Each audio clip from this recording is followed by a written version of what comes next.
Good morning, Honorable Sokhanyile. Honorable Ngola, good morning. Good morning, Chair. Good morning, Honorable Breitenbach. Morning. Good morning, Honorable Diane Kolabanat. Good morning to you. Honorable Cameron, good morning to you. Good morning, Chair. Good morning, Honorable Thopa.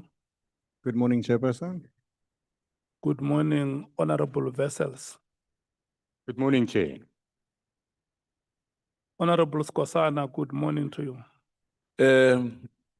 Ngikuthokoze ngiyakulochisa nami ngegama likaZimu negama labomakhelwane ama-champion waseSenegal. Ngiyakuthokoza. What are your full names? My full names? Yeah. uDavid Umandla kayise wakwaSikhokhosana. Are you reporting for any newspaper or any TV station that Senegal are the champions? Ngiyazi ukuthi bu-favor Morocco the yiko ngenza sigiri ukuthi ngifake inceba leli kuwe ukuthi ngosondaga sikubethile. Do you want me to respond to that statement? No, udliwe ungarespondi che. Me and you, who was the last to be in Morocco? Honorable Sangwe, must I provide more details? Good morning, Honorable James. Are you good? Thank you so much. Honorable Matthews. Happy Tuesday, Chair. Good morning. A very happy Tuesday to you. Honorable Vessels. Good morning to you Good morning, Chair. and welcome back. Thank you very much. We missed you so dearly. Advocate Arense, Good morning, Honorable Chair, Honorable members, thank you so much. Good my morning to you. parliamentary colleagues, and members of the media. Thank you so much. Kabaze. Advocate Mkiza. Good morning, Chair. Good morning, honorable members. Thank you. Excuse me, Chair, just a formal apology for Maria Mokgweetsi. She won't be here with us today, Okay, the usual reason. okay. The staff of Parliament. Good morning to the staff of Parliament.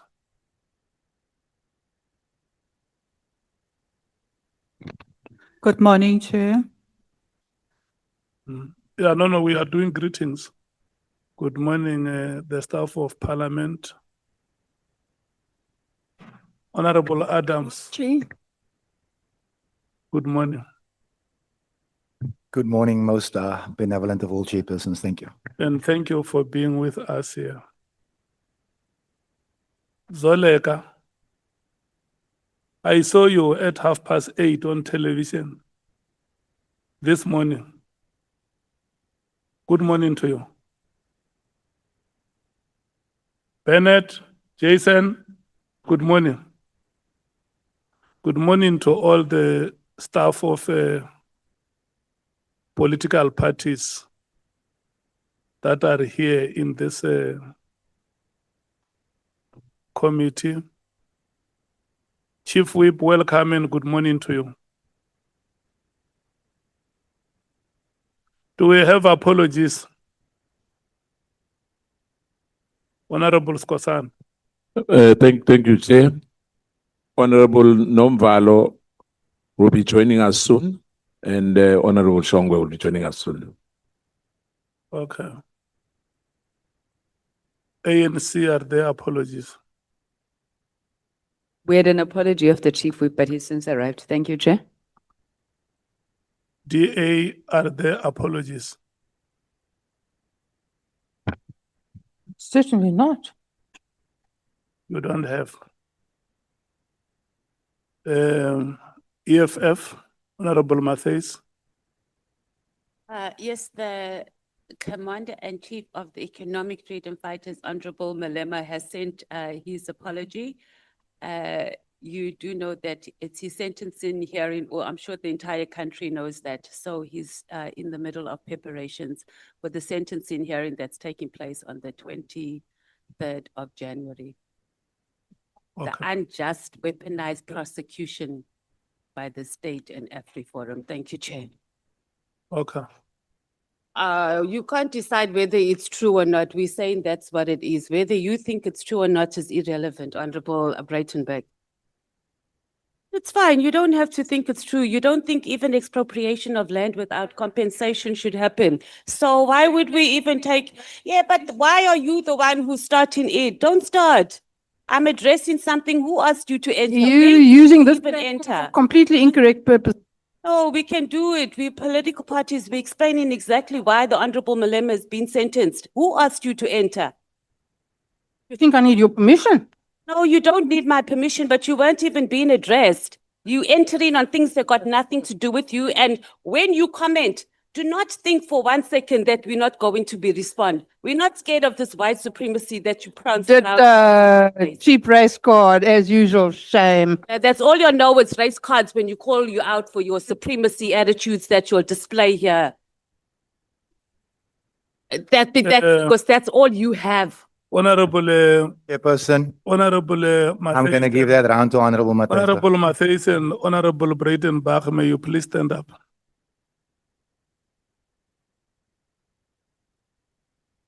Honorable Matthys, may you please stand up? Please stand up, please. Can you look behind you?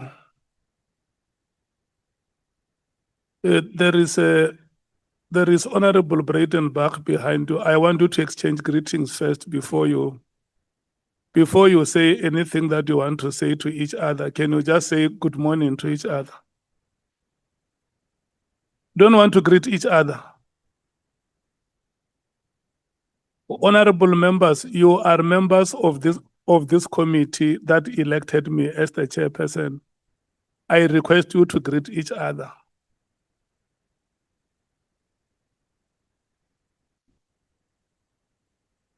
Do you want me to give you some time to discuss the matter which you are discussing? You are fine with what you said, all of you. When we break at 1, can you continue discussing the matter? So that tomorrow when we give you time to greet each other, you don't discuss matters that are not greetings. I expected you to exchange pleasantries. Yes.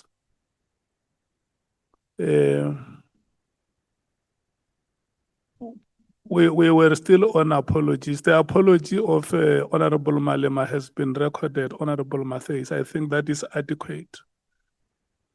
The rest of the things, I don't think they belonged here to this meeting. Honorable Mwango, do we have any apology? Good morning, Honorable Chair. Good morning, Bangazita. Honorable James, do we have any apology? No, Chair. Thank you. Okay.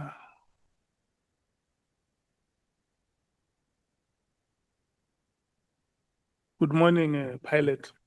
Morning, sir. Do we have any apology from Honorable Souls?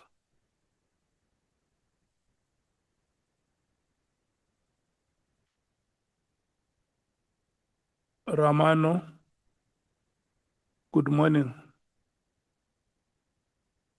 Do we have any apology from Honorable Souls?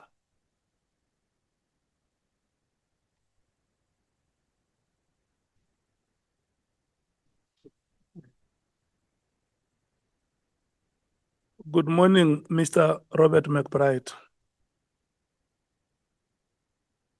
May you please switch on the microphone behind you. Thank you, Chair. Good morning to you. Good morning to you. We greeted you at 11 o'clock and you were absent. My humblest apologies. I was expecting to get called and I saw that there was still some discussions taking place. No. You will apologize later. I'm saying we greeted you at 11 o'clock and you were absent from your chair. What is your comment on that one? Sorry, sir, I didn't hear you. I say at 11 o'clock when the meeting started, we greeted you. You were absent from the chair. What is your comment on your absence at 11 o'clock, the time we agreed the meeting is going to start? I was waiting in the consultation room. I was here. I was here from 9 o'clock. Were you here in these chambers? No, I initially came to chambers. They were still doing a security check.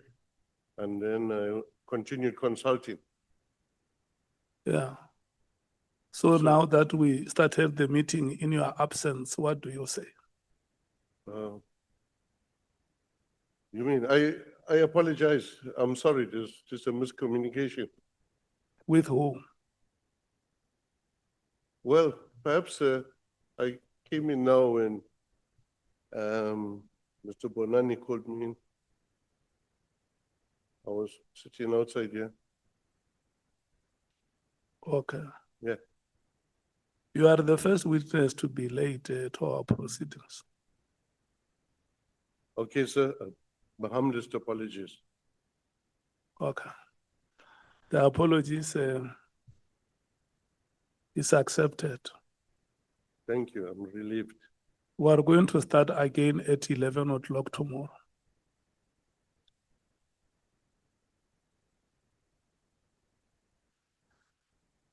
Advocate Arends. Honorable Chair. Yes.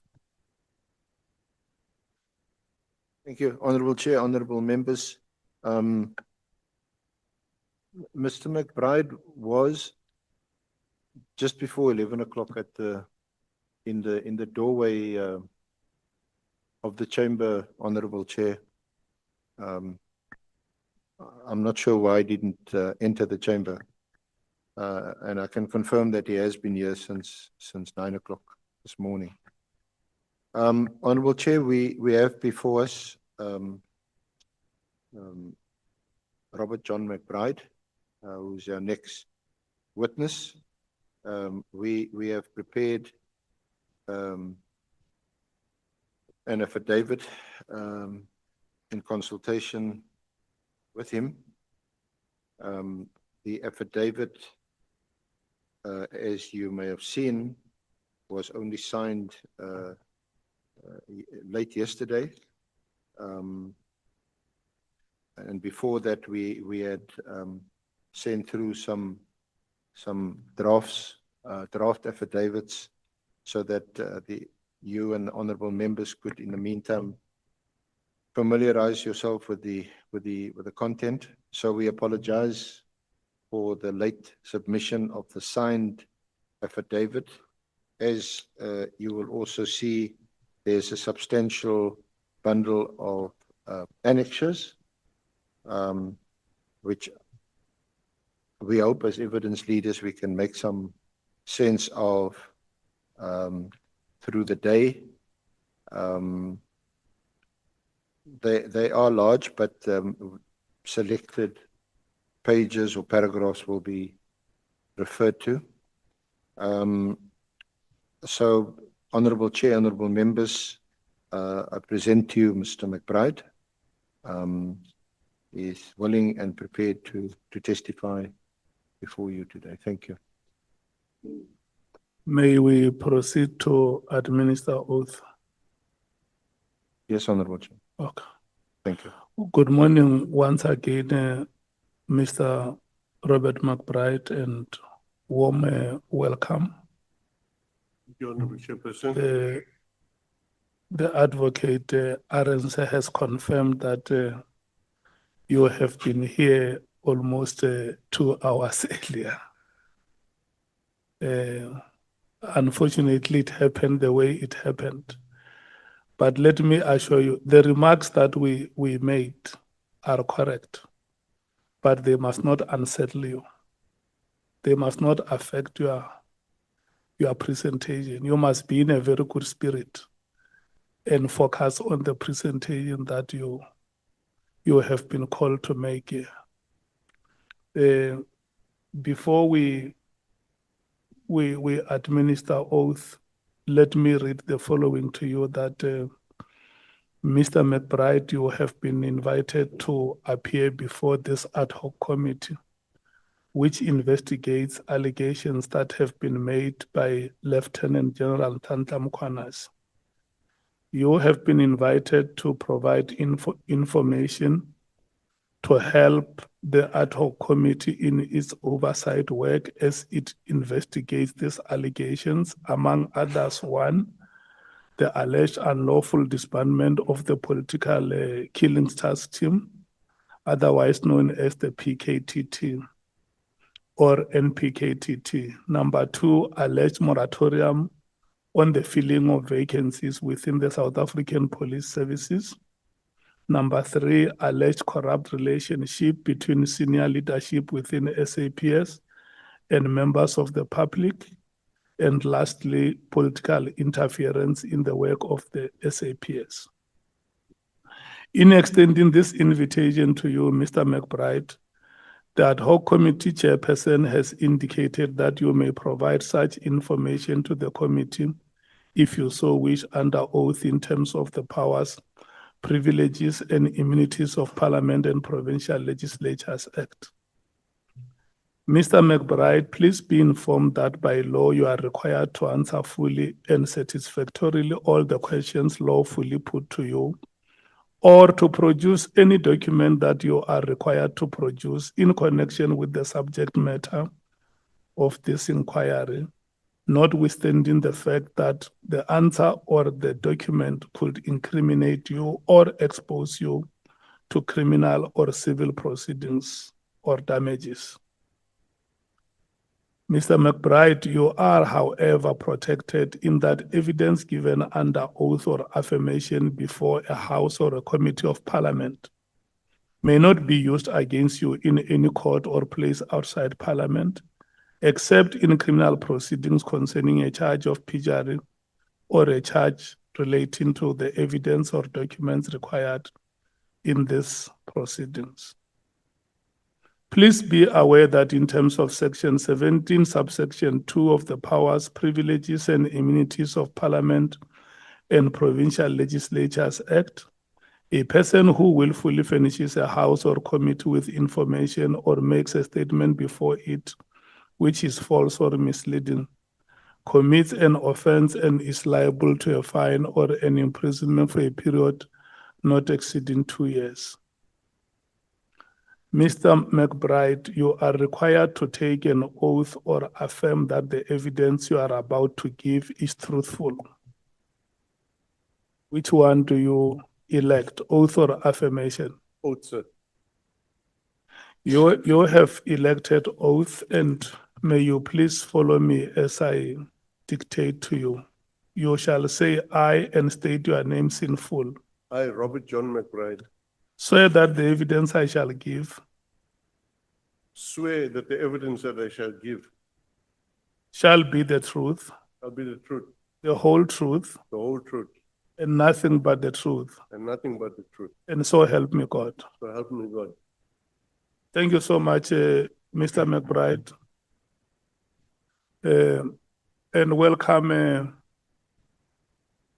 Honorable Nomvalo.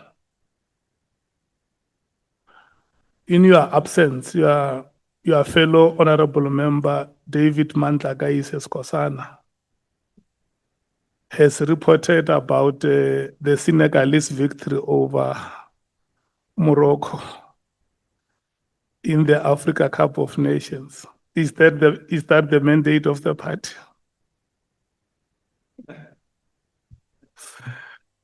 Honorable Souls, welcome and good morning to you. Advocate Arends and Mr. Robert McBride, our witness, from this table, we have done the part that we should do. We are now going to move to the next phase of presentation of evidence. And then we are going to hand over to you and wish you good luck in the presentations. I will come back to the proceedings at 13 hours when I make an important announcement. Thank you so much. Thank you. Thank you, Honorable Chair, honorable members. Good morning, Mr. McBride.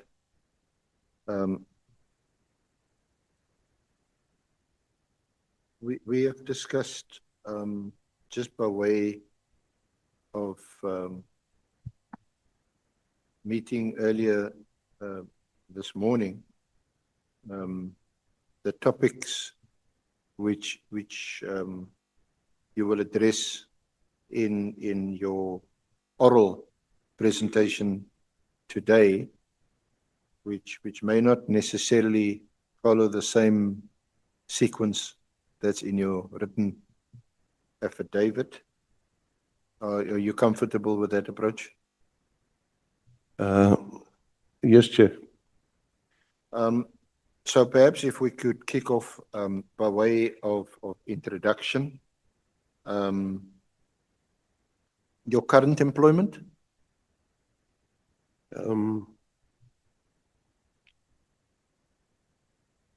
I'm not allowed to say what my employment is. Okay, but you still in the public service? No, sir. You're not in the That is an old CV that's there. Yes. Okay. Your CV is attached as RJM1, and you say that that's an outdated CV. Yes, sir. Okay. Just by way of background, you mentioned you hold 2 bachelor's degrees.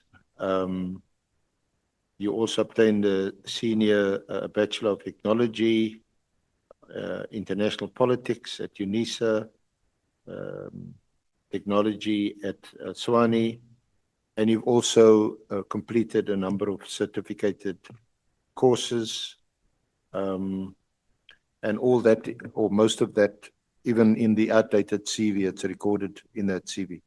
That's correct.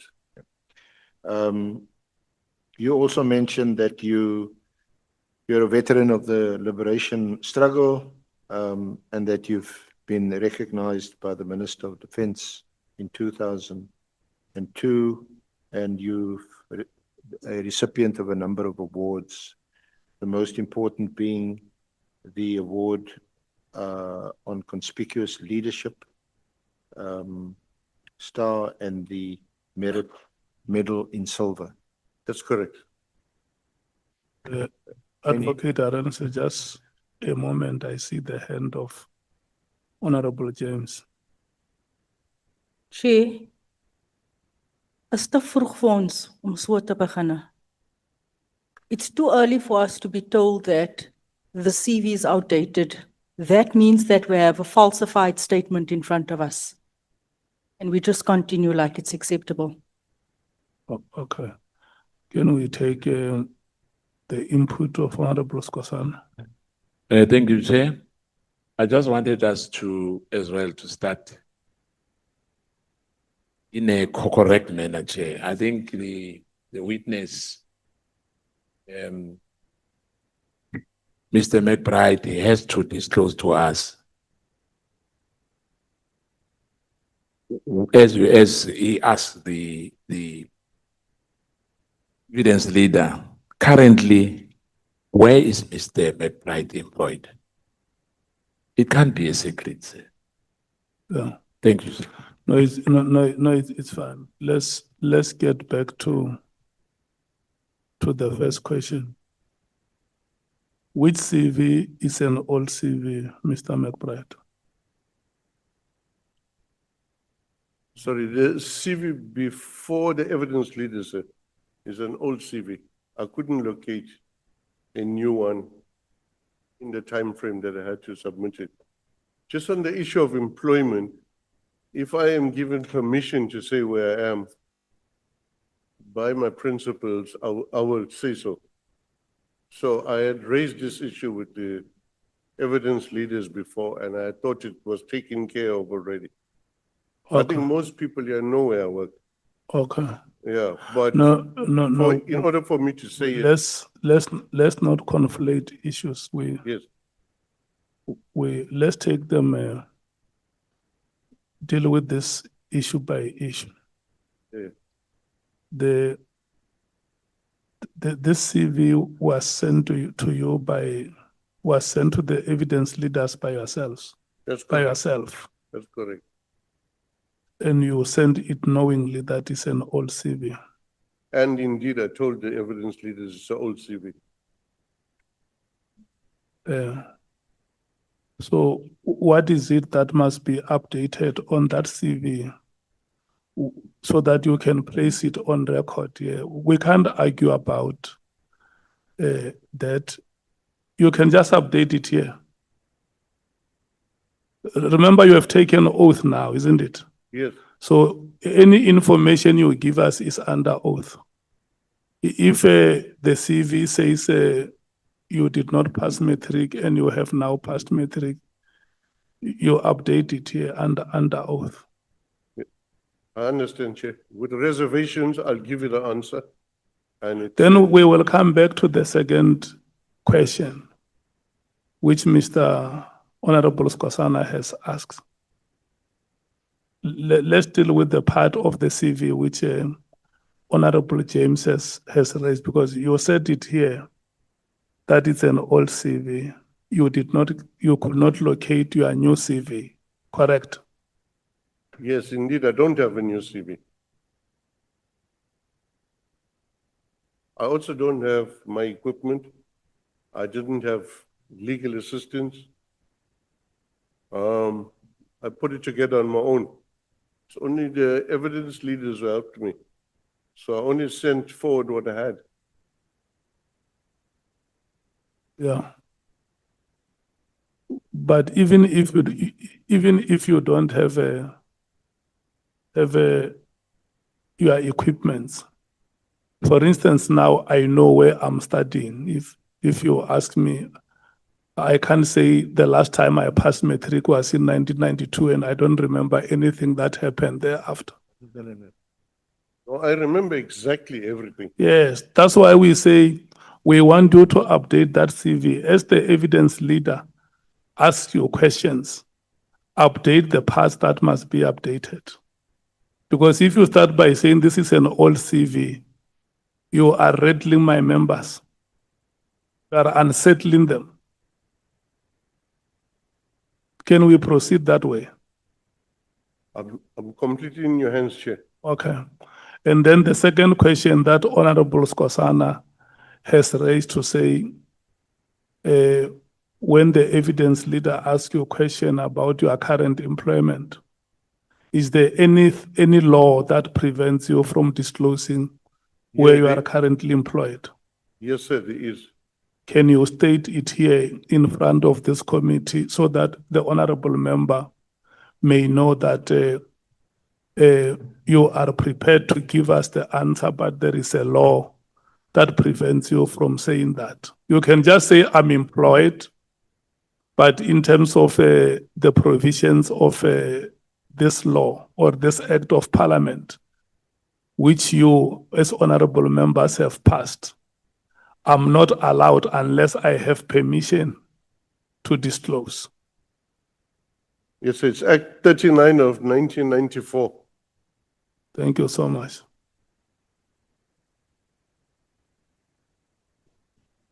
Chair, that can be a correct citation of an act. Yeah.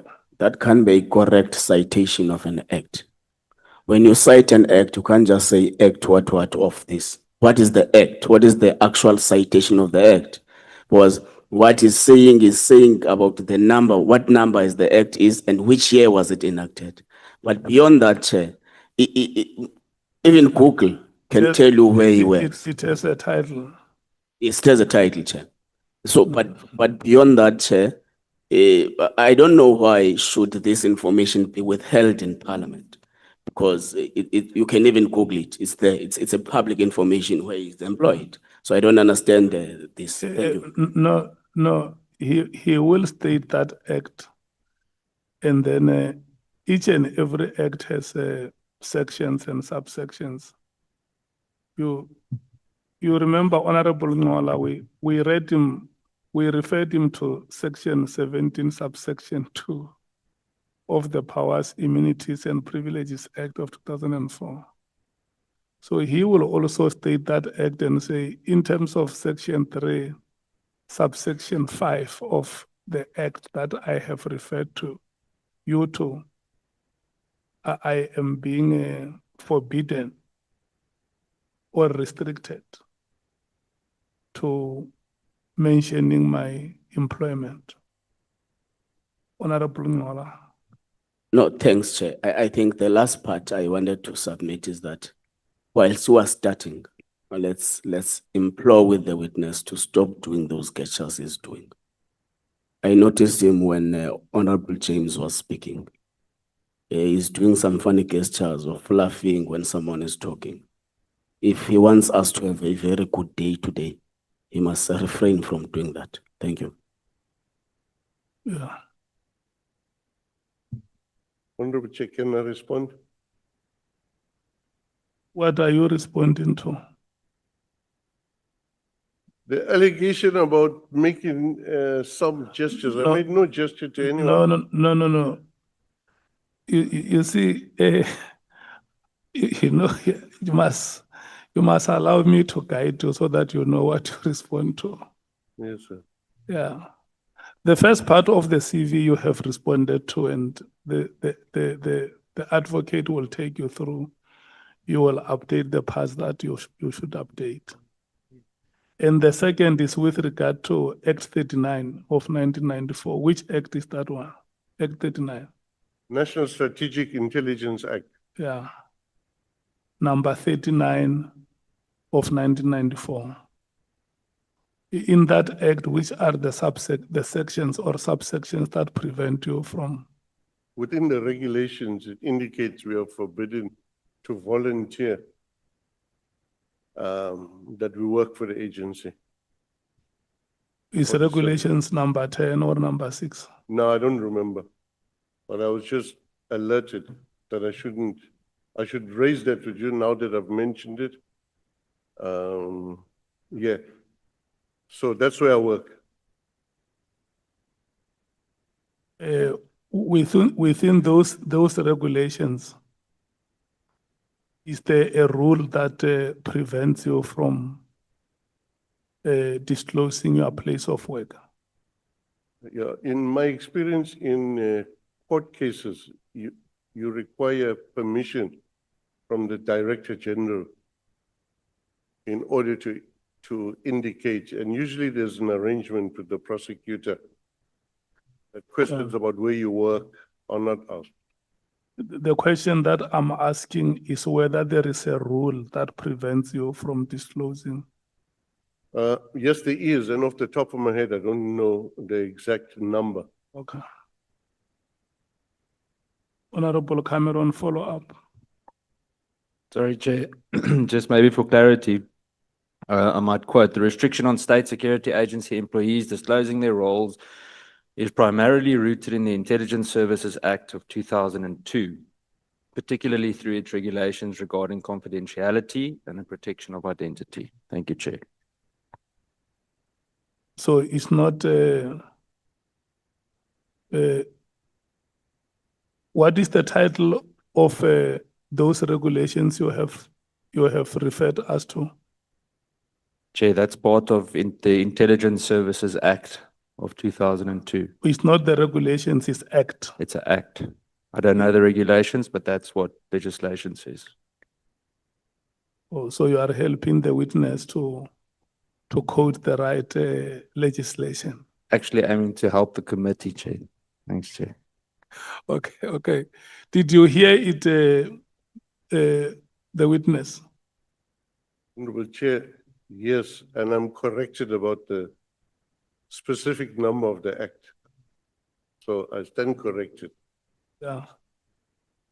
So you withdraw the statement that you earlier made about Act 39, Chair, or you are saying they must be read together? I think all matters relating to intelligence should be read together, Okay, always. okay. And then, yeah, you were prepared to respond to the matter that Honorable Ngola has raised with you. What is your response on that one?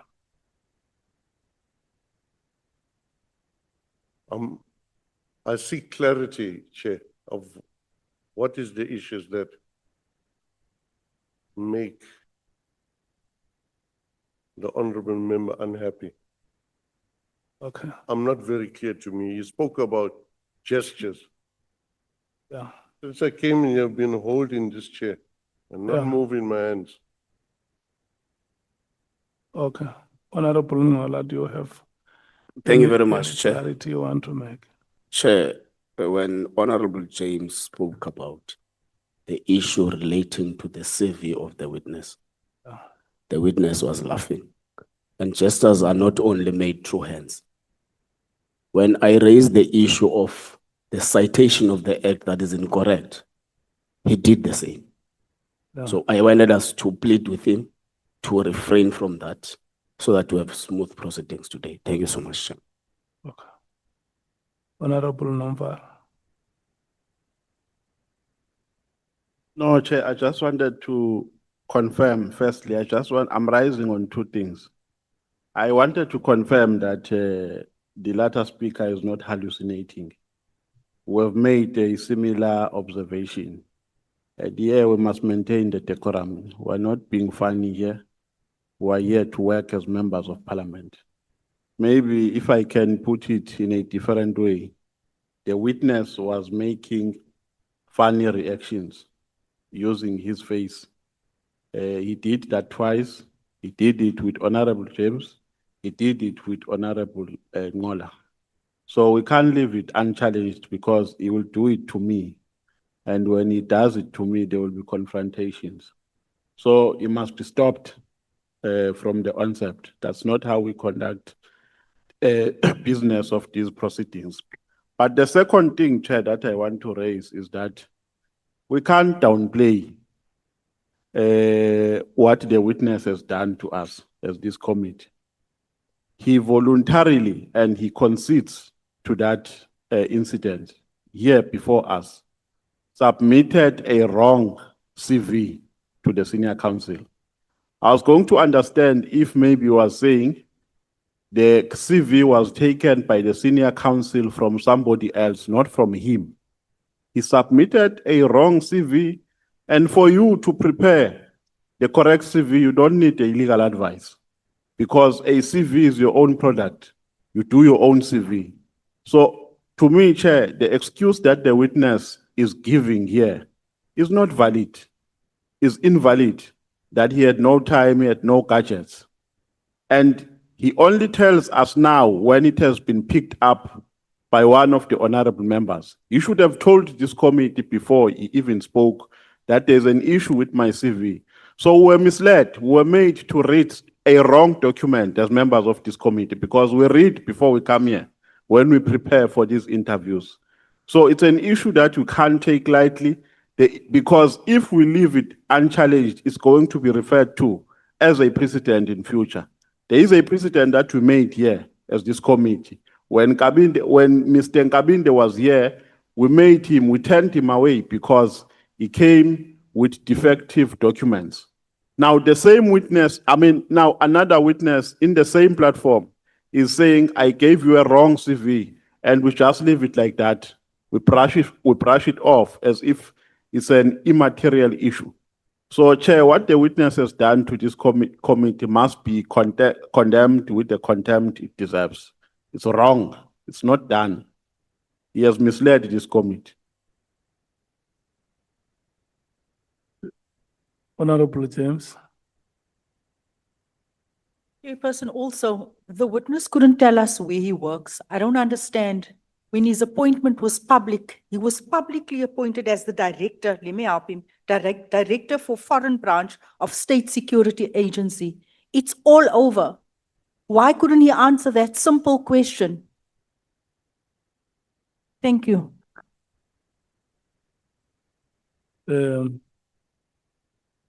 You said that the CV that was sent to the committee is an old CV, correct? Chair, in fact, I volunteered indicating it's an old CV. No one pointed it out to me. That's what you said, that it's an old CV. Indeed. Yes. And there is nothing falsified in that old CV. That's correct. This is the CV that you used previously. Indeed, Chair, and I didn't leave anything out in speaking to the evidence leaders. Yeah. So indicated my difficulty. So the period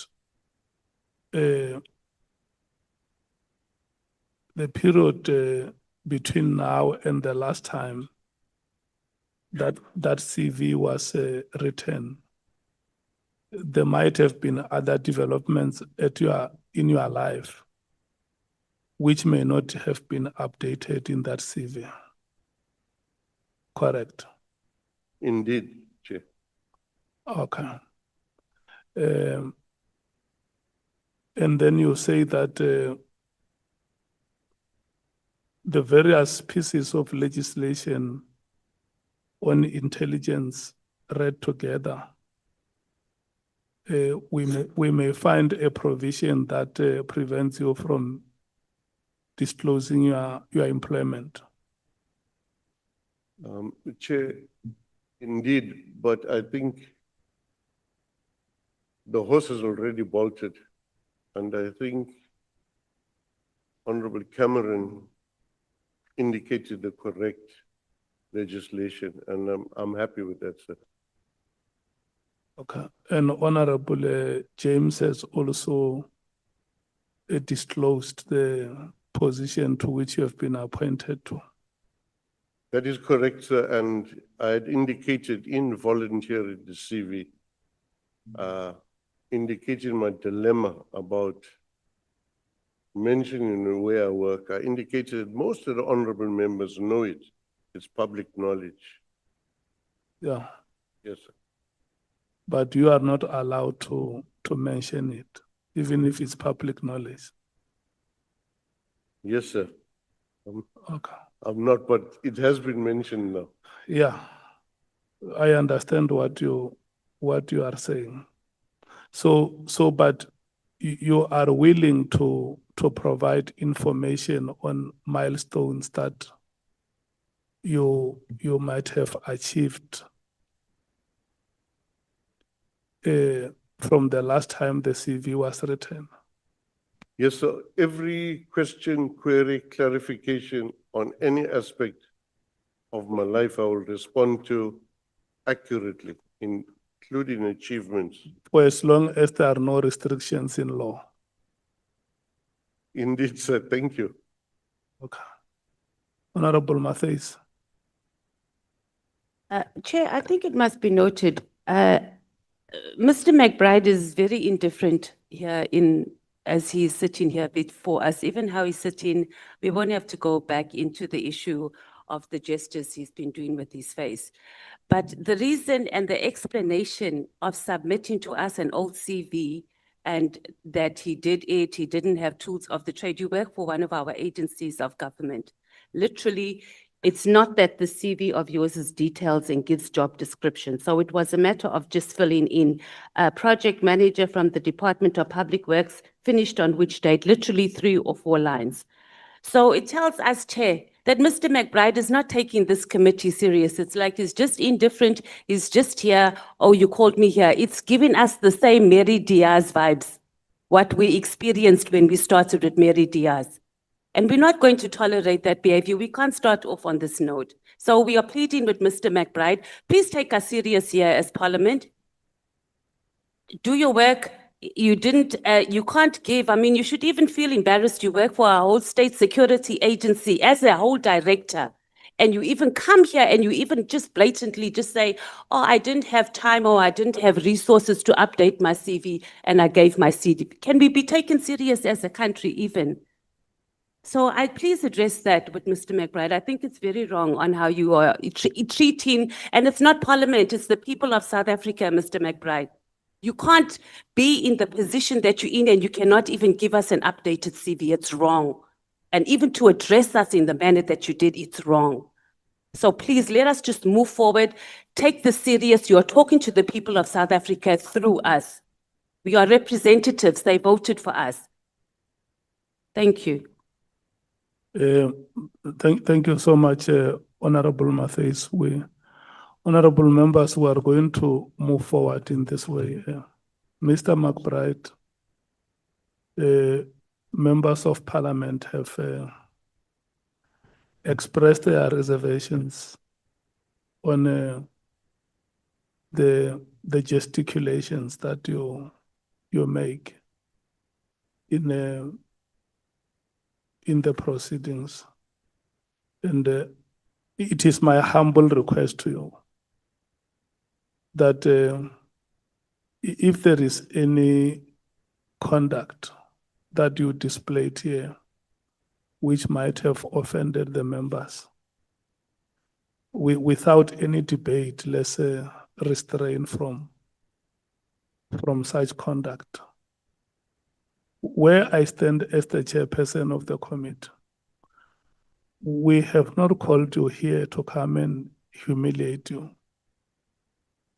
We have not called you here to come and sneer and jeer at you. It is not our intention to cast aspersion on your CV.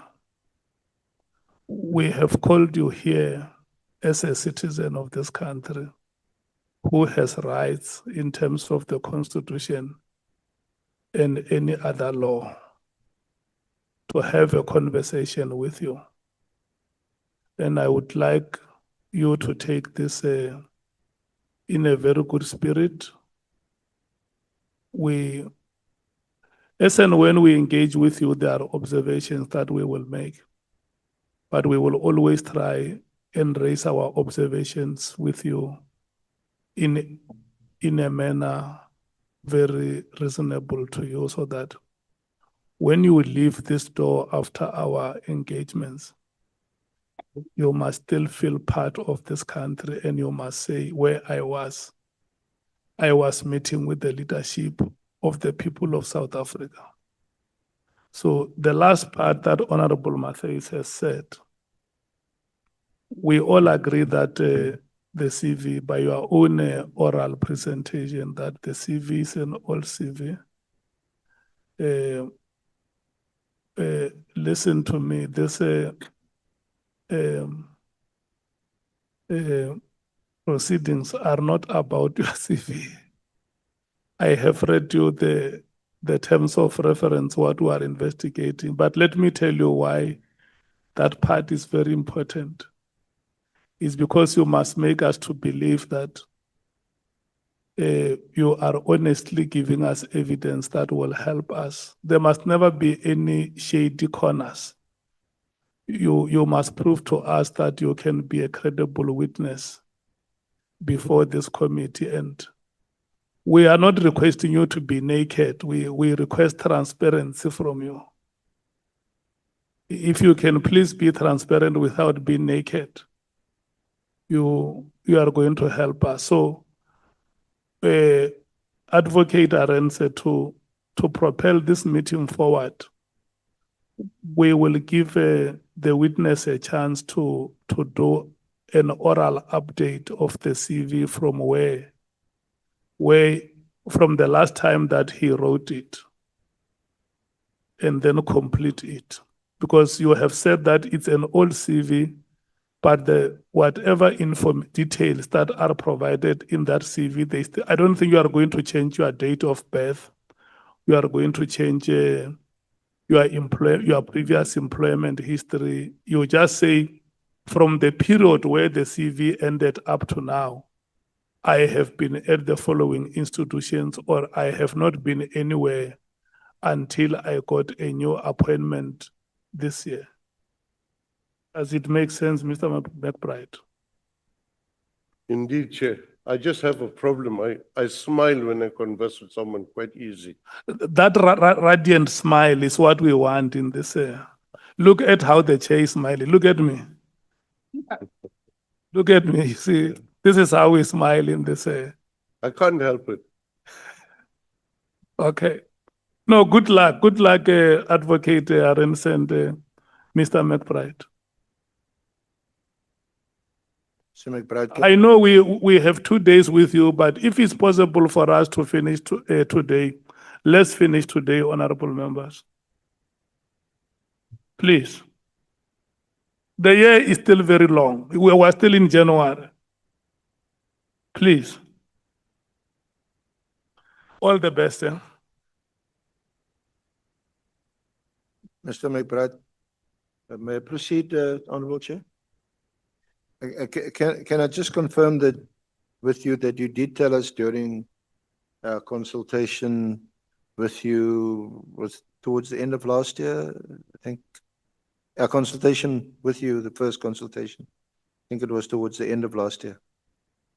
But then, because we normally record our consultations with witnesses with their consent, and when it came to that issue, you told us, but then you asked us to switch off the machine. So it's not even in the transcribed notes of that meeting. Did I ever ask you for your CV? And that's why I asked whether you were still employed in the public service, because it indicates you're under employment history from 2019 to present. Project Manager, Department of Public Service and Administration. Now that, according to you, is not the up-to-date employment history. Is there anything else in that CV from pages 33 to 35 which you wish to update and which you are not precluded from doing by any legislation or anything? It's on page 33, or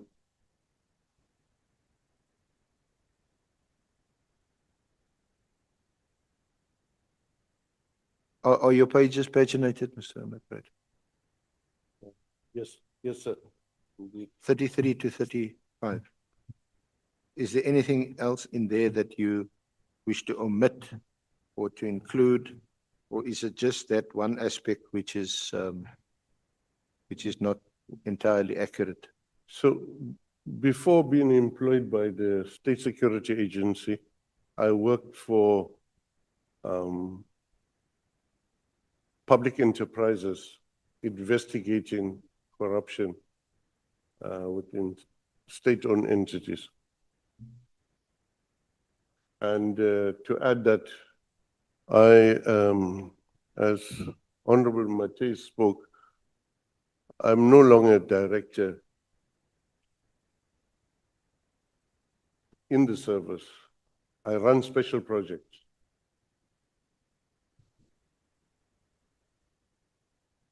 So with you and Honorable Cameron referring to intelligence legislation, is the effect of all of that you are employed in the intelligence services? That's correct, Chair. So when you say from 2019 to present, when did you stop being project manager in the Department of Public Service and Administration? In 2020. 2020. About March. Okay. About March, yeah. So what is missing is this? Can we just get absolute clarity on this, or certainty? Yeah. Is the only thing missing from your CV your employment status from March 2020 to date? No, from 2020 March until July 2020. That is the public enterprises. Is that's yeah, when you were investigating Yes, SOEs? yes, yes. Okay. And then after that, is that in the intelligence? That's when I went into Into the intelligence. intelligence community, yes. Okay. Formally. Okay, can I request that we get an updated CV from you, please, if not by the conclusion of the evidence shortly after, for the Okay. record? Indeed, no problem. Is that the only omission from this CV? Yes, yes. Now, I was gonna come to this, not because of your CV, but I'm sure the honorable committee members would also have noticed that your CV and this statement is silent on the period between 2008, when you were last the executive head of the Ekurhuleni Metro Police, and then on 3rd March 2014, when you took office as the executive director and accounting officer of IPID, the Independent Police Investigative Directorate. Explain to us what that gap. Yeah, so I was in private sector. I had my own company, but I would work as a resource person in the subcommittee of the NEC of the ANC dealing with public safety issues. And I would assist with policy formulation. It's during this period I was invited to apply for the executive director post of IPID. Yeah. So between 2008 2014, you were employed in the private sector. That's correct. Okay. Then you had also been released from, you served time in prison. That's correct. And you were released, and between 1992 and 1994, you were employed by the African National Congress as a coordinator at the ANC Peace Desk in Gauteng. You then subsequently, 94, 95, also became an MPL, member of the provincial, Gauteng Provincial Legislature. And then subsequently, sorry, Chair, just one issue. In 1995, I became a member of the National Assembly for a few months, and then I went into the civil service in the then DFA Dirko. Let's get the microphone closer to your mouth. The closer you get, the better. Okay.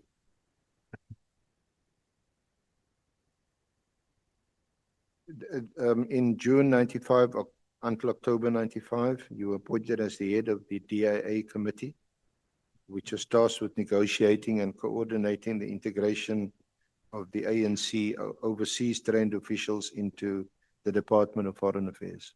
Yes, that's correct. And between 95 and 2003, you also held a number of positions within DIRCO, that's the Department of effectively Foreign Affairs, and you became a director for the Southeast Asia office in Pretoria. That's correct. Then in 2003 to 2008, that's almost 5 years, you were appointed as the executive head of Ekurhuleni Metro Police. That's correct. Until 2008. Just as a matter of interest, during that period, did you come to know or encounter Julius Mkhwanazi? Yes, whilst I was at Ekurhuleni Metro Police Department, Mr. Mkhwanazi, I think his rank was superintendent, and he dealt with the public order policing. He was the head of the specialized services public order policing It was a platoon size, about 32 people. And he was operationally deployed. So he would head it whenever there's a disturbance, then they would deal with it. But that was within the Metro Police, it fell under Metro Police. That's correct, yes. Doesn't have police powers under the SAPS Act. No, the Metro Police is established due to the SAPS Act, is born out of the SAPS Act. So powers are then devolved to it by the national minister, and training standards are prescribed by the national commissioner. All right. All right, we'll ask Mr. Mkwanazi a bit more about that. Then on the 3rd of March 2014, you took office as the Executive Director and Accounting Officer of IPID, the Independent Police Investigative Director. How did that come about? Was that a job that was advertised? Did you have to apply? What were the procedures that were followed? Yes, there was an application. We applied. We had interviews. I don't remember the other interviewees. We were kept in separate rooms. I think on the panel was Minister Mtetwa and Minister Kuele. And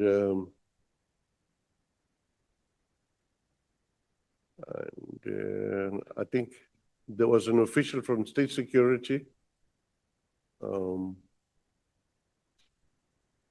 Kujo, and someone from HR of the police department, the SAPS department, yeah.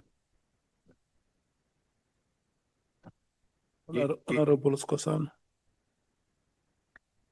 Thank you, Chair. I just wanted a clarity from our witness, Mr. McBride.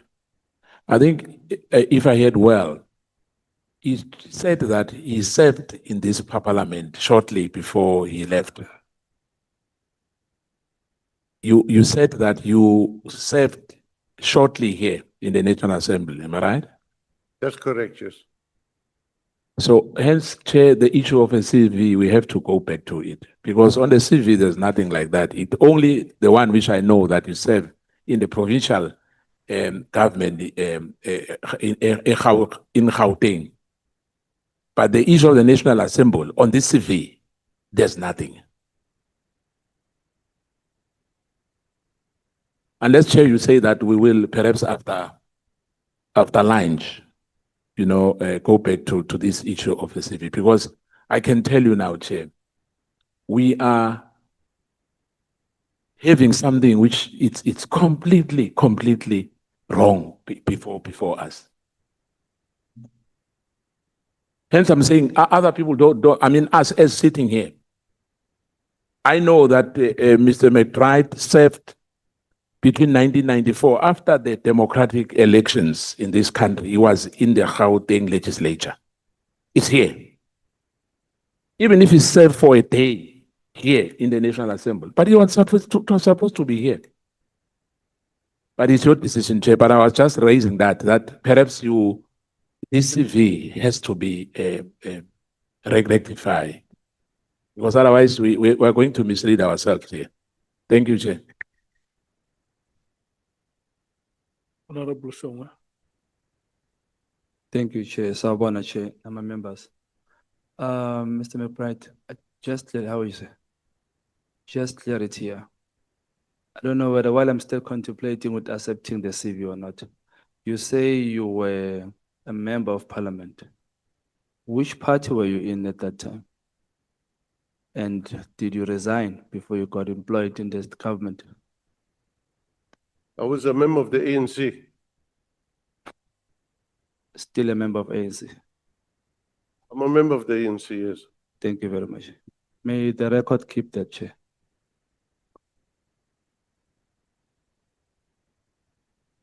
that ANC members are working or worked in the head of State's department?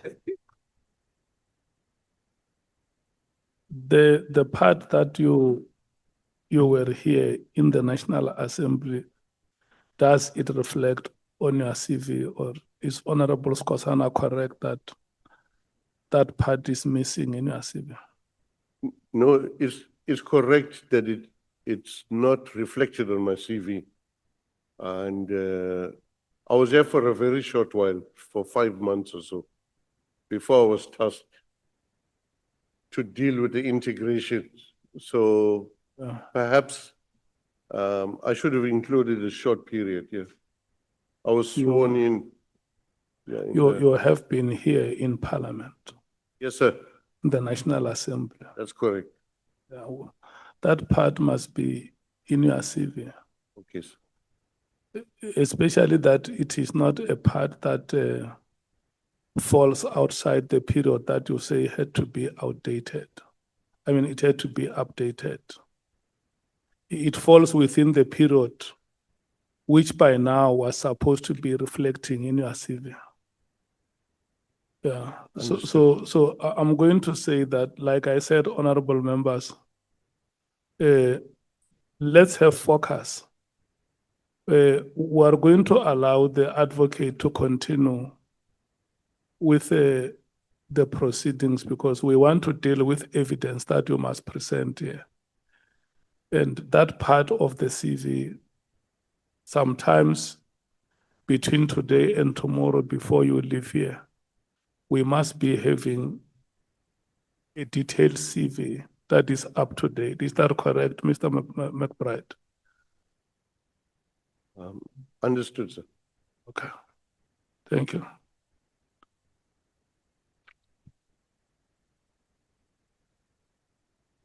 Thank you, Honorable Chair, honorable members.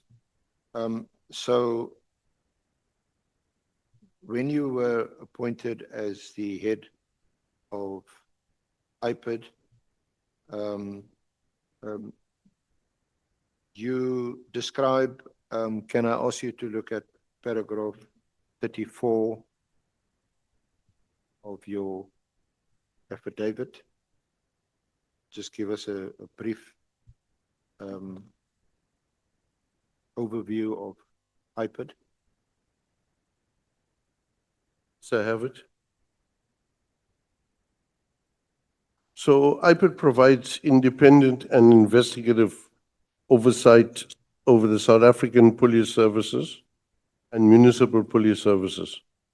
Its independence is entrenched in the Constitution of the Republic of South Africa, and it is essential to ensure lawful function of police services in South Africa. Who was the Minister of Police at the time of your appointment? It was the late Minister Nathi Mthethwa. Then at paragraph 36, you say that it is under your leadership that IPID for the first time took on corruption and systemic corruption within SAPS. Do you want to expand on that? Yes, sir, indeed. It was the first time it was taken on. In fact, at the end of my tenure, there was between 8 and 13 generals and about 10 brigadiers of senior police officers who were on trial for corruption. Never been done before. Should have been a national emergency. And no new cases since I left IPID have been taken up again, which involves systemic corruption and corruption. Now, you also mention, and it's apparent from the from our consultation and from the documents or documentary evidence that you've submitted from our annexure and exhibit bundle, that much of what you're going to say has been ventilated in public and in various various litigious matters here before Parliament, and also the Zondo Commission. That's correct. Your affidavit before the Zondo Commission is at RJM 4, Annexure RJM 4, which is dated the 13th of February 2019, and which is at pages 120 to 152.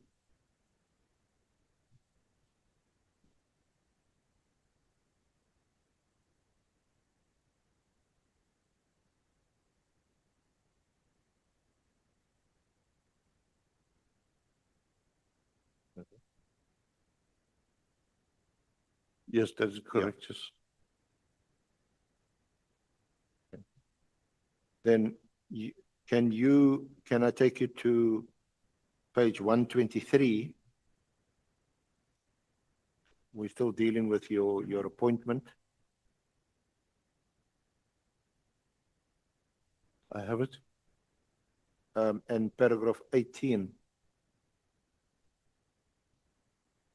I have it, yes. Now, just prior to your appointment, this is at paragraph 16, and unknown to you on 22 January 2014, you commenced your employment in March 2014, is that right? 3rd of March 2014, yes. Yeah. IPID had issued a progress report on the so-called rendition case. In this matter, it was alleged that Generals Dramat and Sabia were implicated in the planning and execution of the 2010 operation that led to the illegal repatriation of 5 Zimbabweans. In this progress report, it was recommended that Dramat and Sabia be criminally charged with kidnapping and defeating the ends of justice. Yes, indeed, sir. And then at paragraph 18, you want to read from paragraph 18? Upon my appointment, I asked to be briefed on all high-profile cases. One of the cases I was briefed on was the rendition case mentioned above in paragraph 16.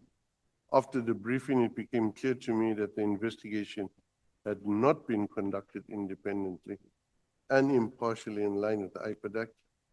This was because members of SAP's crime intelligence had conducted the investigation and had presented their case file to IPID. In the case file, there were some statements that appeared to implicate Dramat and Sabia.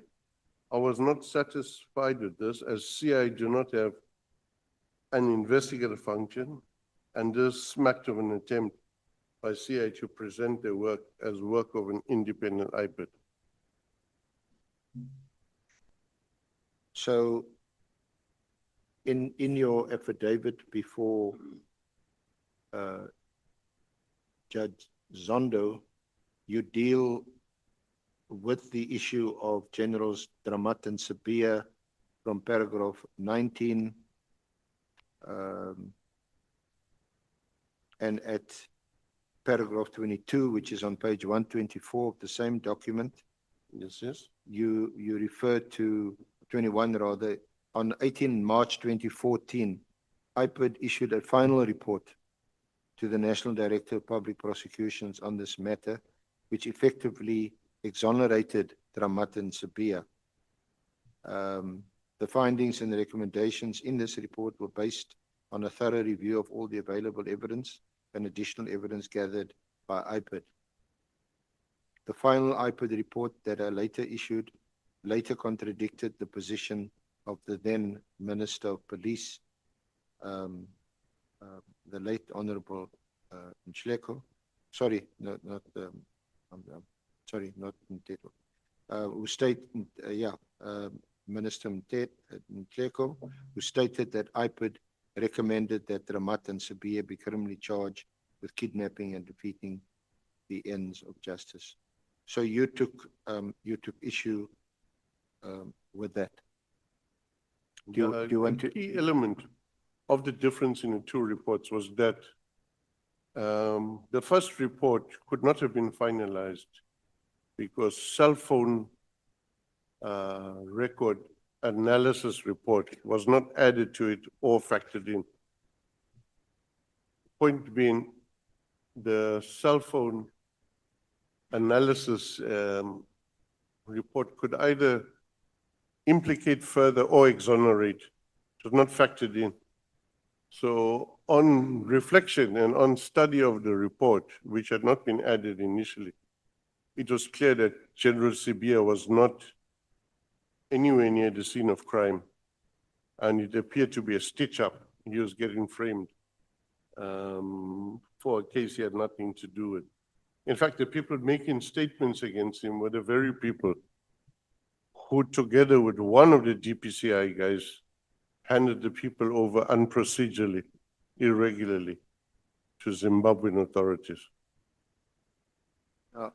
Your affidavit and other supporting affidavits and other reports also form part of the court record in a matter. I want to refer to RJM 7 on page 288.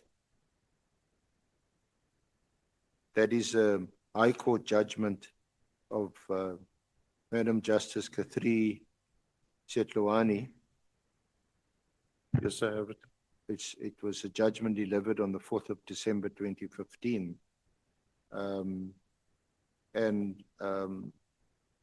As indicated in the head note of the reported judgment on page 288, the learned judge says this application concerns the independence of IPID, which is a statutory body established to investigate alleged misconduct and offences, including corruption committed by South African Police Service. Central to the question of IPID's independence is whether certain aspects of the legislative machinery regulating IPID afforded independence required by the Constitution. Then there's a reference in paragraph number 2 that when you took office, you became responsible for a publicly controversial IPID investigation into the alleged involvement of Lieutenant General Dramat, the then Director of Priority Crimes Investigation, DPCI, Major General Sabia, the provincial head of DPCI. Then there's a short recordal of how the investigation panned out. She says that Advocate Mosing of the NPA was responsible for overseeing the investigation, that's the IPID investigation, IPID sent Mosing an investigation report dated 22 January 2014. That's the January report, that's the first report. Yes, indeed. That's what is called the Kuba report. Yes, yes. The report, which was signed by Kubeka, concluded that Dramat and Sabia were involved in the illegal renditions and recommended that they be criminally charged with kidnapping and defeating the ends of justice. A subsequent and final investigation report on the matter, dated 18 March 2014, was signed by Kubeka, Mr. Matthew Sissoko, Chief Director, and McBride,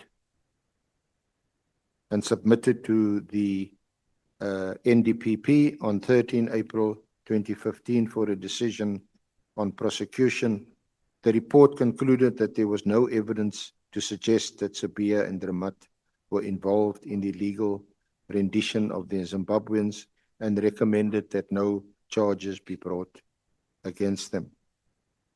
The only correction is that the report is finished the 18th of March, but I signed it before handing it over to Ngasana on the 9th of April. Okay. I was just reading from Yes, sir. the judgment. Yeah, no, I just mentioned it for completeness. Yeah. So, Lest it may appear that I might be omitting things. um, as long as it's not intentional or intended to mislead, No, definitely we not. all suffer from that fault line.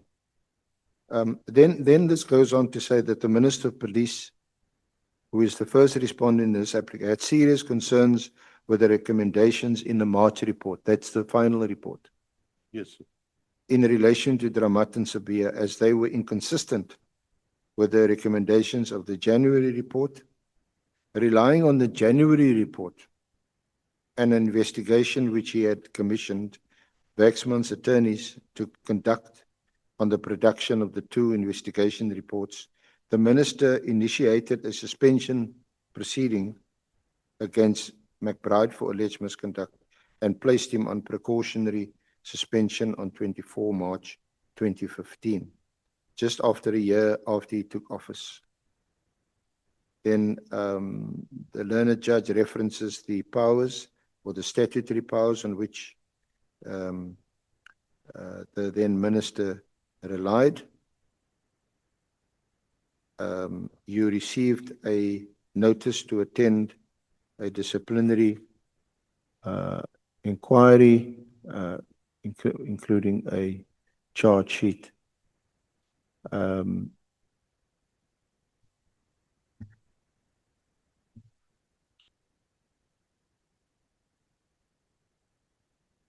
Then she goes on to say, in instituting the disciplinary inquiry, this is on page 289, Honorable Chair, Honorable Members. At the top, the Minister relied on the same removal power, Section 66A of the IPID Act, read with the provisions governing disciplinary proceedings under the Public Service Act and the IPID regulations.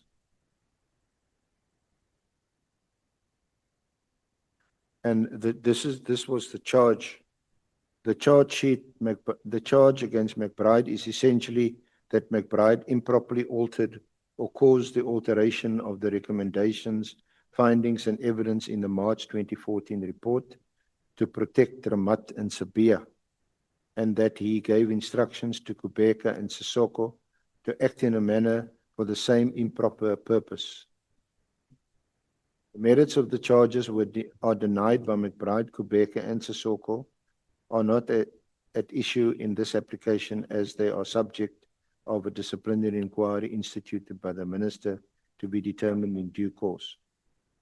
It is, however, the Minister's suspension of McBride and the institution of disciplinary proceedings against him which have led to the relief sought in the present application. Do you want to comment any further on this? Yeah. So, indeed, the High Court mainly dealt with the aspects relating to the minister's unilateral right to institute disciplinary proceedings, and that it gave too much power to the minister and removed the independence. And in this particular case, the minister disagrees with the recommendation and therefore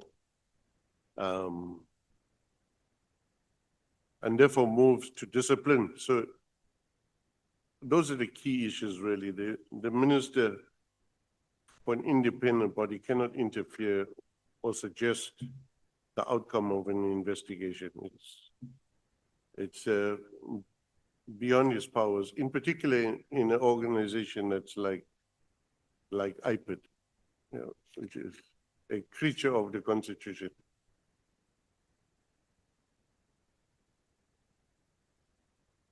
So in that matter, the High Court had set aside your suspension. That's correct. Or the rule that it was invalid and unconstitutional, and that the minister didn't have the powers to suspend you. That's correct. Because of the independence of IPID. Yes. The matter was escalated to the Constitutional Court, which is Annexure RJM2 at pages 36 to 65. That is a judgment for the full court, unanimous judgment by Justice Boshielo.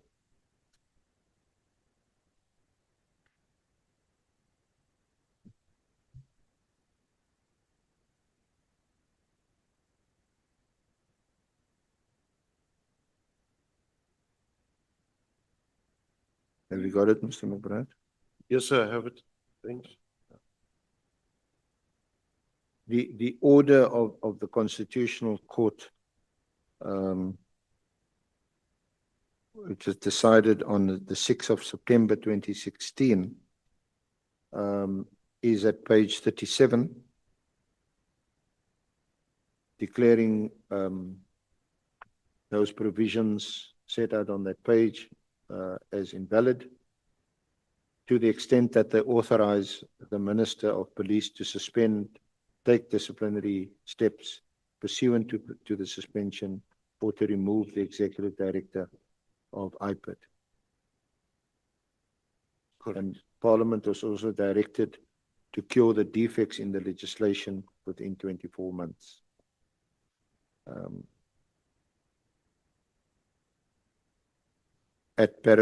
On page 38 at paragraph 4, the order reads that it is declared that the decision of the Minister of Police to suspend Mr. Robert McBride from his position as Executive Director of IPID is invalid and is set aside. Now, just for the context, because although IPID is independent, the court makes it clear that it doesn't mean that IPID is not accountable. That's correct, sir. Because we are dealing here, also going to deal with allegations that IPID itself was infiltrated, and there's allegations that IPID is controlled by one Paul O'Sullivan. Yes, sir. And that there's some external influence. Now, at paragraph 24 on page 51, the court says that IPID is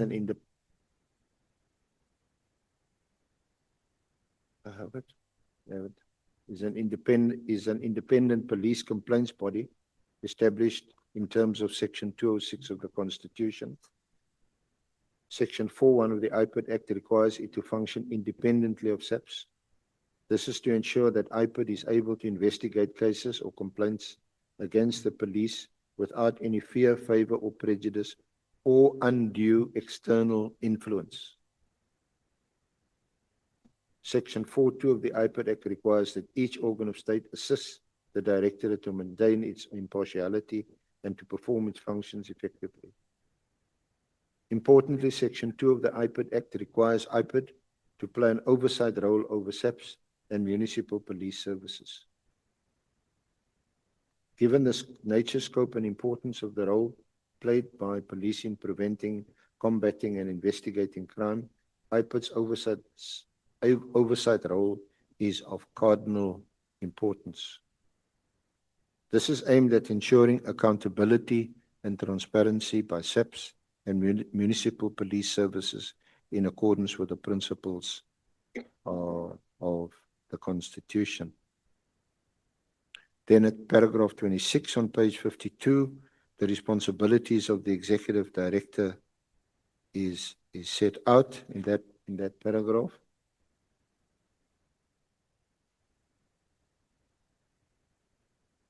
Then the court references the role played by the Minister, and that the Executive Director is required to submit an annual report to the Minister within 5 months at the end of the financial year. This is on page 53. Evidently, this is intended to ensure that the Executive Director accounts to the Minister about activities within IPID. This is probably because the Minister, as the political head of the police, bears political responsibility for the police. but it's the next paragraph which I want to highlight, paragraph 28. But this on its own undermines, but this on its own, but does this on its own undermine IPID's independence to a point where it offends Section 206 of the Constitution? And the court says emphatically no. The fact that IPID is required both by the Constitution and the IPID Act to be independent does not mean it cannot be held accountable. That's correct. Like all organs of state, IPID must be accountable for its actions. To be insulated from undue political interference or control, that's correct, does not mean that IPID should be insulated from political accountability. Accountability is one of the important values enshrined in our Constitution, a basic tenet for good governance. Hence the requirement that it must submit reports about its activities to the Minister, who in turn will place them before Parliament.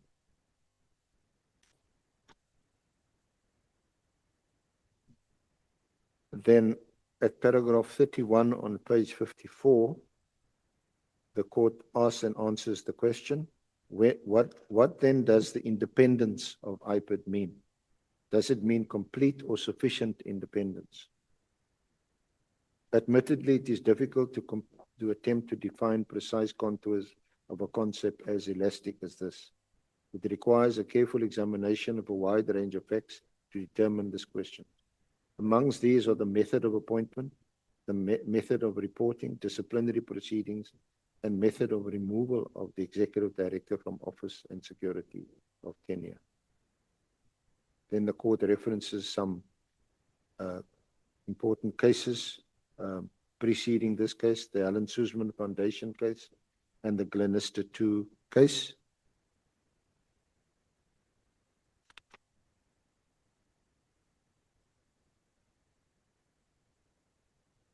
At paragraph 38 on page 57, comparing and contrasting IPID with the DPCI, Hawks, the court says that Section 6 of the IPID Act gives the Minister enormous political powers and control over the Executive Director of IPID. It gives the Minister the power to remove the Executive Director of IPID from his office without parliamentary oversight. This is antithetical to the entrenched independence of IPID envisaged by the Constitution, as it is tantamount to impermissible political management of IPID by the Minister. To my mind, this state of affairs creates room for the Minister to invoke partisan political influence to appoint someone who is likely to pander to his whims and who is sympathetic to the Minister's political orientation. This might lead to IPID becoming politicized and being manipulated. Is this compatible with IPID's independence as demanded by the Constitution and the IPID Act? And the court says certainly not.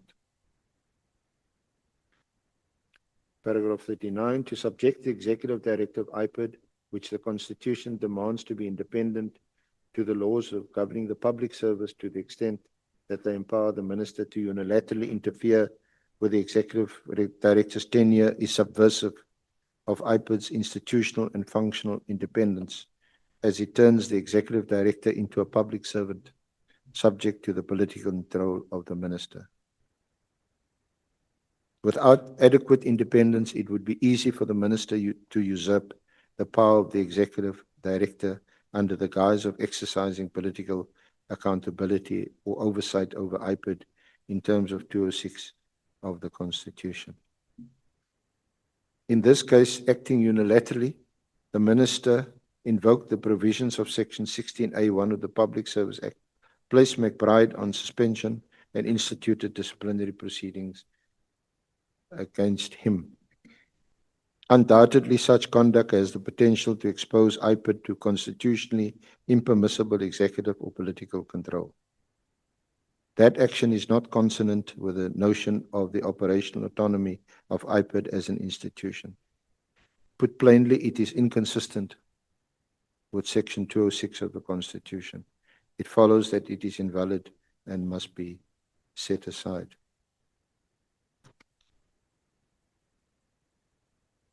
And then the last paragraph I want to refer to, paragraph 43 on page 59. To my mind, the cumulative effect of the impugned sections has the potential to diminish confidence the public should have in IPID.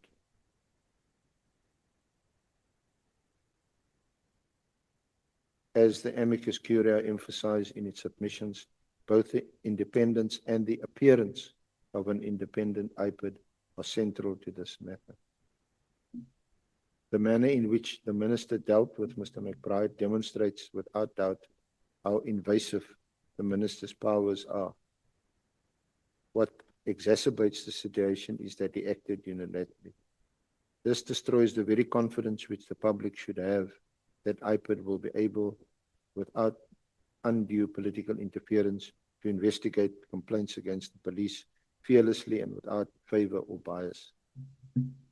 IPID must therefore not only be independent, but must be seen to be so.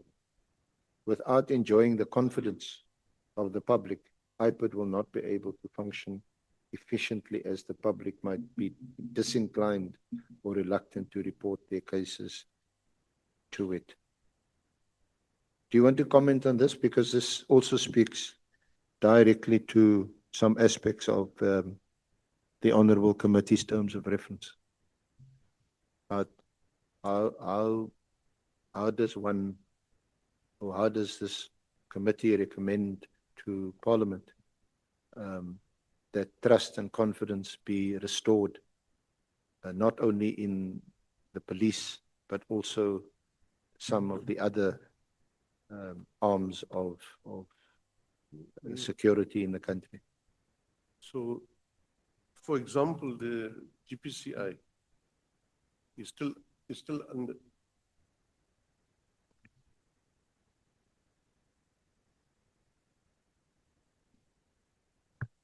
Honorable Matthys. No follow-up question. Just Senior Counsel, please speak into the mic. You extra soft today.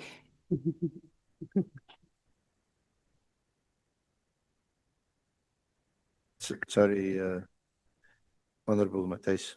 My apologies. So, in response to the question, Honourable Chairperson, it's a good example about non-implementation of Constitutional Court judgment is DPCI. DPCI is still under the National Commission of Police. DPCI is, its own budget is controlled, it's on the same budget as SAPS. It doesn't have, as this judgment indicates, structural and functional independence. When DPCI has to appoint a specific person, DPCI has to ask SAPS HR to stand in and decide. So we've contravened a number of judgments on that. In the issue of IPID, and as we've seen in recent years, IPID should move away from Minister of Police, as the Minister of Police is the head of a department, political head of a department, over which IPID has investigative oversight, including criminal investigations. And therefore, the minister would have an interest in controlling the outcomes. And that is our experience within IPID, various stages and various forms. And perhaps later on, I will come to that during questioning. So those are the issues. So there's still some outstanding legislation, probably for the work of the National Assembly to correct and implement, so that we do not have a repeat of inquiry after inquiry when police systems go wrong. And in that way, we need to fix the systems first. And a clear way to fix the system is the anti-corruption bodies need to have the necessary independence to be able to exercise an investigative oversight over them. If it's not there, it's just another form of control by the minister. Indeed, the forerunner to IPID was the ICD, which was part of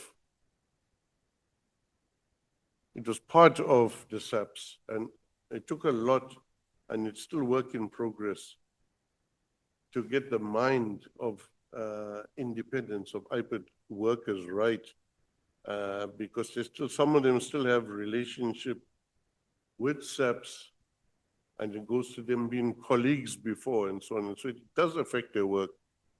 So, yes. Thank you. Just to round off on the rendition issue of Ramat and Sapia. Sorry. Can we just reference at items 8 and 9 of the index annexure RJM 6A and RJM 6B? 6A is the rendition report.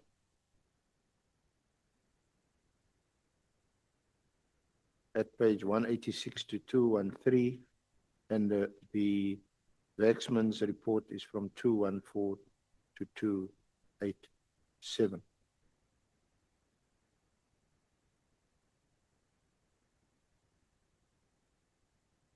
Yes, I have. So this particular report on page 186 that was the 1st January 2014 report. Yes, yes. And one can see from page 213 on page 213 Mr. Kuba, then the acting provincial head of IPID Limpopo, said based on the available evidence, IPID recommends that Lieutenant General Ramat, Lieutenant Colonel Maluleki, Constable Khadebi, Captain Kosi, and Warrant Officer Maku be charged criminally of kidnapping, defeating the ends of justice, assault, and theft. And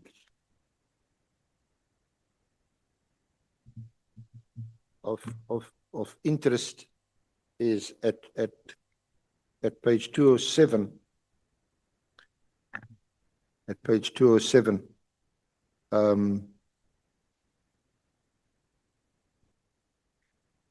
there is a statement, a reference to statements taken of senior members of SAPS. And you'll see in the middle of the page, Lieutenant General Nkwanazi. Yes, sir. Do you want to comment on that passage? Or do you want to read it again? Is it 5.6? 5.6, yes. Okay. So in context, this is Kuba writing about his interaction with General Mkwanazi then, and what General Mkwanazi will indicate about his knowledge of the rendition. He will state that in late 2011, when he was acting National Commissioner of the South African Police Services, he heard news when Minister Khadebi was commenting about the alleged death of a Zimbabwean citizen as a result of being handed to Zimbabwean authorities by South African Police Services. He immediately contacted the head of DPCI, Lieutenant General Ramat, and inquired about the issue. Lieutenant General Ramat confirmed that members of his unit did transport Zimbabwean citizens, but as illegal immigrants. He then summoned General Ramat to his office Lieutenant General Ramat came with an officer who was introduced to him as Cowboy. He was informed that Cowboy was in charge of the group that transported Zimbabwean citizens. Cowboy said that he was investigating a case of ATM bombing, which led him to the Zimbabwean citizen. After he realized they were not linked to the case, he decided to transport them to Beitbridge because they did not have valid documents. Cowboy further said that he got valid deportation documents from Home Affairs before he could transport them. He would state further that he could not understand why Cowboy did not hand over immigrants to Home Affairs when he asked whether it was necessary to transport illegal immigrants. Lieutenant General Dramat could not offer any explanation.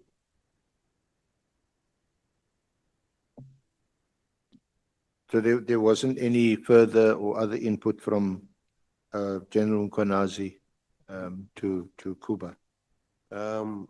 No, so according to these documents, no. Okay, then the next reference is the Waxman's report on page 214.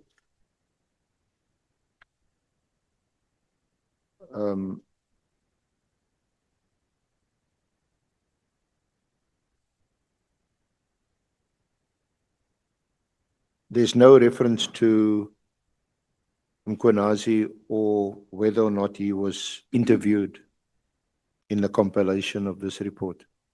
Not that I'm aware of yet. And this report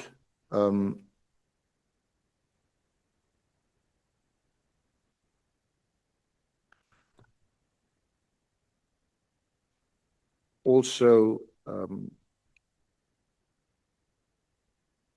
recommends, and it's apparent from page 285, the section on the recommendations.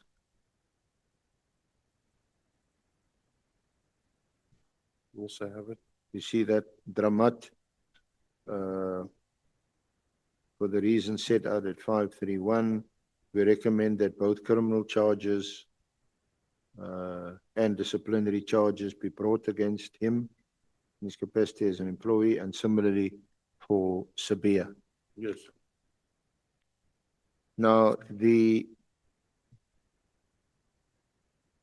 third report is the one that is not in, is not an annexure, Honorable Chair, Honorable Members, to the affidavit, but we have now included it late in the exhibit bundle.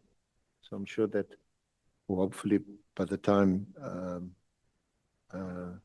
you ask questions of Mr. McBride, you would have had an opportunity to look at that report. That's the final report. Yes, indeed. Did you interview, amongst others, General Nkhonazi in the compilation of that report? No. I was not involved directly in the investigation, and I'm not sure if the others spoke to him again. What was done was the inclusion of the cell phone records analysis report to indicate whether the cell phone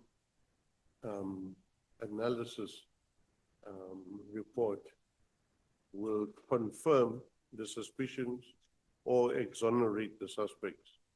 And in this case,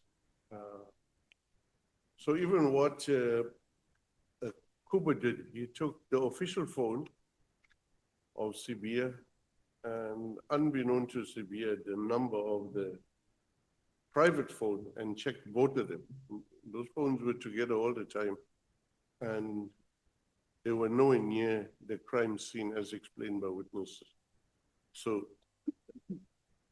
it's not sustainable any longer to continue to suspect him and recommend prosecution. Now, can I ask you to turn to Annexure RJM8, which is on page 305. That is the affidavit or the sworn statement of Matthew Sissoko, an affidavit that he made to the the Zondo Commission. Yes, sir. It's at page 307.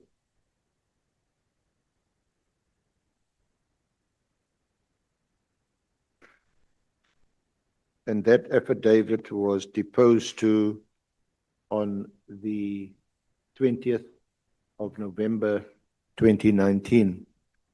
That you can see from page 314. Yes, sir. And he mentions at 307 paragraph 2, he says at the onset it was important to note, he introduces himself and says, I'm responsible for all provincial and national investigations of the directorate. I report directly to the executive director. Is that still his position, do you know? Mr. McBride? No, my understanding is that Sissoko is now part of IDEC. As a permanent staff member in IDEC and head of investigations. He says at the onset, it's important to note that I specifically asked the lawyers who were interviewing me what the status of the inquiry was and whether I was being investigated for misconduct or any criminal offense. To which they replied that the minister merely wanted to understand the circumstances surrounding the two reports. Then he also attaches a transcript of the interview. And he only participated without legal represent on the basis of this assurance. In paragraph 3, this notwithstanding, when the report was released, which was not officially given to us, but rather leaked to the Sunday Times newspaper, Indeed. it was recommended that I be charged criminally and departmentally without even affording me an opportunity to deal with the allegations against me. When you objectively look at the totality of the evidence in this matter, it is apparent that although Kuba signed the so-called first report with the recommendation that Ramat and Sabia should be charged, he regarded the report as an interim report, as he was aware that investigations were outstanding. Mosing and Moletsi came to a different conclusion relating to charging Sabia, concluding that there was no evidence to support the charge and also indicated that expert evidence on cell phone records needed to be procured. They both regarded Kuba's so-called first report as a draft report and marked it as such. The report emailed to me by Kuba after sending the so-called first report to Mosing does not recommend charging Sabia. See the email and the report attachment marked MS3. What was sent to me was his amended first report, which amended the recommendation that Sabia be charged. The decision arrived at by both Mzinyati and Beloy, were they at the time prosecutors, Mr. McBride? Yes, sir. In the NPA? That's correct. Without having regard to the so-called first report signed by Kuba and the final report signed by myself, Kuba, and McBride, is different from the recommendation of Mosing and Moletsi, as they decided that both Ramat and Sabia should be charged. So too the report, which is the final report signed by myself, Kuba, and McBride, concludes differently, that there is no evidence to support the charges against Ramat, Sabia, and other officers.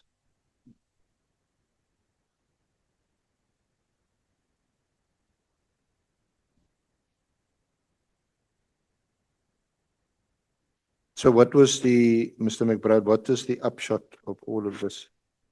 Is that the NPA itself, senior members, were also of the view that it was an incomplete report. And they said so in writing, and some even wrote the word draft. And it's therefore no surprise that when the additional evidence is added, which shows a different perspective of the matter, that the recommendations from IPUD would be that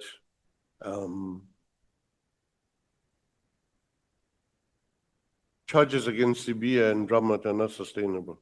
There's no evidence to sustain it. So that's it. But it shouldn't be a surprise. Now, just for completeness sake, Chair, this matter has been ventilated in this August House before the Portfolio Committee, ad infinitum. And it's on and on about it. When I requested that I should come and explain this, what's explained in the Zondo Commission, Mr. Bjekman refused to let me come and explain the side. So they started a long process which then culminated in my suspension then, together with Werksman report. No consideration of the totality of evidence that was there. So, and it's not the first time, and it happens a few times. Honorable Chairperson, in this August House, it happens a few times when that happens. Just explain to us, Mr. Beekman, those of us who, people who may not know who you're referring to. Oh, Mr. Beekman was the executive director of IPID before me, and also became a chair of the Portfolio Committee of Police. Prior to that, he was a National Party member, and with the collapse of the National Party, he joined the ANC. It was during, I think, floor crossing period or something. So he was beholden to be told what to do, and so he closed his mind.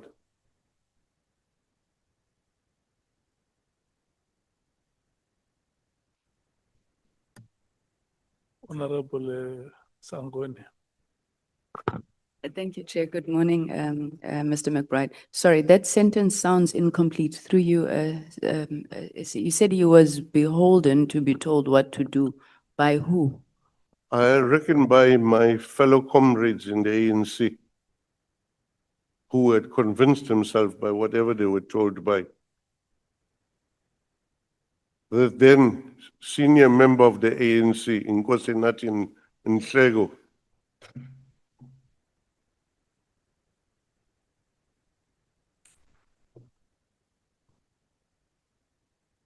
Honorable James. Thank you, Chair. I raised my hand earlier on, I think twice. You didn't recognize me, and I'm going to go back to the same question because it's relevant now. You mentioned that there was a plot against General Sibia, and you mentioned that all the statements given was incorrect by the members within SAPS. Who were these members? The people who made the false statements. Yes. So it was, I don't remember the names off by heart yet, but it was the same people, and that's what Kube explained to me. At some stage, General Sibia, and here's where the problem starts, arrested General Mdluli, Richard Mdluli. And during the appearance of Richard Mdluli in the court in Johannesburg, a number of armed people were putting the proceedings under surveillance, and Sibia and his fellow officers approached them, and an altercation ensued, ultimately which led to the arrest of those people. And those people describe Sibia in a particular way: a tall man in a gray suit and driving a BMW. Now that same description of him mysteriously comes up by the same people of crime intelligence. By the way, those people of crime intelligence, honorable member, they were crime intelligence members, and the name comes up again in this rendition issue as the statements supposedly implicating Sibia. But where they place Sibia on the scene, Sibia is 100 kilometers away from there. from the cell phone records which were obtained subsequently. So in my mind, it's a stitch up. It's a fabrication. And that's what, according to Kuba, what gave him an idea to look is that he investigated both cases. So that's how he remembered the statement in the other one. And then it became clearer afterwards when we got the cell phone records. It can't be unless General Sabia has the ability to bilocate and be in two places at the same time. Okay, Mr. McBride, you can stop speaking. I want to give you a break, honorable members, and because this is your time now, let me check, is there any one of you who wants to speak? This is your time.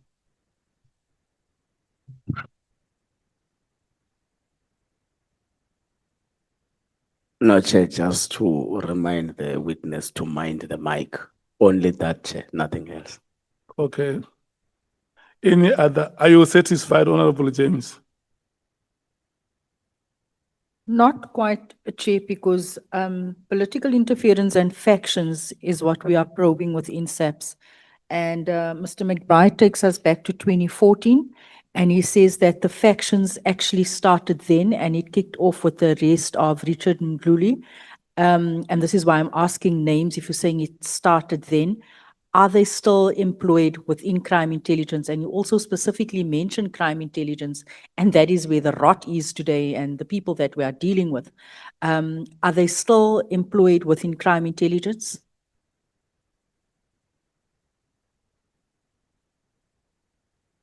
Okay, thanks. My apologies, Chief Whip.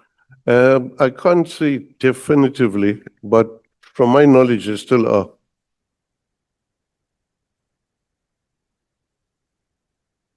I want to get indication from you, Honorable James. Are you satisfied? Anything, Honorable Sauls? Partially satisfied, Chair. I just would have wanted Anything, name. Honorable Matthys?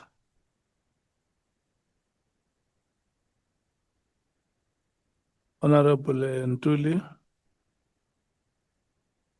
No, nothing on my side at the moment. Honorable Mngango? Well, nothing on my side. Thank you. Honorable Sangoni? No, nothing, Chair. Honorable Sokanyile? Nothing, Chair. Honorable Ngola? One thing, Chair, let's go to a break. Honorable Nomvalo? Nothing, Chair. Honorable Shongwe? Nothing, Chair. Charlie?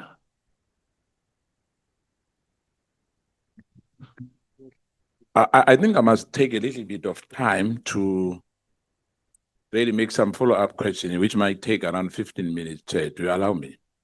No, it's your time, I mean. Thank you, Chair. So no member should intimidate me then. I really thank for the opportunity, but I'll come back at a later stage. Thank you, Chair. Honorable Breitenbach? Honorable Kuala Barnard? Honorable Cameron? Honorable Topa? I'm fine, thank you, Chair. Honorable Vessels? We will come back at 14 hours. Thank you so much, Advocate Arendse and our witness, Mr. McBride. Thank you. 14 hours, Mr. McBride, you are sitting on that chair at 14 hours.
bit more about this allegation. It's in the second last sentence on page 8.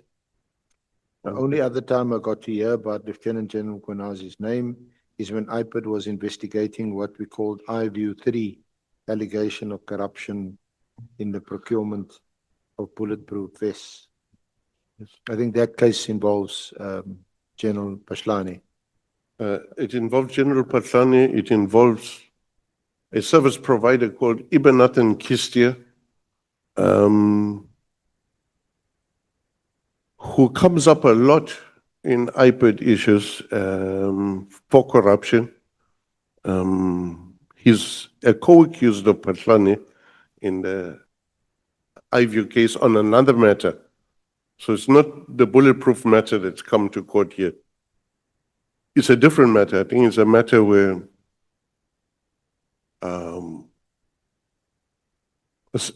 supposed technology was delivered and paid for, but it was not delivered ultimately. So Ibenathan Kistia forms part of a complaint which I sent to Inspector General of Intelligence, which was covered in the Zondo Commission when Dr. Tintwe was testifying. So, and which former Minister Bekitele used as one of the issues not to extend my contract. So there were two issues, was Cedric's matter, which I will deal with just now, and also creating a story that I'm not to be trusted, which was a false story. And I even spoke to the then Minister of Intelligence, Minister Letsatsi, and she confirmed. And but a different version of it. But I have a copy of the report. It should be in the bundle of the complaint that I lodged about Kistia's role in which he played. Yeah, the name is definitely on the in the criminal case and in the dockets. Lastly, as a matter of interest, do you know or do you have anything to do with Usumuzi Kat Matlala, Bran Mogotsi? You know them? Have you had No, any I've interaction only with heard them? of them in his inquiries. I don't know them, never seen them in my entire life. Don't know them. You didn't see Bran Mogotsi at January the 8th? No, no. And you've subsequently seen the letter from Minister Mkunu of 31 December 2024, directing that the PKTT be disbanded immediately. No, I didn't see the letter. You've heard I about heard about it in the media, but I didn't see a letter yet. I'm not involved in the criminal justice system. Thank you, Honorable Chair. I'm going to ask my colleague, Ms. Mkhize, to continue with the questioning in relation to Mr. Nkabinde and General Paslani. Thank you. Can I give you a 10 minutes break? I hope it doesn't take you off phone. Okay. 10 minutes break, honorable members.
Mr. Robert John McBride, our witness today on the 20th of January 2026, are you ready that we proceed?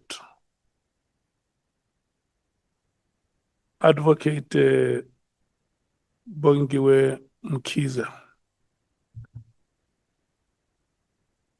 Chair. Honorable Nomvalo, when your fellow members come back, just whisper to them and tell them that in these chambers there is a customary practice that when a person makes a maiden speech, it's not being disrupted. So Advocate Mkhize is making a maiden presentation of evidence. She's the one that is now leading Mr. McBride in the presentation of evidence. And this is a maiden occurrence since she joined us. And when she finishes, I want us to applaud her the way we have applauded others. And she can only do that with our cooperation. She needs 2 hours to do that.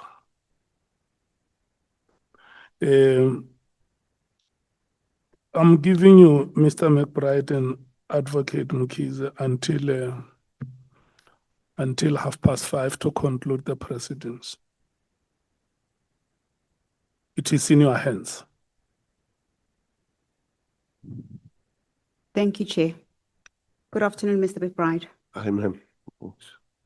Mr. McBride, if we can just turn to page 20 of your statement.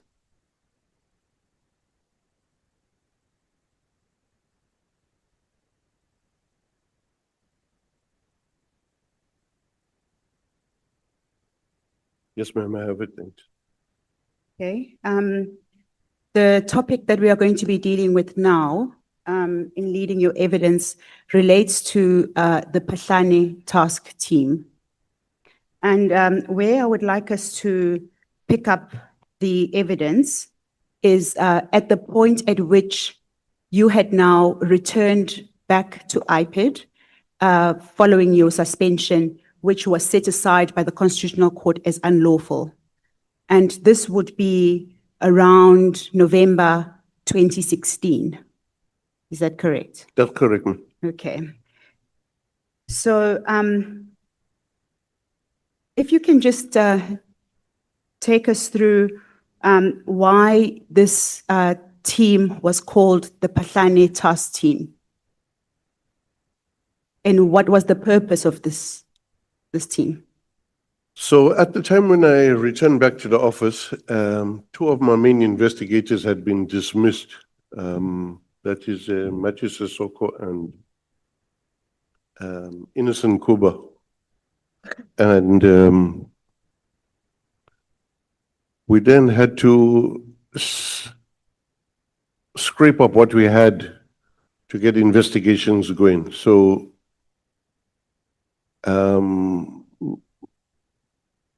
when I came back, we had to deal with a number of complaints. And one of the complaints was about the Pahlane matter. And I had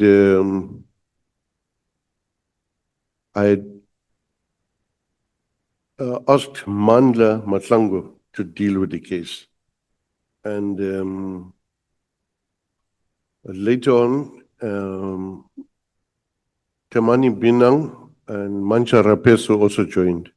Okay. And then later on, Mandla approached me and said that, look, Cedric Nkabinde is up here. This is the guy. He works very well. He's up on an investigator's course. Can you consider putting him to help us? We're short of manpower. And And it colloquially became Patlani Task Team. That's how it was. Was that, Mr. McBride, was that the practice perhaps within IPID? Why this one? Why was this one specifically called task team?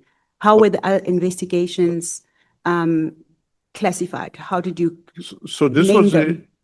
yes, ma'am. It was a systemic corruption, number one. It from outside looked like a systemic corruption, number one. Number two, it covered at least two provinces,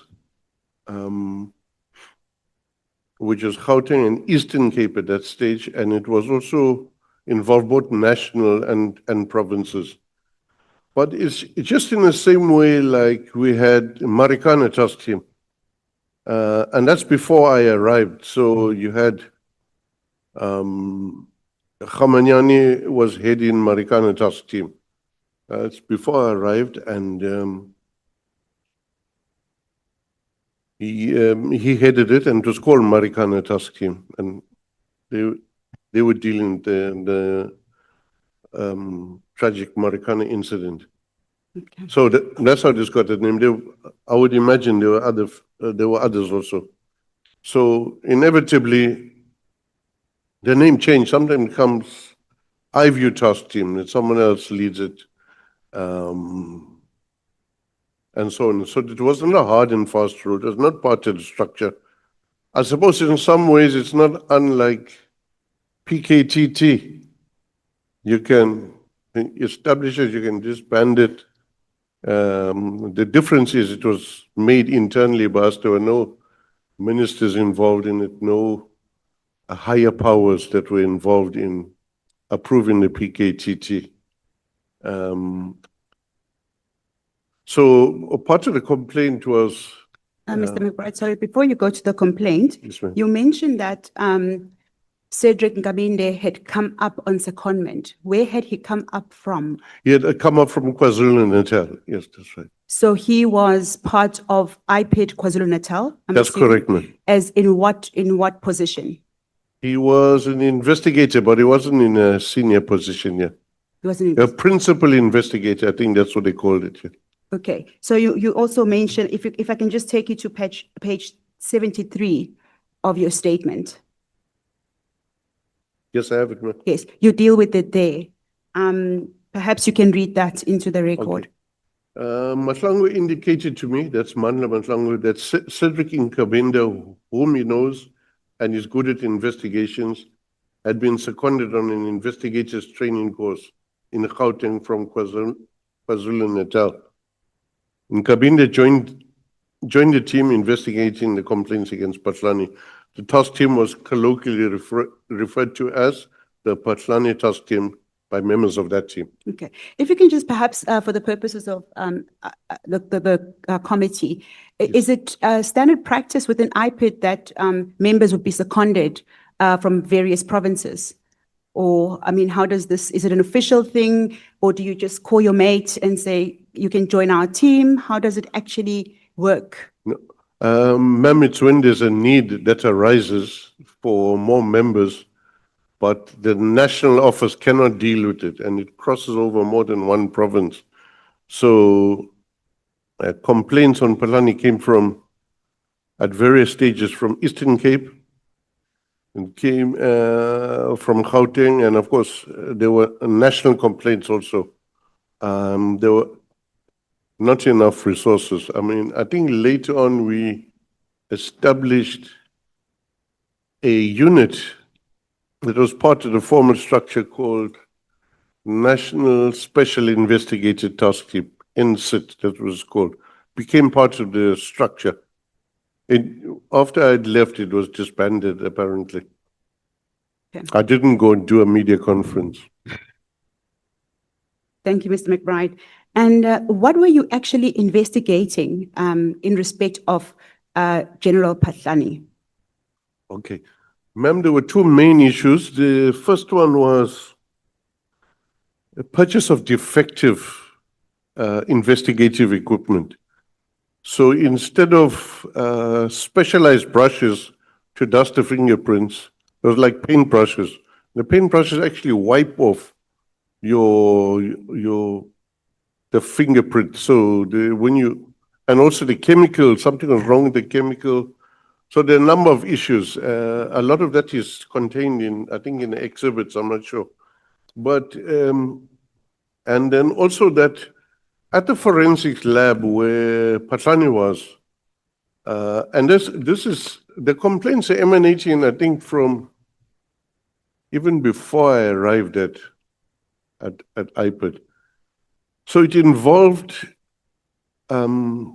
exhibits going missing, like rhino horn, narcotics, illegal narcotics, going missing, and instead of, and some of those narcotics, according to the allegations, found their way onto the streets.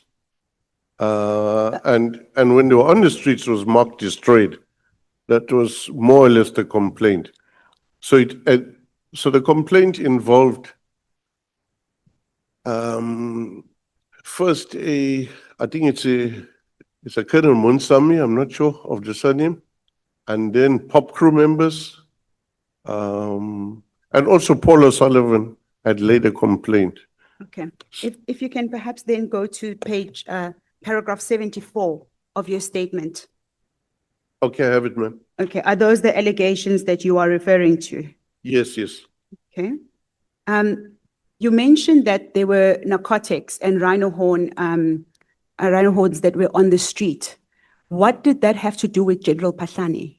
Oh, he was the head of the forensics laboratory, which confirms something is what is alleged. If it's to make sure it's not baby powder and it indeed is cocaine or heroin, then the job of the lab is to double check that and confirm that indeed it is. But to happen that or large amounts on a number of occasions of the consignment that was confiscated lands up at forensic lab instead of a sample, and that would go missing. This is the report that was given to us, the allegation. Oh, okay, in respect of the labs, because you were the Yes. head of forensics. Yep. And there's another complaint that I see at 74.1. Yes, yes.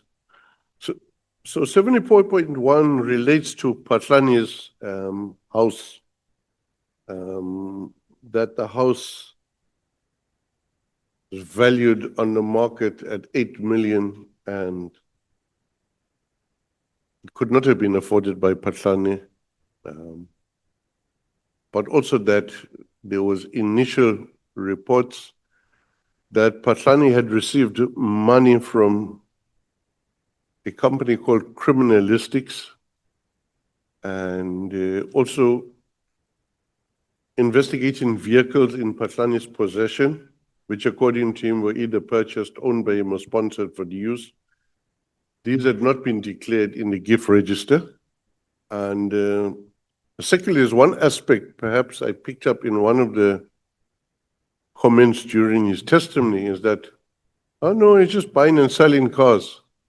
But the key issue with that is from memory, is the amounts to acquire the car and ludicrous amounts to dispose of the car.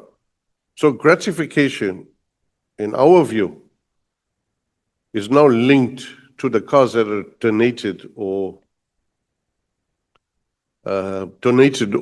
bought, in inverted commas, and how they're disposed of. So that is the allegation. That case hasn't come to court yet. I think they are still busy with it, but I don't know the full details of it. So, Mr. McBride, when General Patlani came before this commission last week on Yep. Wednesday, he informed this commission, this committee, that he was trading in cars. So what in essence was happening is that he would purchase one car, and when he trades it in for another, it would remain in the register as though he still owns the car that has now been traded in. Are you saying that that is inaccurate? the evidence that he gave this committee? My understanding, where the loophole is in that version of events is the amounts used for vehicles on the reselling. So vehicles are sold at more than their market value and more than their resale value. Sometimes exorbitant amounts above it. So that's what we looked at. Yeah, Okay, but that you said is still an ongoing investigation. indeed, yes. So we'll park that for now. Thank you. If we can then just turn to RJM 13, Annexure 13, which is at page 599. 1 second, ma'am.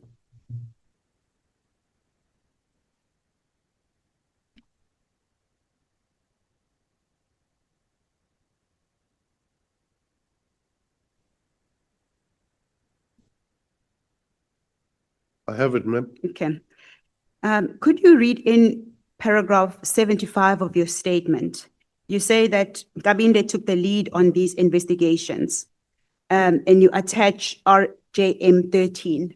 Indeed, ma'am. What is that document in front of you there at 599? So the document at 599 is Cedric Nkabinde opening up the case against Khomotso Patlane, and he is there as the investigating officer.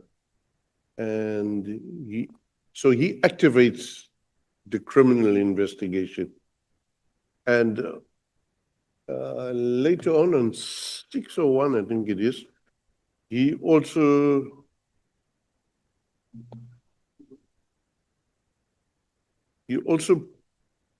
makes a complaint with the affidavit.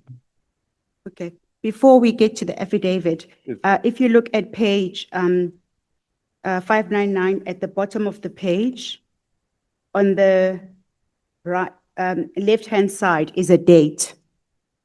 Yes, ma'am. Could you read that into the record?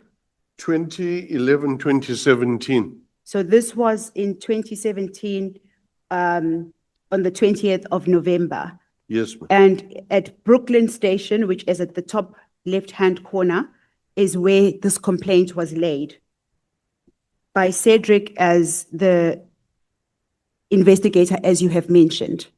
Yes, he's the, So if you could then turn to page 601, which forms part of the same annexure. yes, I have it, ma'am. What is that document? Well, that document is Cedric making an affidavit in support of his assertion that there's a criminal case to be investigated. Okay. So he's supporting the opening of the case, and this is in effect his A1 statement. Okay. At the top of the state of that document is writing in manuscript. What is that? What should we make of that? So that's Brooklyn case number, according to this, 565-11-2017. So the case is open in Brooklyn, and it's a 565th case of November 2017. Okay. So in this document, Cedric signed this affidavit. It is commissioned at page 603.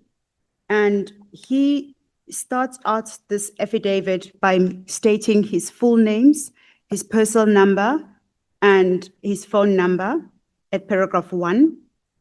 At paragraph 2 of the document, he states the purpose of the charge, the purpose of the complaint, rather. Yes, ma'am. And it reads, on 2017, on the 12th of October 2017, an alleged fraud and corruption was reported by the source that the former acting national commissioner, Lieutenant General Patlane, initiated a procurement of software of media monitoring and a secure encrypted mobile communication system to prevent mobile cell phones to be intercepted, which was not part of the motivation, which worth the total of 54,229,000 change.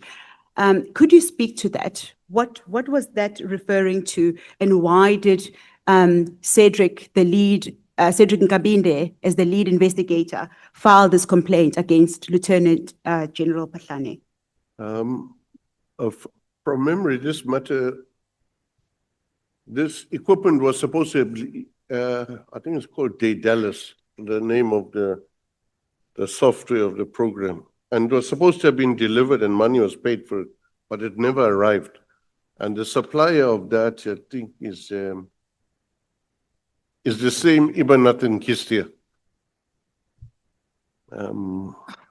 So in other words, it was not a purchase because nothing was delivered, but money was paid. That's the issue. So it was a fraud and corruption. Yeah. And what was the explanation given for that? SAPS has paid, was this at the time when Lieutenant General Pahlane was the acting commissioner? What was his position at the time? Yes, that was his position. I'm trying to see here, 12, from corruption was reported. Yeah, so it refers to a time when General Pahlane was acting national commissioner, and this stuff was ordered by crime intelligence. My understanding of how procurement works within government is that you use supply chain. So this would have gone through supply chain, and you make the allegation that he bought this equipment for over 54 million, but in fact it was never delivered. That's correct, ma'am. And there was no accountability for that. No accountability for that. Okay, and then we move on. And what has happened to that investigation? I'm not sure if it's the same one, depending on case number. It would be the one that is perhaps before court now in November. If you allow me for a second, I can double check for you the case number. Yes, you may.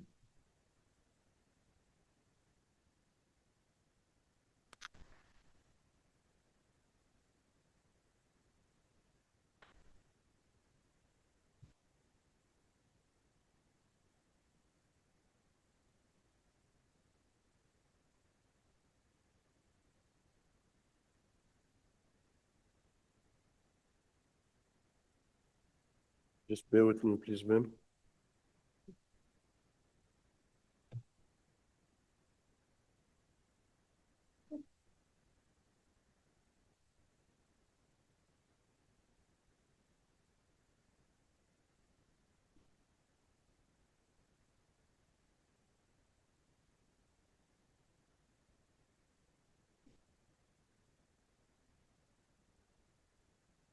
Second.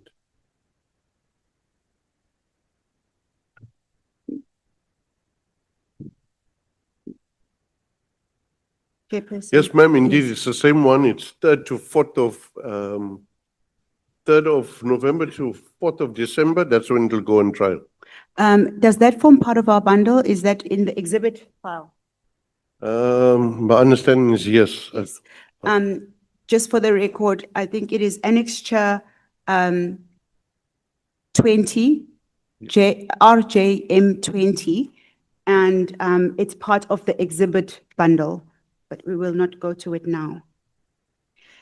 Then you moved on to investigate the second matter, which was another complaint regarding General Pahlane. So if you can go to paragraph 77 of your statement. 1 second.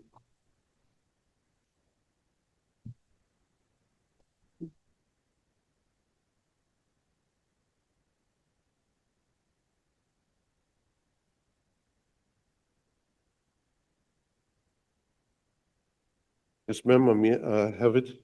Okay. From your statement, you say that in January 2017, a search warrant was executed at General Pahlane's home. Could you take the committee through that complaint?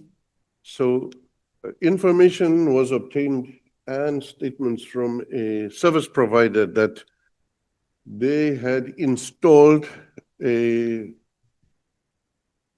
surround sound theater and hi-fi or some electronic equipment, and they had installed it as a service provider in the general's house. And later on, we found out sometime afterwards, the general seemingly paid the company back.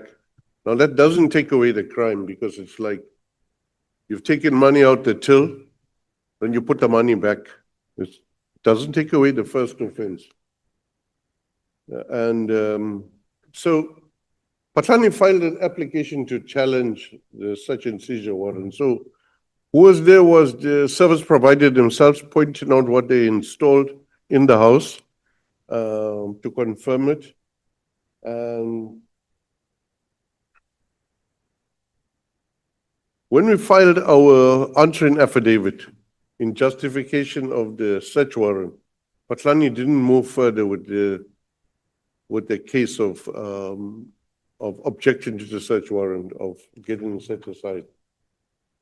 Only later on, after Nkabinde wrote to Minister Kele, did Patlani file a supplementary affidavit, which was supported by Nkabinde's affidavit. That's a year later from where Nkabinde opens the same case himself. So it's a year later in which he's joined the other side. And I must add, probably for a brigadier's post. In fact, if I carry on further, without going through each and every one of these, he was given a post in the National Commissioner's office at some stage. And it came to the notice of the public and they objected. And then the then General Sitole then could not allow it to happen because I think they did some due diligence or something, perhaps late. But they then found out indeed the guy is not a trustworthy guy. And then he was not allowed to take up his appointment. Thank you. Mr. McBride, I don't mean to interrupt your train of thought, but you said it was a search warrant at his house because of a music system, a hi-fi kind of. What was the purpose of going to his house?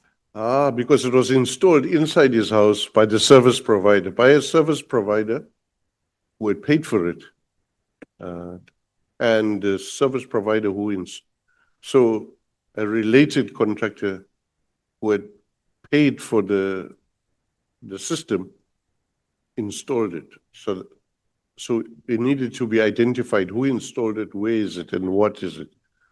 That's why the guy had to accompany the investigators. So it was for the purposes of identifying that in fact the sound system is the one that was installed, that was paid for by the service provider. Yes, yes. And that is at paragraph 77 of your evidence. Now, to that end,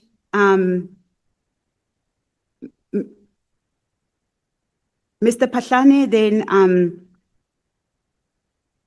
has a problem with the fact that you've come to his house. What was the step thereafter? Sorry, ma'am, could you repeat that, please? If you go to your paragraph 78. I have it. Just for the sake of completion of this part, because you make, in your evidence, you state that he had received this money from service providers. Yes. But we don't know that he had, how do you know that he had received this money from service providers? Besides the fact that you've now got a search warrant and you are able to identify the music system. But how does it come to you as IPID, not you personally, but you as IPID, that it's service providers that are in fact paying for... Yes, so there were whistleblowers, including the service providers, and including the estate manager. Once the estate manager appears to support Patlani on a number of issues, he's actually leaking information to O'Sullivan in any case. So That's how O'Sullivan knew so much about what's happening. Yeah. Okay. So at paragraph 78, you say that Patlane denied that he had received kickbacks from SAPS suppliers. Another search and seizure operation was conducted at the premises of FDA. This initiated litigation. Oh, before I continue, who is FDA or what is FDA? FDA is a company owned by Keith Kitchen, which supplies software systems, crime registration system, forensic data analyst. That's what FDA stands for. And what was his connection to Mr. Patlane? Well, according to initial statements,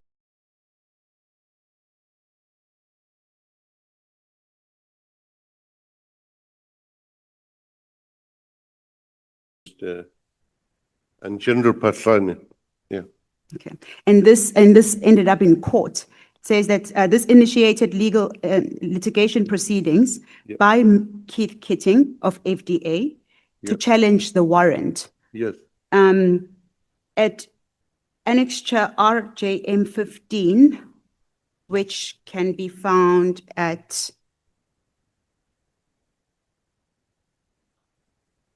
page 620.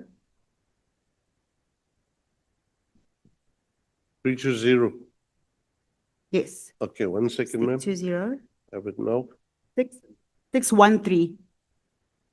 I think it's 613. second. Almost there.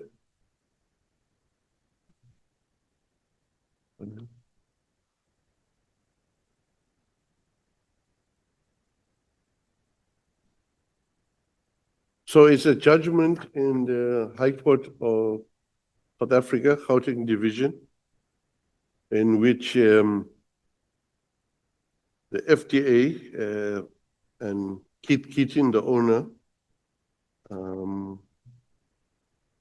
challenged the magistrate's decision, challenged the Minister of Safety and Security, that's a term he uses, and one of the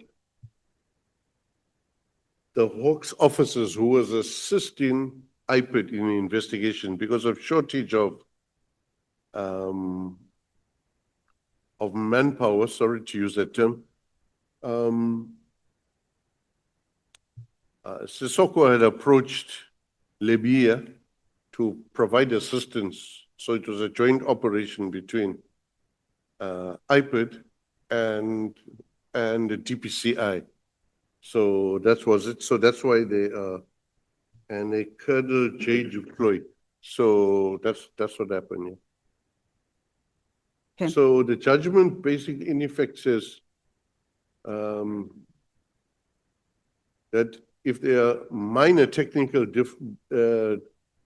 difficulties or discrepancies in the execution of a search warrant, it's not of a substantial nature, the search warrant is then permitted and is not set aside. So a lot of documents of on the different transactions relating to different purchase of goods and the hiring of FDA and FDA actually is like the sole supplier of SAPS. So SAPS is held hostage by FDA. So SAPS had to pay FDA now the other day like X amount of million because they withheld payment at some stage. What does FDA supply to SAPS? If you say that they're the sole supplier to SAPS and they get paid in the millions, what is it that they actually supply to SAPS that other service providers cannot It's supply? software to deal with the evidence and exhibits or related to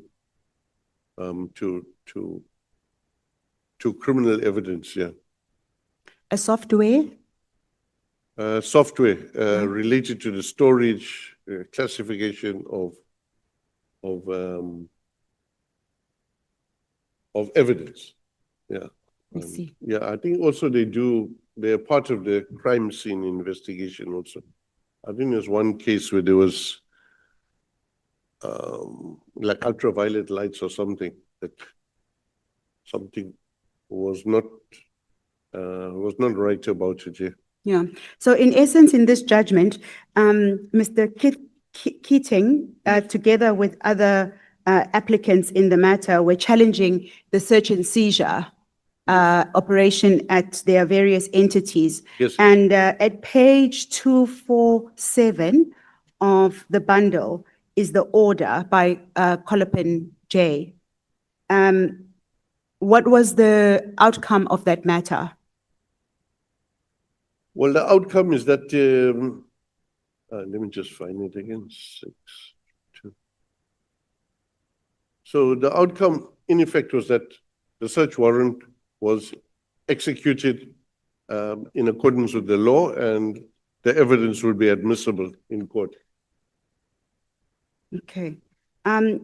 If we go to page 26619 of the same judgment, I have just it to here. place this matter in context.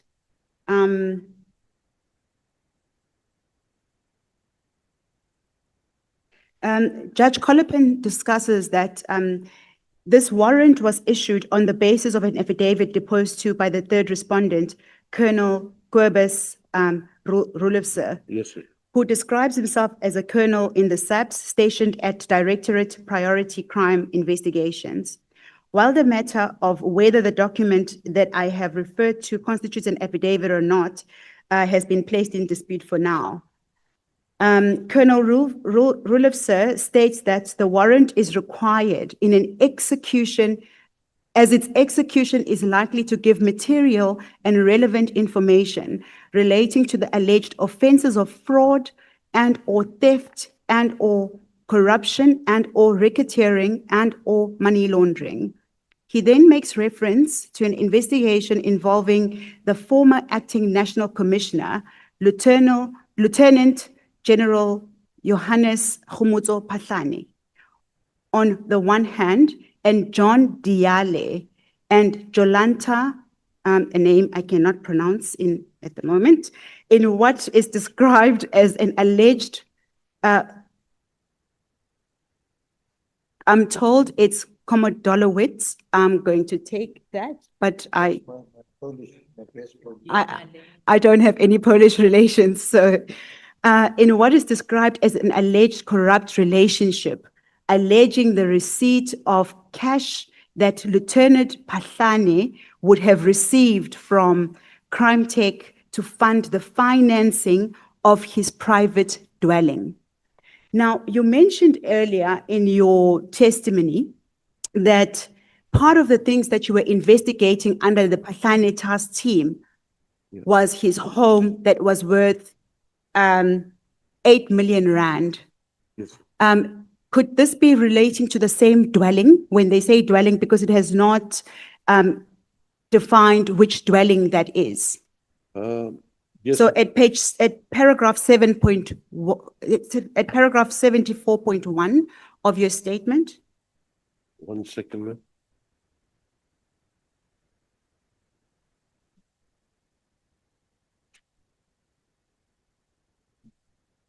I have it here. You may read it into the record. The case to be investigated by this task team was in relation to the construction of General Phahlane's 8 million rand house at Sable Hills Estate, allegedly paid by funds received from SAPS service providers. And this case has to do with, you've told this committee that it is Keith Kitting who brought this matter before Judge Colopin. Yes. In the Pretoria court. And you've also led evidence to the fact that Keith Kitting owns a company called FDA. That's right. And he's also the sole supplier at SAPS for technology and being at the crime scene first and so forth. So could this Keith Kitting and this paragraph 12 be speaking to what you are saying at 74.1?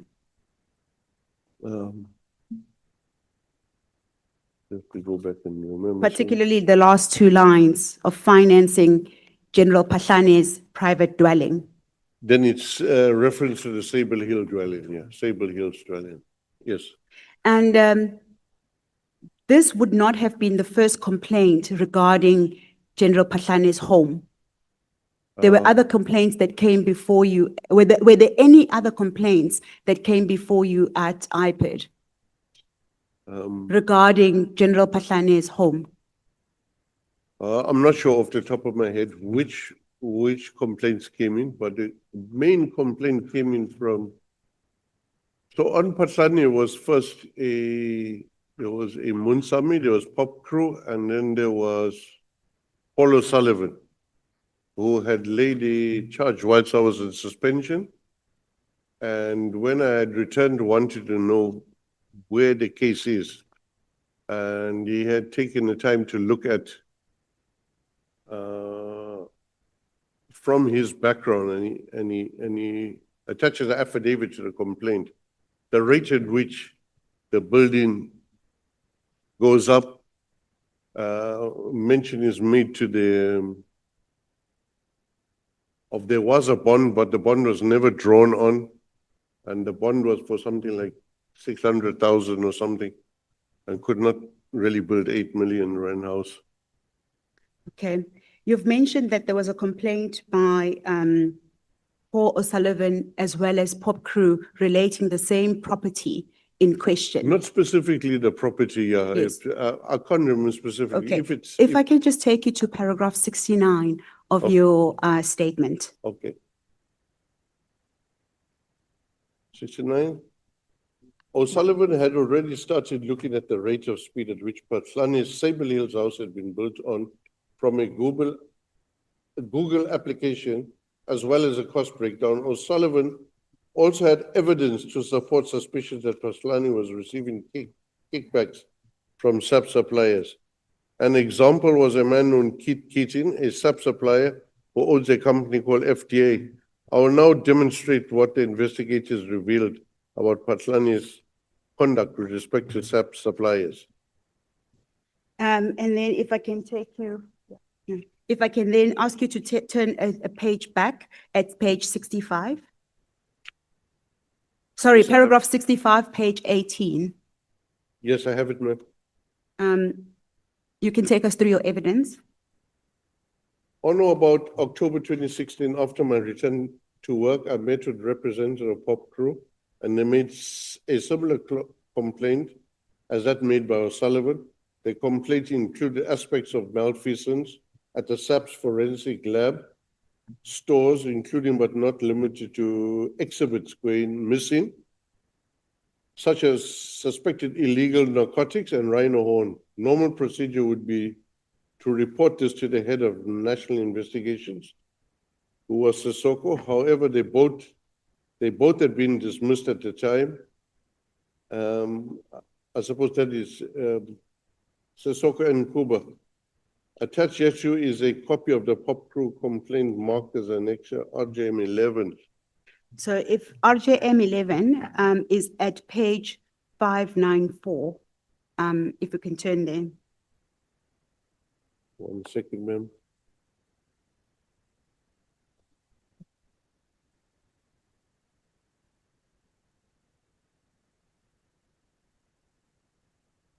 It's Colonel Munsami. What is that document? If you can just perhaps define. It's a complaint forwarded to the National Commissioner by Colonel Munsami, complaining about irregularities within the Division Forensic Evidence. In terms of date, there's just a fax on there of, I don't know where it goes to, it's 08/2014. I don't see his date on his signature. Okay. It says that at page 596, it reads Commander Local Criminal Record Center, East London. Yes. Why has this document come from East London?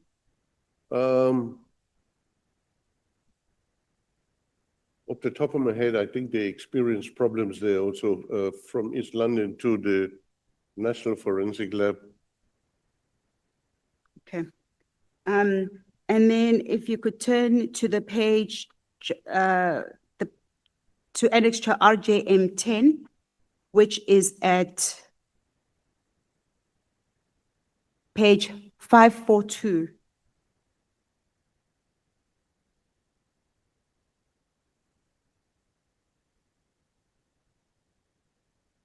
One second, ma'am. Chair. I've had my hand up for a while. Yeah, I have said that the advocate is leading evidence for the first time. I'm only going to take questions thereafter. So you're saying that we're not doing questions of clarity anymore? We will take them thereafter. Okay.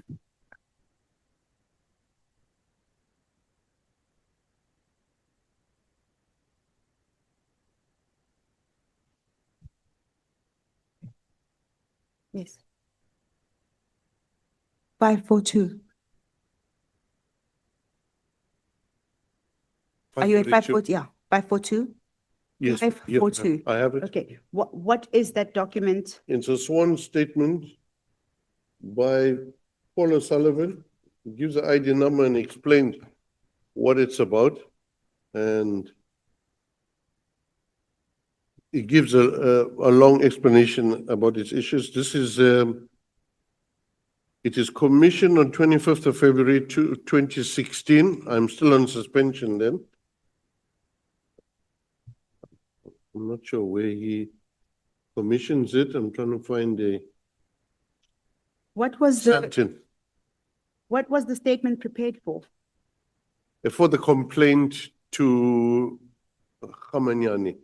To Khamanyani. Yes. At page 546, it is dated and commissioned, and this is on the 25th of February, 2016. That's correct, Is ma'am. that correct? Okay.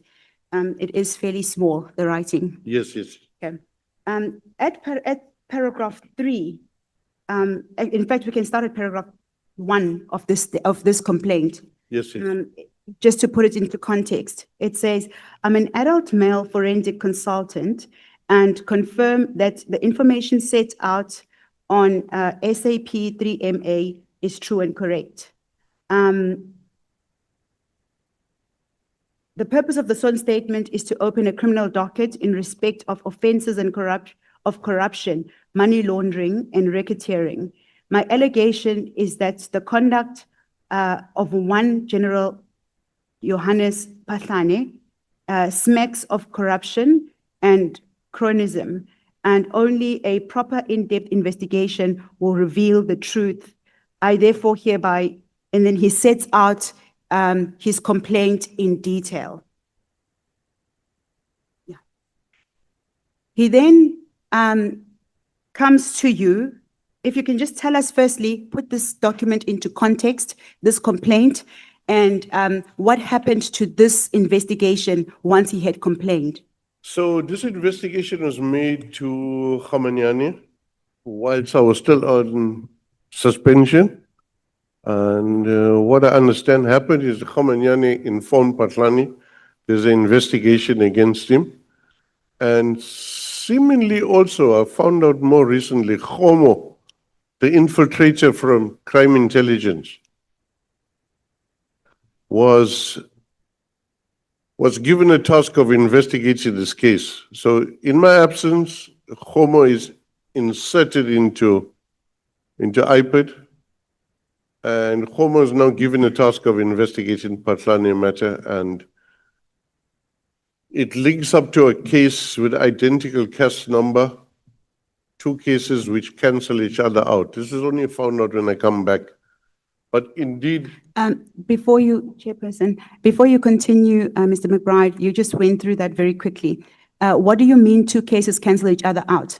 So what I've understood at the moment is that there's a complaint against General Phahlane. Yes, yes. Yes, if you can just then take us through that step by step so that we can understand what you are So on explaining. this specific occasion, I'm not sure, but there was a series of early closures or special closures. That's how it was called in IPID.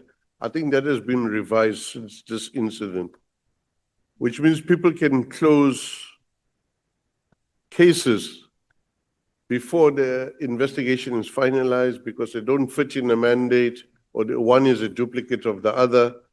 And then ordinarily you'll have one continuing while the other one is removed. But in this instance, you find both were getting removed and closed in special closure. How was that happening? Two duplicate cases. And it was also to push statistics. So Is it I'm sorry to just interject. Okay, ma'am. Is it common practice that in instances where you have a duplicate case, you surely would close one case of the duplicate and leave one open?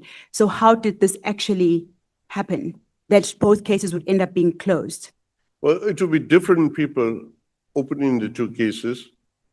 And then the one saying, but this is exactly like the other. So it's we have case control number, CCNs, which is like the CAS dockets. When we take the information to SAPS, because that's how the system is set up, we then open a CAS number. So on this one, it appears that from an analysis, so someone complained also that there's special closures are going haywire. All of this in my absence.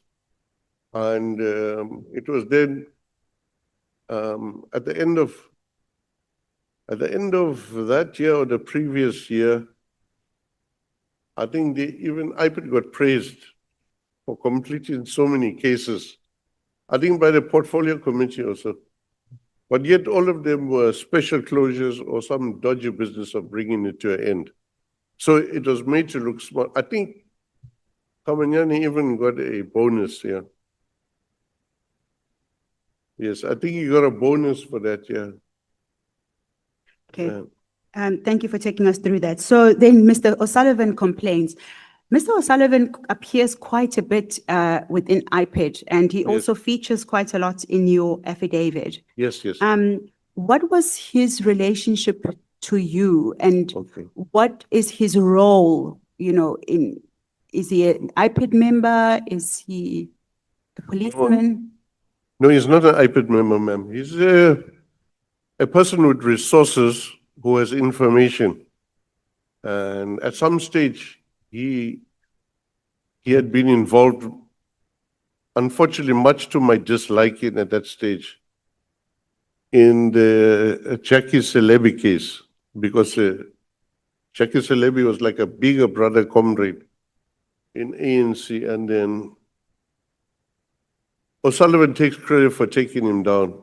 So when I was appointed in IPID, he made a statement that, yes, IPID had made a statement that he has no case against Jackie Celebi, and that has not been corrected, and he's going to keep a hawk's eye on us.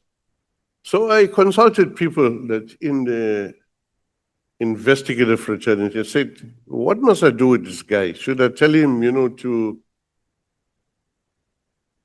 to go and get intimate with himself and leave me alone?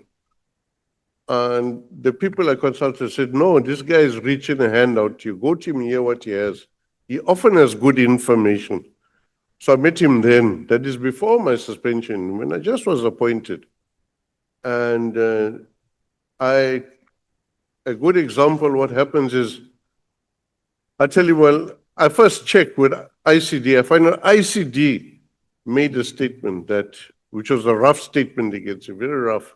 I can't remember what it was, but I then, so IPID is now the derivative of ICD. So when I speak to O'Sullivan about this matter, I tell him, look, seemingly you are proven right. And perhaps my people, although I inherit this, were wrong. So sorry about that. He goes to the newspaper excuse my laughter. And he tells the newspaper, McBride apologized. So the headline is a headline, says, McBride of IPED apologizes. So I thought, no skin off my back. The guy is eccentric, a little bit strange, but he does have information. So when I was suspended, he laid this complaint, now at Khamanyane. When I returned, he then came to ask, keeping up his promise of watching us like hawks, his promise, where is his case? And I think he was also the person who brought the pop crew to us. So Bunsame had complained to him, Popro had complained to him. He is the go-to person of disgruntled SAPS members who are whistleblowers who see wrongdoing going on. They go to O'Sullivan. That's what happens. So he sits with a lot of information, even at times when I thought he was wrong. There was an occasion when he was in a public spat with the Crime Intelligence General, who I know to be solid and who does good work. And the general asked, can you speak to this guy? I don't like what you're saying. And then I put them together, they must have a go at each other. Because I don't like stories, carrying stories. One of the biggest sins we make in this country, we make in even political parties, and which I've seen made here in this parliament by Begitele, is running, carrying stories, not listening to the other side. So I put them together and say, talk it up. Come, tell us what it is. Then they were having a go to each other. Allegations were made, counter allegations. In the end, O'Sullivan was satisfied. But the guy hadn't told the truth. There was something he left out which was true before, but was not true at that time. And in any event, O'Sullivan proved to be correct, even when I thought he was wrong on a piece of information. Yeah, so he's got that reputation of being solid, of receiving a lot of information. And so he also tends to brag. For example, there is a case, this one that Patlani is on, that's going to court in October. He basically said on TV somewhere that he gave the information for the case. That's not true. That case was done by Temani Binang, mostly on his own. Mostly on his own. So Paul is like that. He has good information, but sometimes he wants to be the center of the story. So, yeah. Yeah, well, Mr. Paul O'Sullivan is going to appear before this committee and he can tell us where he got the information from. For now, I'd like to take you back to your statement. Yes. You returned back to your position once your suspension was lifted. And you get back to the office and find out that there was a complaint laid with Khamanyane, but nothing was in fact done. If I can take you to page 598 of the bundle. Yes, I have it. What is that document? There's a document by Khamanyane writing to Patlani, against whom the complaint is laid. I can read it out. Kindly be informed that we have received a complaint from Mr. Paul O'Sullivan regarding allegations of 10-day irregularities and irregular appointments. The IPD in Gauteng have been tasked to grammar's problem, investigation regarding the above case, to conduct investigations. You are requested to arrange a suitable date for IPD to meet with you. And then Patlani writes to, I think it's his PA, Helen, yes, schedule accordingly. So Patlani is informed by Khamanyane that O'Sullivan laid the case. At that stage, Homo gets the case, but nothing happens. There are no threats against anybody. Nothing happens. So O'Sullivan's already made his complaint. I am on suspension.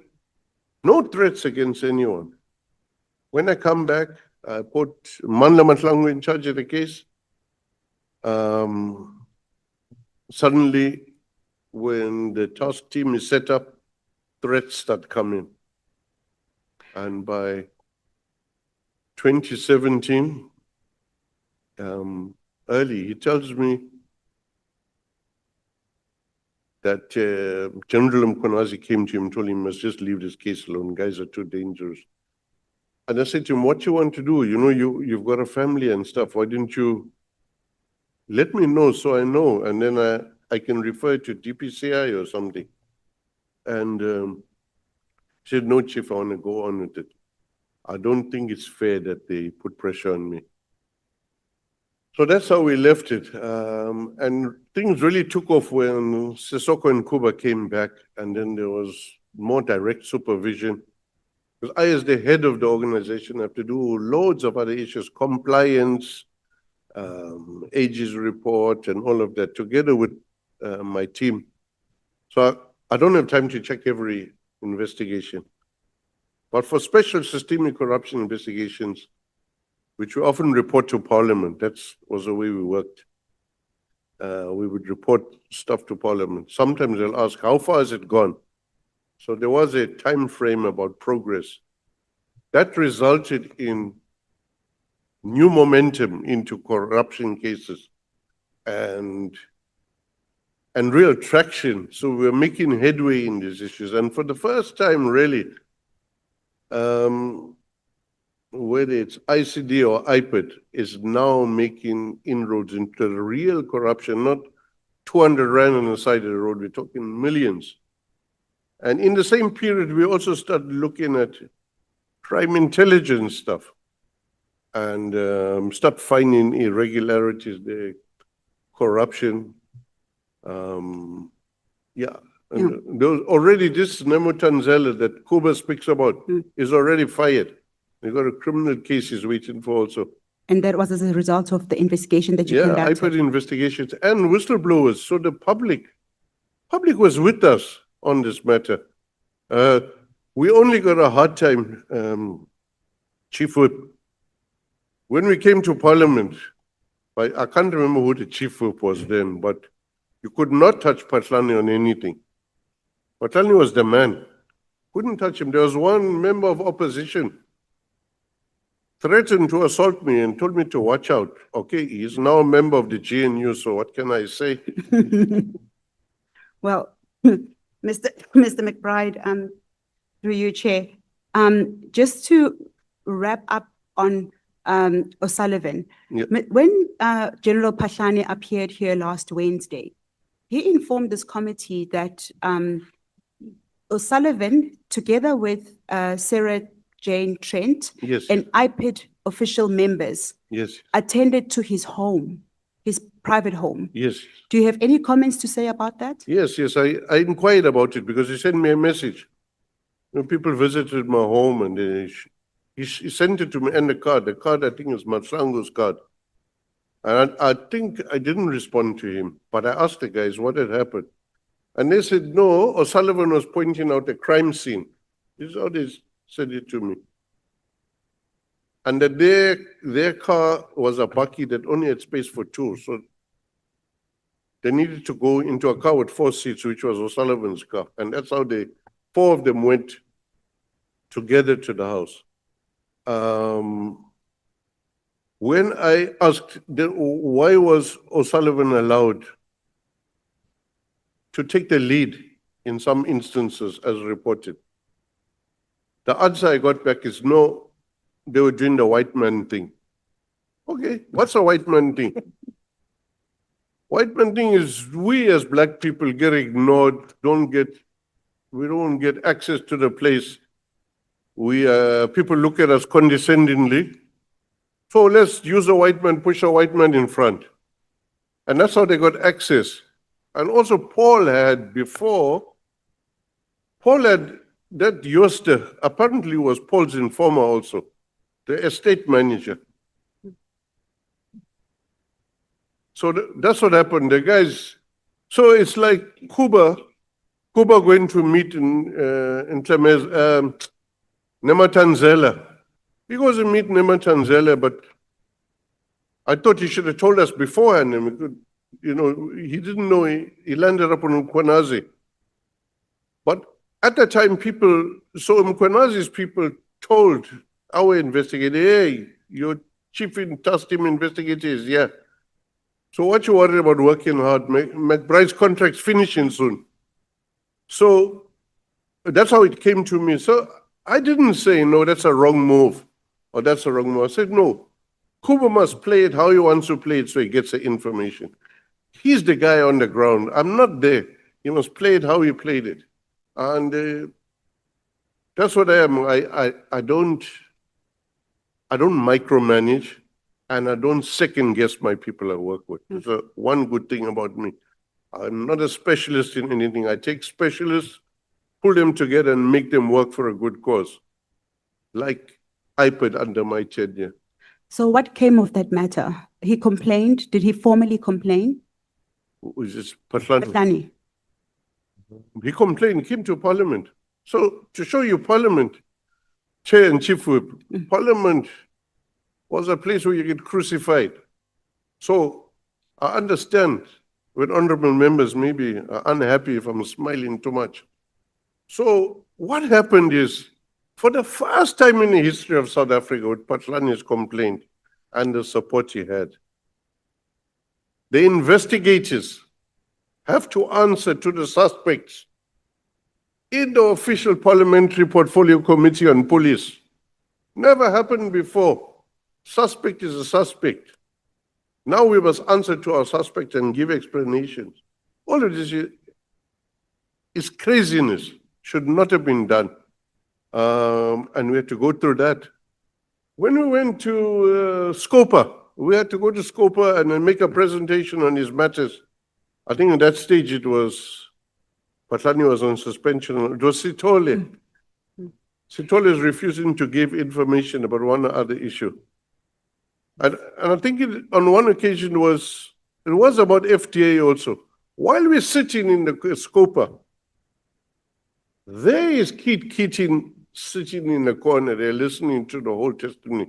So what happened? It means one of the policemen told him, come there, we're going to be talking about you today. So he was sitting right there listening to him. So they're always one step ahead. And we were getting lambasted all the time. We had no help from Parliament to compel SAPS to comply with our requests, which by law they have to. Are these meetings closed meetings? Can the public not enter to be part of the meeting? Are you suggesting that he snuck into a meeting that was not a public meeting? No, ma'am, indeed it's a public meeting, there were journalists there. The point is, he's an implicated person, what's he doing there? Okay. Who told him to come and sit there and listen to our report about how far we've gone with the investigation? Okay. That's the issue. If I can then just maybe to jog your memory, on your statement at page 22, paragraph 79. 1 second more. Just to close out on General Patlani's complaint. Okay, I have it. In your statement, you state that in November 2017, General Patlani lodged a security breach complaint under case number that the complaint was regarding Paul O'Sullivan, who accompanied members from IPED to his Sable Hills estate. Yes, yes. Page 22, paragraph 79. I have it, ma'am. Yes. The complaint was regarding Paul O'Sullivan, who accompanied members from IPED to Sable Hills estate during investigations into General Patlani. So he did lay a formal complaint with the police. I see that there is a case number. No, what he did is, this is concocted, by the way. This is a concocted breach. It's like a breach of his house, but it's not there. So crime intelligence was now part of contriving that is security breach. In the meantime, when security breach is made, there's at least 3, we have 2 affidavits here. There is another one, I sent it to evidence leader, is I think it's Kruger Yes, if you just continue in your statement. Okay, You are one now at page 80, sorry, at paragraph 80.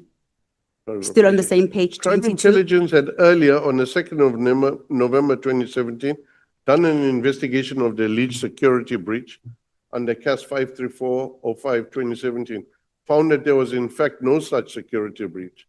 The officer who did the investigation made statements to that effect. So we have Kutsia and we have Kruger, and there's another one, Henir, also which states the same thing as the other two, RJM 16, RJM 17. And in the rush, we omitted one of them. But most of these documents are all old documents. They've been written and nothing has been made up in response to Patlani's allegations or Inkabinde. These statements were there from long ago and were ventilated in many forums, including Parliament. Okay, if you can then turn to page 649 of the bundle. Yes, ma'am, 1 second. That is annexure RJM 16.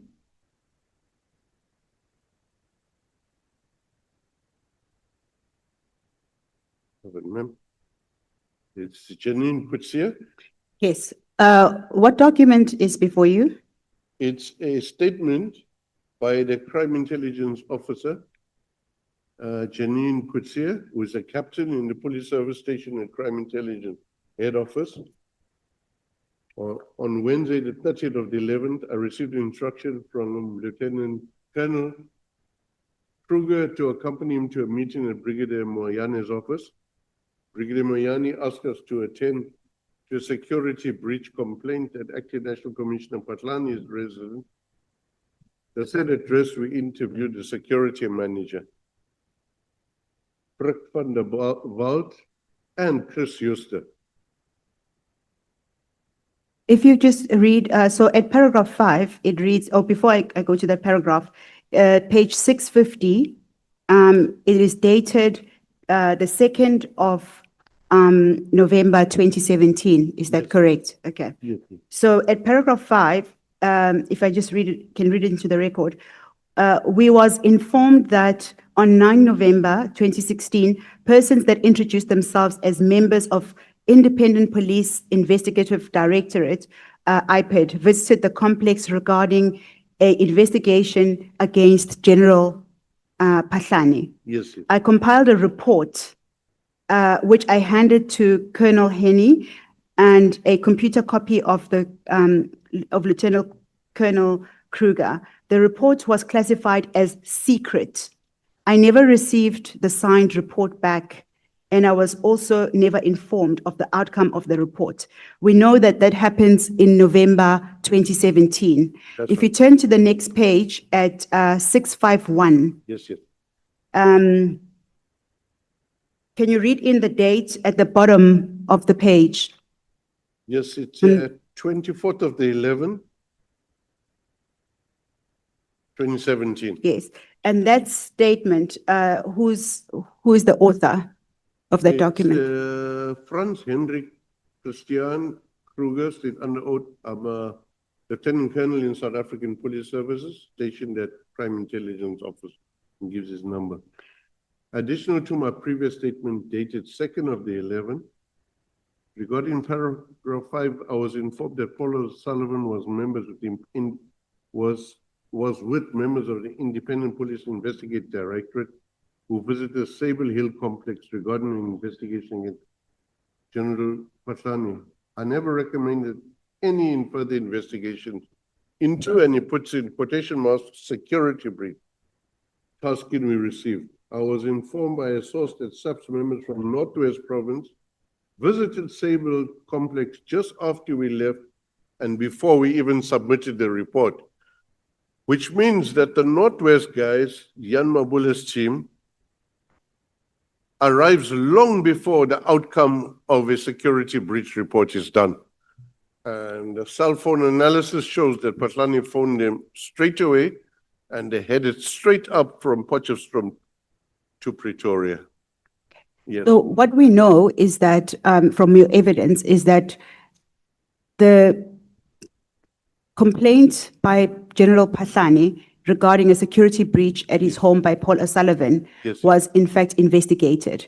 We have two statements to that effect Yes. by two members of the SAPS. Yes, yes. If you can then just continue with your evidence at paragraph 81 of your affidavit. It is at page 23, Which one? I have it, ma'am. okay? So Lieutenant Colonel Franz Hendrik attended to the complaint on 2nd of November 2017 and confirmed that Paul O'Sullivan was with members of IPID visit Stable Hills. No recommendation regarding further investigation into security breaches made. SAPS members from Northwest Province visited Stable Hills complex after we had left before I could submit a report. That's just what it states. Acting Divisional Commissioner General Machele, the Northwest Provincial Commissioner General Motswanyane, together with Mabule team, concocted a report that was used to authorize their travel arrangements for the purpose of investigating the purported breach. I pause to mention that this was an abuse of power by General Pahlani as the acting National Commissioner at the time.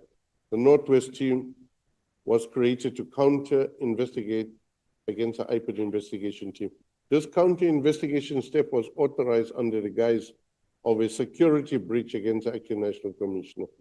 As a result of the concocted report on 10th of May 2017, a second charge of defeating the ends of justice was registered by Nkabinde as the complainant against General Pahlani. Regarding Mabule team, case number 53405-217. Attached to it is a copy of the statement by Nkabinde in his mark, annex RJM 18. Turn to that annexure, it's at 652. You've said that Nkabinde was the complainant. Can we just Yeah, so make sure that that's the case? he was the investigator and he was opening the case here. I'm an adult male of 37 years old, employed at Independent Police Investigative Directorate with personal number. I'm the complainant on behalf of the state in this case, defeating the ends of justice against acting National Commission and others. I wish to state that during our approximate period between 9th of November to the 10th of May, our suspect in the corruption case was acting National Commissioner, Lieutenant General Komotso Pahlani, as per CNN number 215030085. He allegedly abuses powers by establishing a team from Northwest under false pretenses of a security breach, he spells it breach, to counter our investigation and to interfere with several witnesses. It is alleged that the suspects are operating from Pretoria, where they summon all our witnesses, approaching them to submit second statements which contradicts the initial statement submitted to IPID investigators. No one has a right to interfere with our witnesses to defeat the ends of justice.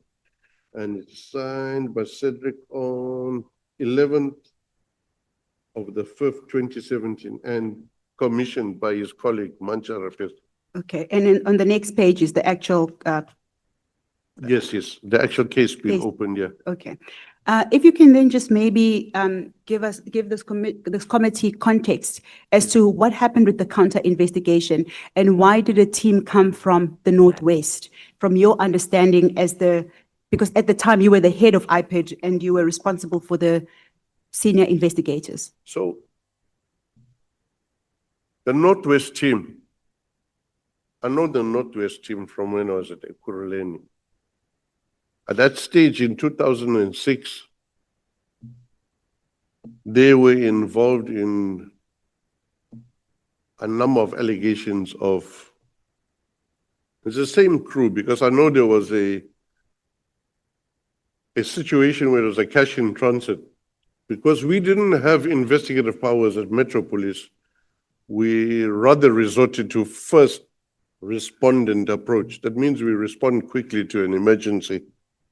And during that period, whilst initially Ekurhuleni was the #1 at cash in transit, occurrences and bank robberies. Later on, it was almost down to zero. The crime was displaced to other areas because of the rapid response time. On one occasion, suspects were caught whilst changing cars after a robbery at, I remember the name, but it's in Boksburg. And anyway, we called in organized crime, which involved one of the people of Mabula team was Manamela. I think he was Superintendent Manamela then. And when he came, they loosened the cuffs of the suspect that was now caught and then took the suspect away because we handed over the scene. We never heard from it. There was automatic weapons in the car. There were keys for other cars. There were cell phones that were ringing, and we were begging him to please put your equipment on this thing. Let's find out where these cell phones have been phoned from so that we can respond quickly and then you can capture the guys. And we spent the rest of that Saturday afternoon trying to locate the people, and no one wanted to help us with technology. Eventually, I phoned Provincial Commissioner Naidu, and he told me to speak to his Deputy Director, Mapiani then. And I spoke to Mapiani. Mapiani says I must come to Germiston. When I came to Germiston, it was late in Saturday night already. The same Northwest team was there already. Later on, I found out about some of the allegations when I came to IPID. So from when IPID was in ICD, in that period, a lot of cases of assault, 2 of murder were reported. There was a big robbery at the airport where foreign currency, diamonds, and I think gold were taken as the loot, and someone was shot at Swiss Air.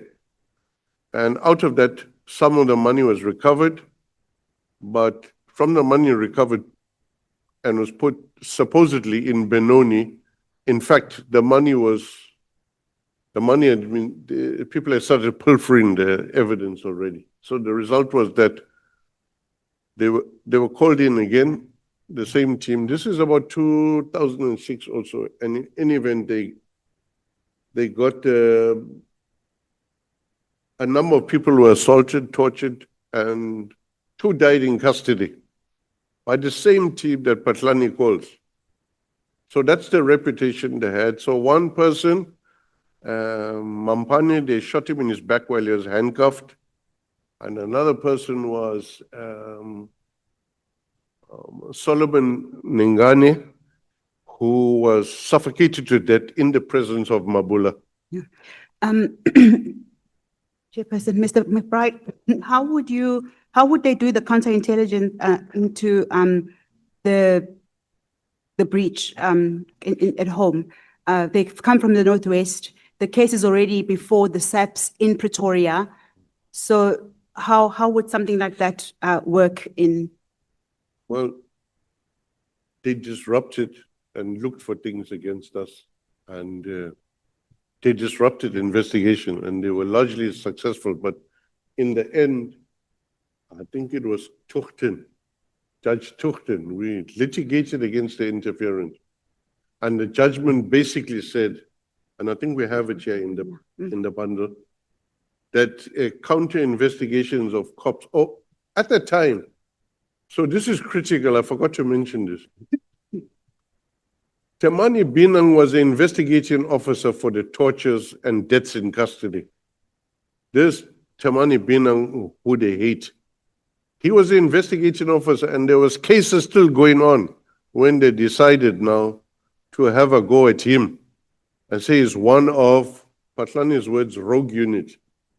And yet the issue stems from previous investigations against the same team. So none of those cases are on the roll at the moment. So these cases are from 2006, 2010, but one is on inquest. That's where it is, strangely on inquest, where the murder issues are very clear. But all those cases, they drag them on. It's now 20 years. They'll be sick, they don't come, it doesn't sit. and so on. It's over and over and over, and until it gets struck off the roll provisionally. So there's a few cases. There's one case where the judge listened to the victims, and one victim, we suspect was approached, withdrew his statement, said he don't want to carry on with this anymore.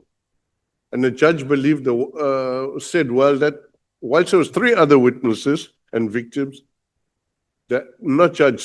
acting magistrate said, well, if this person withdrew his statement, I'm not going to listen to anyone else. It's unheard of, unprecedented, it's unprocedural. But at that stage, the NPA didn't appeal against that decision. Yeah, so they kick for touch and then goes on and on and on and on. Yeah. Thank you, Mr. McBride. And just to say one thing, it's critical we say this. So everyone likes a big tough guy that is very serious with criminals and stuff. Those people whose rights have been violated, they're black people. Some of them even police officers whose rights are violated. So what is it reminiscent of? It's reminiscent of when we were the victims and we had no one to complain to. And that's one of the purposes why you have IPED existing, to look at those abuses or alleged abuses. That's the issue. Thank you, Mr. McBride. Just to come back to Patlane's matters, because we are still dealing with the task. Yes, ma'am. Sorry, I'm talking too much. No, it's okay. Finally, what has actually come of all these matters? You've mentioned and you've told the committee that there are a number of investigations which were conducted regarding General Patlane, most of which were led by Cedric Nkabinde. Yeah. And you've told the committee on details and specifics with demonstrating charge sheets and affidavits. What has come of these matters? Where are they today? Well, there's 2 matters in court. They're both corruption matters, both serious corruption, where Patlane appears with other people in court. They've appeared a few times. On one case, I'm sorry, it's amusing to see him saying, bring it on, but he's tried to get it dismissed off the roll over and over and over again. Every trick under the book. He's 7 years old. And the judge pushed it to October and November, just so that's for trial. It's set down. No more, deferring and delaying and distraction. So that's it. A lot of the other cases are still in abeyance. People are still busy with them. Yeah. I invite you to read your paragraph 86 of the statement. Moreover, some of the criminal matters that Patlane faces, which were investigated by IPED, have been set down. Attached hereto are documents in my possession pertaining to this case, which includes a charge sheet as RJM 19A and it says here JM 19B. Finally, General Patlane and IPED have been in court for various matters in which General Patlane has not been successful. To that end, I attach judgment confirming same markers annexes RJM 20. Okay. RJM 20, we have already placed on record that it forms part of the exhibit bundle. Yes. And we don't need to go through it now for the purposes of this Yeah.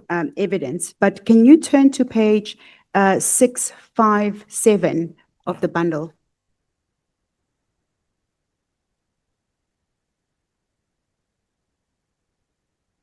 One second, ma'am.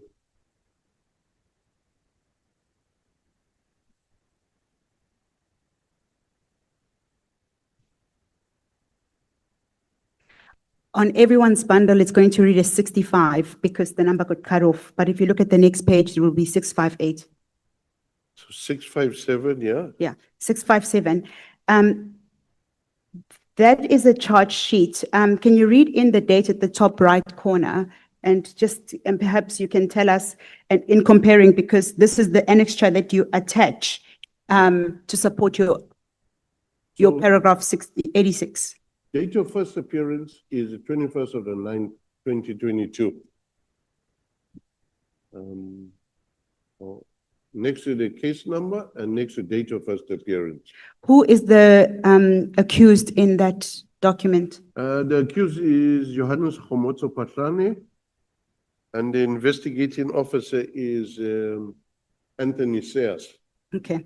And then the next page at 658, 658. who is the accused in that, on that document? I'm not sure if it's part of the, oh, it's Mankosana Agnes Machele, who was an erstwhile acting head of crime intelligence. Okay. So that is to support that those matters, are those the matters that you're talking about which have now been set down for trial? Yes, ma'am. If you can just also read the case number into the record. Case number is 565 11 2017. Yes. Thank you, Mr. McBride. That concludes the task team for Patlani. However, before we move on from General Patlani, when he was here last Wednesday, he told us that on the 5th of June 2024, he had an incident in Dunkeld. Do you know anything about that incident that occurred, that took place in Dunkeld regarding General Patlani and his wife? What year was that, ma'am? 2024. On the 5th of June. I know about one much earlier incident where he was in a fingernail place or something. Okay, I can jog your memory because you may have not maybe heard that part Yeah. of his evidence. General Patlani testified that he had gone to I think a spa, he said, in Dunkeld with his wife. Yeah. And an incident occurred where they basically they were stopped. I think it may have been at gunpoint, if I'm not mistaken. And he testified that you sent him a message saying, sorry, I just heard. If you know that if you need any help, the offer still stands. Would you like to comment about that? Yeah. Did you send that message and would you like to comment about that? So two things. Yeah. Firstly, the message, I did send a message to him, but it wasn't 2024. It's some time ago. And the message meant to convey, if you want to still cooperate with the investigation and not be scared of repercussions for you, you can speak to us. But it's about 2017. And because I know that after 2017, 2018, I was still in IPED then, not 2024. So after I'd heard that he had done the counter investigation and these people were harassing us, I began a process of ridiculing him. So we couldn't fight back with much. So anytime they came for us, we made jokes about them. So Patlani got an award for bravery in that matter. And I think there's also a financial reward that goes with it. But I ridiculed him, and I said it in Parliament. How can you get an award for bravery when you slide in on the floor hiding behind cushions? Yes. But Mr. McBride, I'm sorry, I don't mean to interject. I mean, would you like to comment on the text message that you sent that said the offer still stands? Specifically after the incident. If he wants to be a 204 witness, the offer stands. Okay. And then he also testified that subsequently thereafter, he discovered that there was a copy of a CCTV footage of the attack. Yes. Following the Dunkeld incident, that attack. Yes. And he says that he discovered that you were the person who got a hold of the copy. No. It was on YouTube. And he says you circulated it into the media. Do you have any comments regarding? No, it's on YouTube. The whole world saw it. So you distance yourself from that? It was on YouTube. Okay. I would like to now shift gears and move on to the next topic. Yeah. We are now going to look at the section dealing with Mr. Nkabinde. Yes, thanks. What we know is that you've given us evidence that at a point, he was one of your lead guys, investigating the Pahlane, complaints into Yeah. General Pahlane. Yeah, yeah. Okay, so if we can then just. Sorry, I'm just moving. Sorry, if I can just Yes. add in that. Yes, you may. By the way, I think it was Minister Nhlego that gave him the award, or under Minister Nhlego's instruction, that he got the award for bravery. Just for completeness of evidence. Yeah. So, Mr. McBride, may I ask you to turn to page 5 of your statement? We will be reading starting at paragraph 18.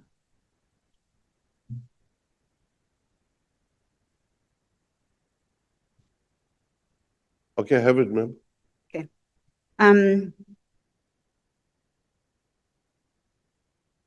Mr. Nkabinde, when he appeared before this committee, before we just get into his evidence, he says that you visited Minister Senzo Mchunu's home in Empangeni, KwaZulu-Natal. At the time, Minister Mchunu was not a minister, and it was regarding a complaint. I'm reading at 18.1 of your statement. It was regarding a complaint that Mr. Mchunu had against, regarding the behavior of the Hawks. Would you like to take us through that evidence? Yeah, so I got a complaint, and it was conveyed to me by Nkabinde that former Premier Mchunu has a complaint, but he would like to see me personally. And over the next few days, he indicated to me, no, must keep it quiet. He wants to see me alone. So, suspecting something not right, because he was already starting to misbehave. I then sent, and he said, I must just come down. There'll be a car waiting for me, and we'll drive up there. I sent a protector down first, ahead of me to scout out ahead, and we remained in like 2 or 3 days before. What's going on? Yeah, before you continue, Mr. McBride, if you can just also indicate roughly around when was this this visit to KZN? There's actually evidence of that, because after the visit, I sent the information note to Minister Tsele to say this had taken place and this is the issues of it. Yeah. According to your statement at paragraph 18.1, you say it was around 2017. Yeah. So is that correct? So it would have So been April roughly 20 around. So it's for me, it's 2018 when I sent the information note, which is like 1 or 2 weeks. Okay. After the visit took place, yeah. So my statement when it was, because you'll be able to see the information note that I sent. So again, I want to reiterate, all of this stuff we are saying has existed for a long time. We're not responding to what people came and say here. We've had it there. We're just making it available to show about the concoctions they made, because this evidence is there already. The statements are there, affidavits, court cases are there already. Yeah. So I would say is the date on the information note gives an indication of which year and which month it was. Okay. Yeah. So what came of that visit? Oh, well, that visit, I arrived at the airport, King Shaka Airport, and I received a WhatsApp or something from Cedric. You know, come to the drop-off point on top. We got a car waiting for you. So when I came up there, I mean, I first told the protector, listen, this is what they're saying. The protector was there with his own car.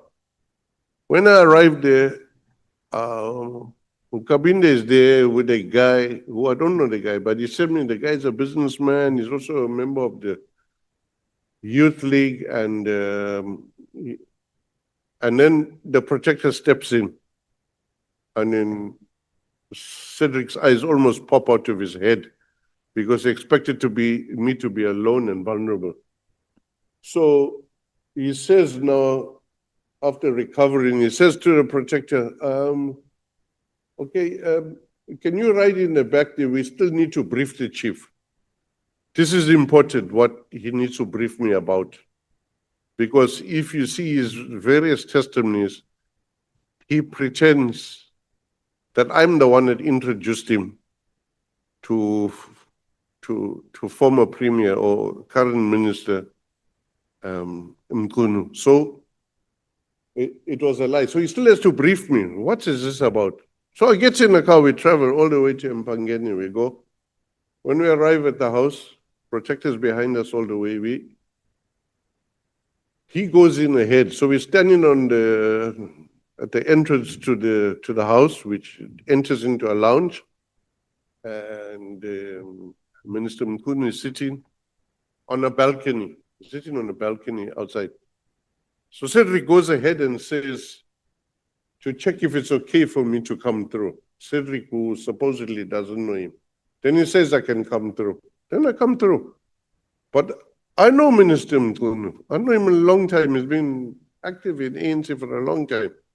So I didn't need Cedric to sit. But Cedric was in good books there because he cleared the way for me to enter. He was holding court for the Minister Mkunu to allow him to come there. So that's the environment. When I listened to the complaint, in fairness, the complaint looked like a genuine case of harassment and mischief making by DPCI Hawks.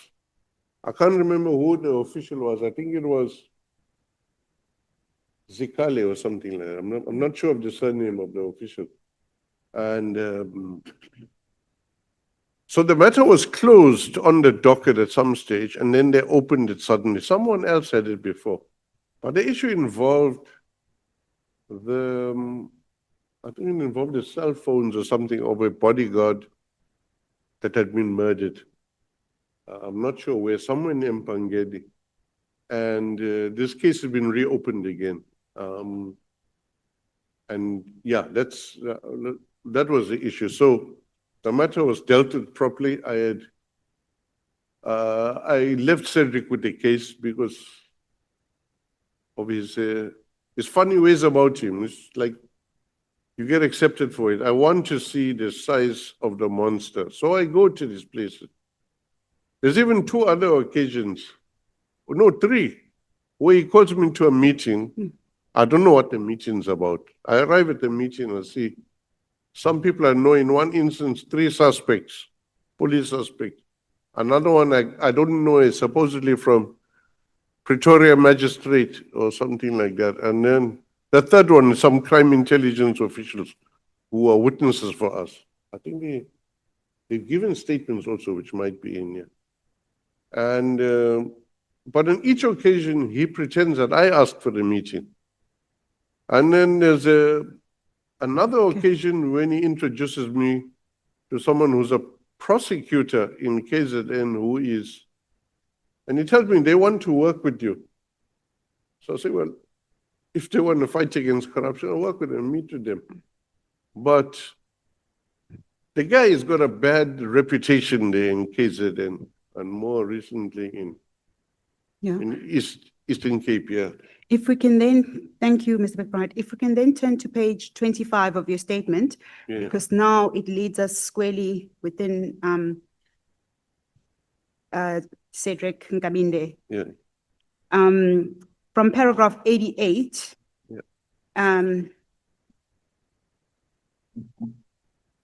you give evidence regarding what he said before this committee. Yeah.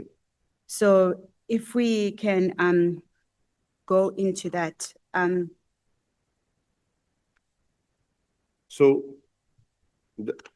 I summarize 3 main points of his allegations made in the committee, and I labeled them lie number 1.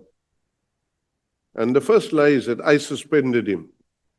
Now, it's not true. Nkabinde was suspended by his supervisor in KZN, Director van der Sant, who was standing in for a provincial head. So nothing to do with me suspension. I attached the documents in my possession, RJM 21, which shows who suspended him.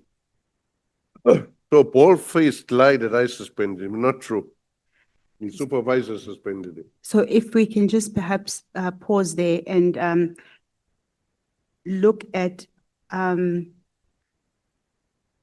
document that you are talking about that has been attached. RJM 21. Yes. Yes, ma'am. Page number, please, ma'am.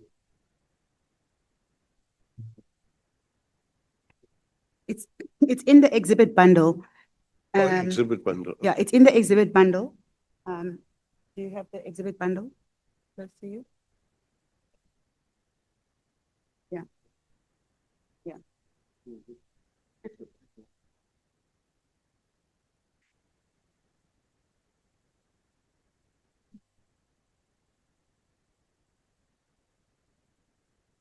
No, thank you, ma'am. Thank you very much.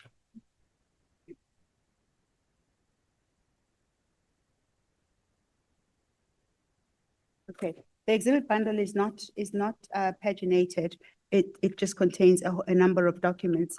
But we're looking basically for the document that shows that he was not suspended by you. There, 21. It starts at page.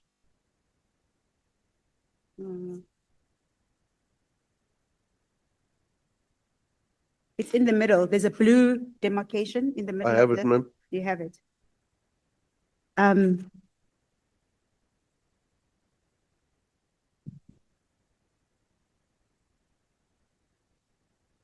Do you have it in front of you? 1 second. Yeah. The RJM 21 starts with the blue page. Yes. Yes, yes. It is one of those documents. The document is a Public Service Coordinating Bargaining Council, and it deals with an agreement. Okay. In the middle of the bundle, because it's not paginated like yours and mine, Yes, yes. page 43 of the bundle is a letter from IPED suspending Cedric. It is dated the 4th of June 2018. It's in the middle of page. And if you turn to the next page, do you see it? So I'm on a Page 43. IPED, if you turn to the next page, that would be page 44. 1 second, ma'am, just bear with me. Should look So like I've this. got the, It is in essence a letter addressed to Cedric Nkabinde from IPED. It's dated the 4th of June, 2018. If you turn to the next page, the person who has signed the letter is noted as Miss Patadi Maharaj, yes, Provincial Head KZN. yes. And the contents of the letter, because you have not reached it, the subject line is precautionary suspension from work. And it details the reason for the suspension. Yes, yes. Yes. So we now know that it was in fact, Miss Maharaj who suspended Cedric from Yes, but the notice KZN. of intention to suspend was done by Van der Sand, where the Okay. process started. And then on the next page, on the next line, Mr. Cedric says that in his testimony, he says that on the day that the disciplinary hearing was supposed to take place, you arrived at Yes. the hearing Yes, yes. to try and stop the hearing. Subsequently, after that, there was a settlement Yeah, yeah. that came about. Please, would you like to comment on that? Yeah, I mean, it's a lie, that's why I mentioned, because his lawyer, Gary Bell, sends a letter to the lawyer representing IPED saying his instructions from his client as follows, that the client wishes to resign. It's in my main, yeah, it's 1 second. Yeah, I go to it in 90.2 of my affidavit, but it's an extract from the RGM 22. I don't know where RGM 22 is. It's at page 732. 732. 1 second.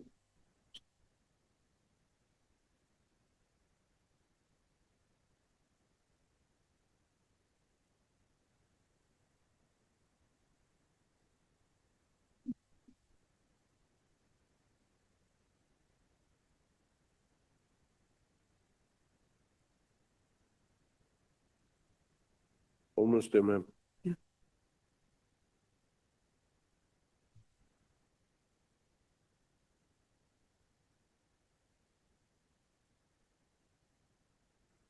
Your flag should read 22.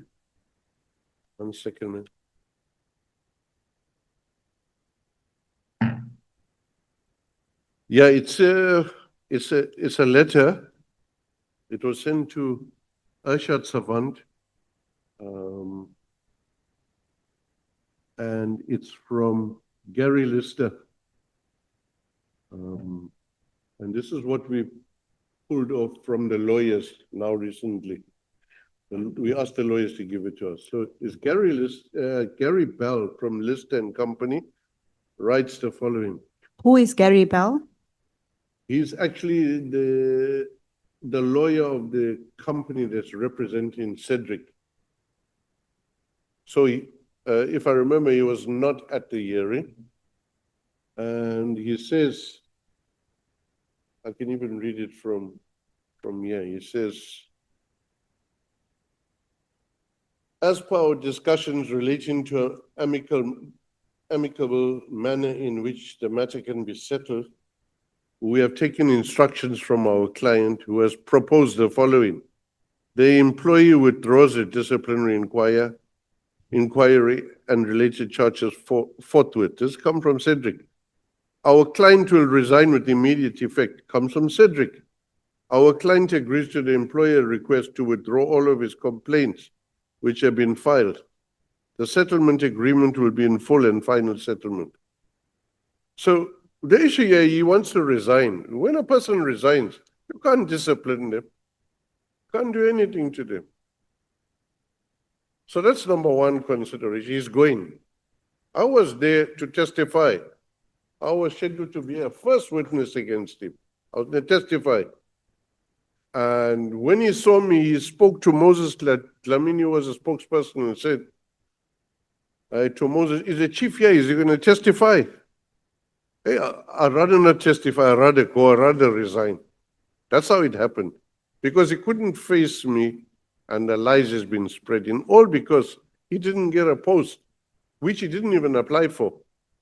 But yeah, someone got to him. How, sorry to interject. How did you, I mean, Cedric was one of your star investigators within IPED. Yeah. He was handling a very big matter, dealing with issues that related to an acting national commissioner. Yeah. And he was also praised for being one of the great investigators amongst his team members. Yeah, yeah. And he's filed a number of complaints on behalf of IPED in relation to these particular complaints that we speak about, particularly General Pahlani. Yeah. At which point does now Cedric move from being this lead investigator into Pahlani's matters to now sitting before a disciplinary hearing and facing dismissal? So after he refused to acknowledge he had been approached by cops to make a 204, in other words, to scuttle the investigations, he was removed from the task team by Mr. Sissoko. So he left the task team. And then he went back to his province. And when he went back to his province, he was then further suspended. That is in the investigation section. It's not in the executive director's office. In any event, he was suspended and all of that. But him leaving the task team made him go crazy. And then these complaints started popping up. We dealt with all the complaints, whether it's public protector, whether it's a PSC, whether it's the one, well, I was not allowed to defend against former Minister Peggy Cele, but it was a lie that Cedric told, and Peggy Cele went on a lie to come and persuade Parliament. And two issues, Cedric Nkabinde and the concoction he did with members of state security, and which the IGI's got a complaint. I can read it out if anybody wants to hear it. But it's about the concoction, a long story, how they use juicy names, which is exactly what Mkwanazi did. Drop a nice juicy name like McBride. It's got nothing to do with PKTT or anything like that. So out of McBride comes now Nkabinde gets now really excited. Wow, he's got a chance to have a second bite at the chair. In fact, third bite, because he was sent back to fix up his evidence when his evidence was all over the place and was wrong. So this committee sent him back because it was clear he was lying. So after he came back with his repaired statement and information, he then starts singing a long song about me, not about Brown Makotsi who was dealing with, not about Matlala, not about PKT, not about a letter that was written and amended and all of that. Robert McBride, old story, he deals with that. And then it's a nice juicy name. So up comes Patlani, he suddenly feels resurrected. He somehow forgets he's got 2 cases waiting for him, serious cases, done and dusted, slam dunk cases. So my name is why I'm here. Dropped his name and then we can deal with him. It serves no purpose. I was not part of IPID when Patlani was prosecuted. I was not part of NPA took the decision to prosecute him. I'm not a prosecutor, I'm not part of NPA. The duty of an investigator is to make the case and submit it, and they must decide whether they're going to prosecute or not. So that's what happened. So I cannot do anything for Patlani. There's nothing I can do. To mention my name, try and put me under pressure, it doesn't do anything to me. And Cedric said he lied. Well, I'm showing that Cedric lied. I'll deal with lie number 3 just now. Lie number 3 is Cedric says that there was a conspiracy against Patlani to falsely target him. No, it's not true. Sequence of events leading up to this Damascus moment is, according to the lie, the Bryant O'Sullivans. This lie has been mentioned before in support of Patlani after Nkabinde had been found out as a double agent and after he had been removed from the task team. I have furnished the evidence leader with the affidavits of Kuba, Sissoko, and various investigating officers, as well as the recording of telephone conversations between Nkabinde and Mandla Matlango and the transcripts of the same. As I have also given the evidence leader recording of a telephone conversation between Como and Matlango. Attached hereto is a copy of the statement dated 24th of July 2018, deposed to by Kuba, marked RJM 23.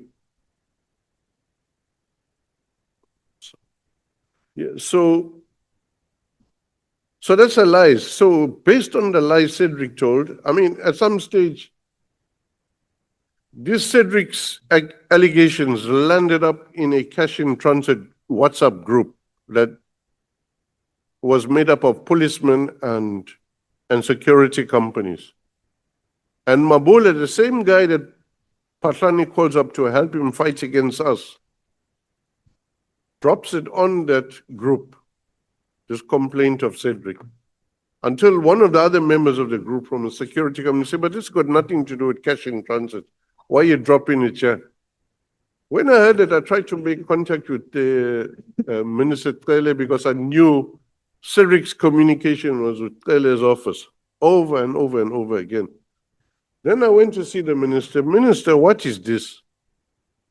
Minister Peggy Cele says to me, no, it's true. I got the document from Mabula. He sent it through an intermediary.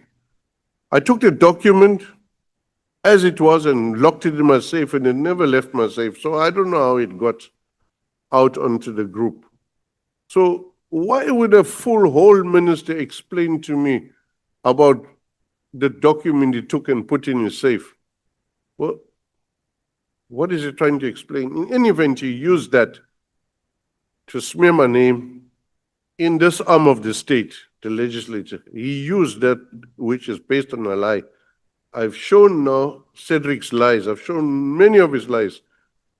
So to use it, for me not to, my contract to be extended, even though there was an impeccable record, IPID was stepping up. It was taking on the big guns, the dangerous men, the criminals with badges, the criminals in blue. Minister Cele and the entire committee, except for a few people. I think one of them was Honorable Diane Kohler Barnard, who resisted.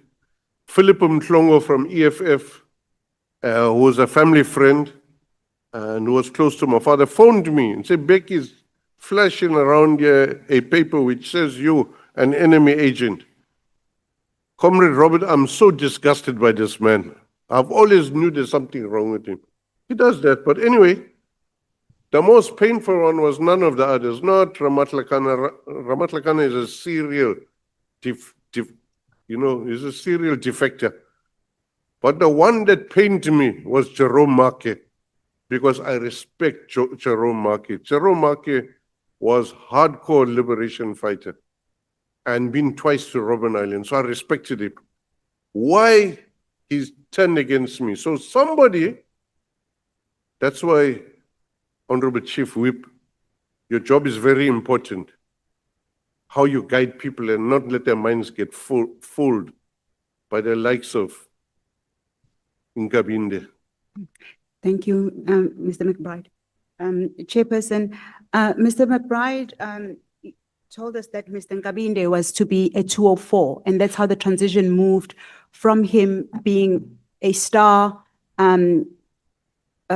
investigator to now supporting Mr. General Pahlane.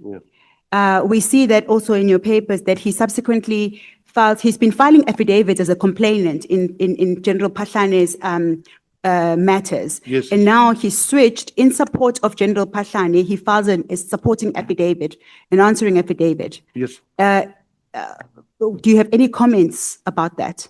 Well, Cedric Nkabinde is just a greedy person who wants acknowledgement without putting the work in and likes money.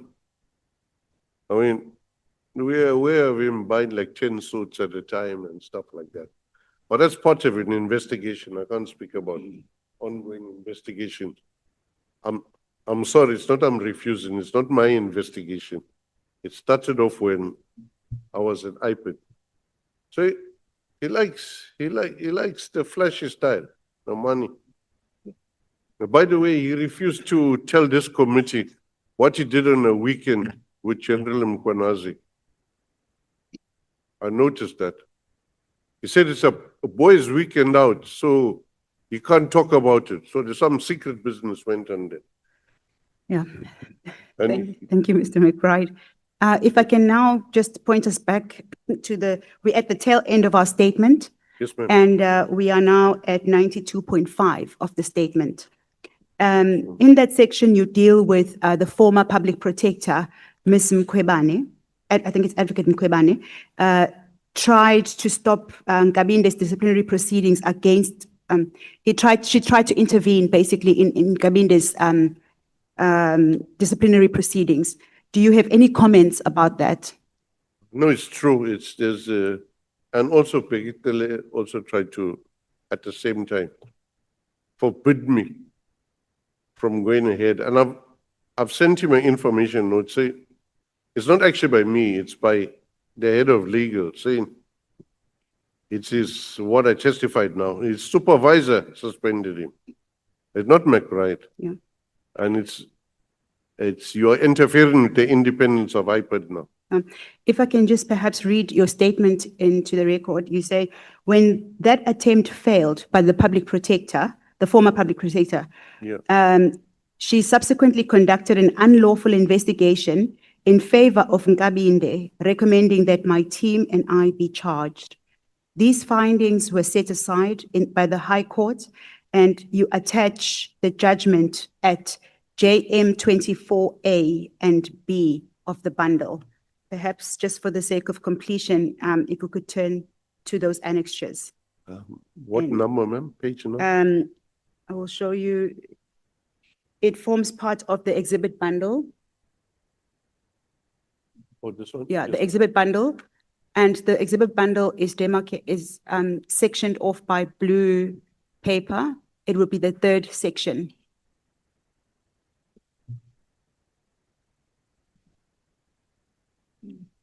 This side?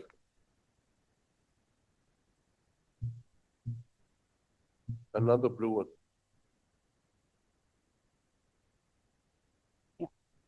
But more importantly, those are the documents that were before court, the affidavits. I think the more pointed one would be RJM 24B, which you will find in your bundle at 738. 1 second, ma'am.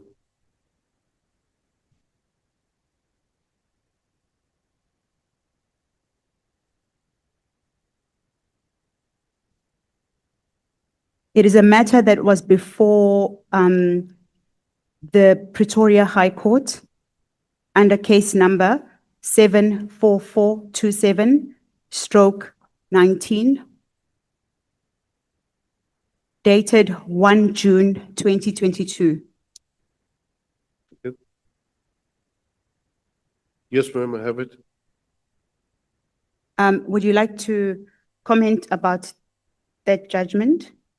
Yeah, the judgment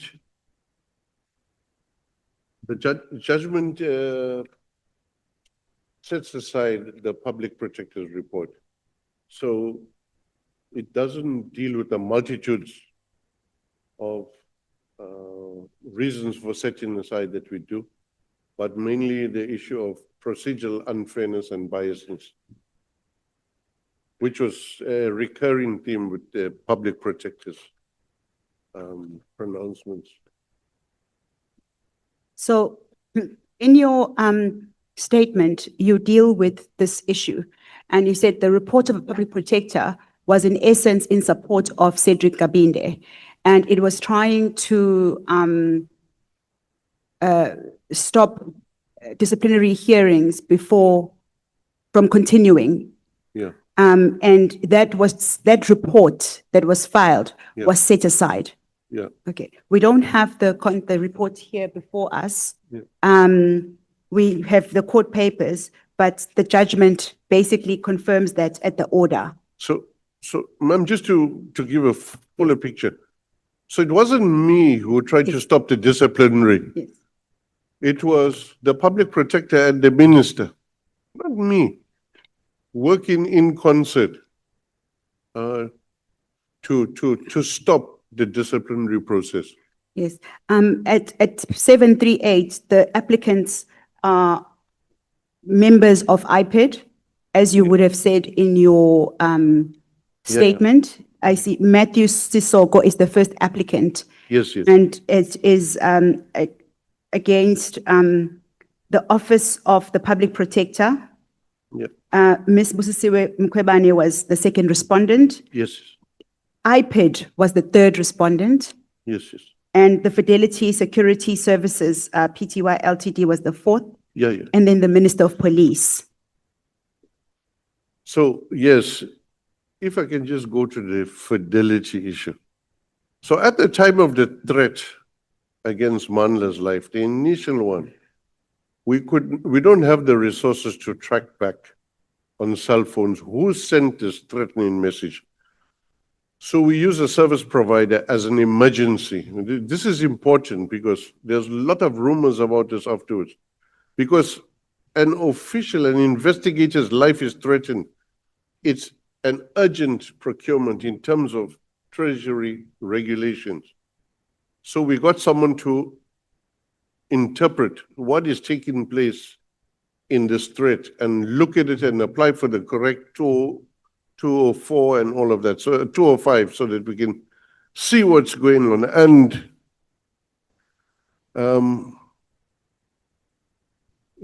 Yes, you may continue. yeah. So out of that, we hired a service from Fidelity. So they made the person available to us on a temporary basis, which is Teresa Botha. But what is missing in the entire thing of what Cedric says? Cedric once sat on a panel of Teresa Botha when she applied for a job at IPID some time ago, 2015 or something. And he, out of the panel, there were 3 senior people, there were 2 directors and him. And I've got a statement here. It's a statement from Van der Sant. He marked Teresa Botha so low that she could not be given the post. So the other 2 were impressed, give a high marks. It was Dan Morema, Van der Sant, and then Cedric Ngabinde. Surely, if his issues are against Teresa Botha, later on, then he applies. There are 2 jobs applied for. So he stops Teresa Botha in the first time because what is she? She's a cell phone analyst. He stops her. But then what he does is he complains when he doesn't get a promotion. He's actually talking on the phone to Mandla. And his duplicity is of such a nature. After talks to Mandla and complain about the white people, he immediately phones the white people to Teresa and say, Teresa, how are you? Whatever. And that is a recording which we have. So that's the type of human being he is. So committee can judge for itself. And whether former Minister Bheki should have believed him, well, Bheki wanted to believe him. That's the issue. Thank you, Mr. McBride. If I can just then take you, just to close off this part about the review application, setting aside the report. Yes, ma'am. Basically, at the outset, Judge Kuverji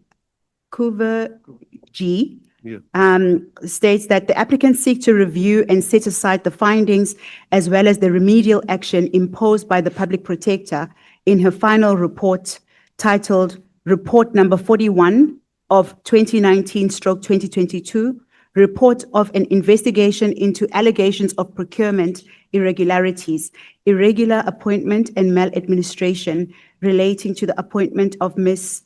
T.H. Botha as Deputy Director, National Specialized Investigation Team, dated 16 September 2019. And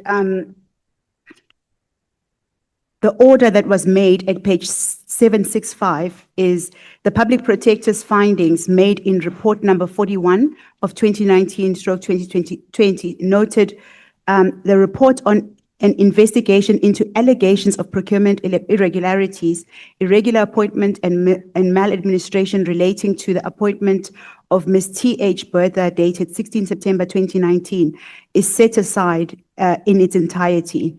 Yes. Number 2, the remedial action set out in paragraph 7 of the report is set aside in its entirety. Number 3, the respondents are ordered to pay costs of this application. The order does not necessarily, I know you've put context into what happened with the Fidelity Fund, but it does not quite set aside the disciplinary hearing against Cedric Nkabinde. No. You mean the report to the public protector? Yes. No, this is a separate letter which is sent to the, I think it was addressed to me or something. At the same time, Bheki sent his.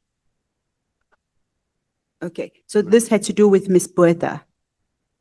Yeah, that was the issue. Also, the Public Service Commission complained. Cedric says he didn't do it, but he was the only one doing those things.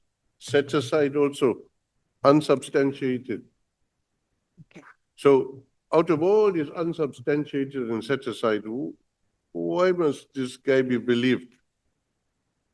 And I'm giving context and proving it, how he lied before this parliament, before this ad hoc committee. Why should he be believed? So it creates another problem. Sorry to be laughing, but it creates another problem. When Minister Tele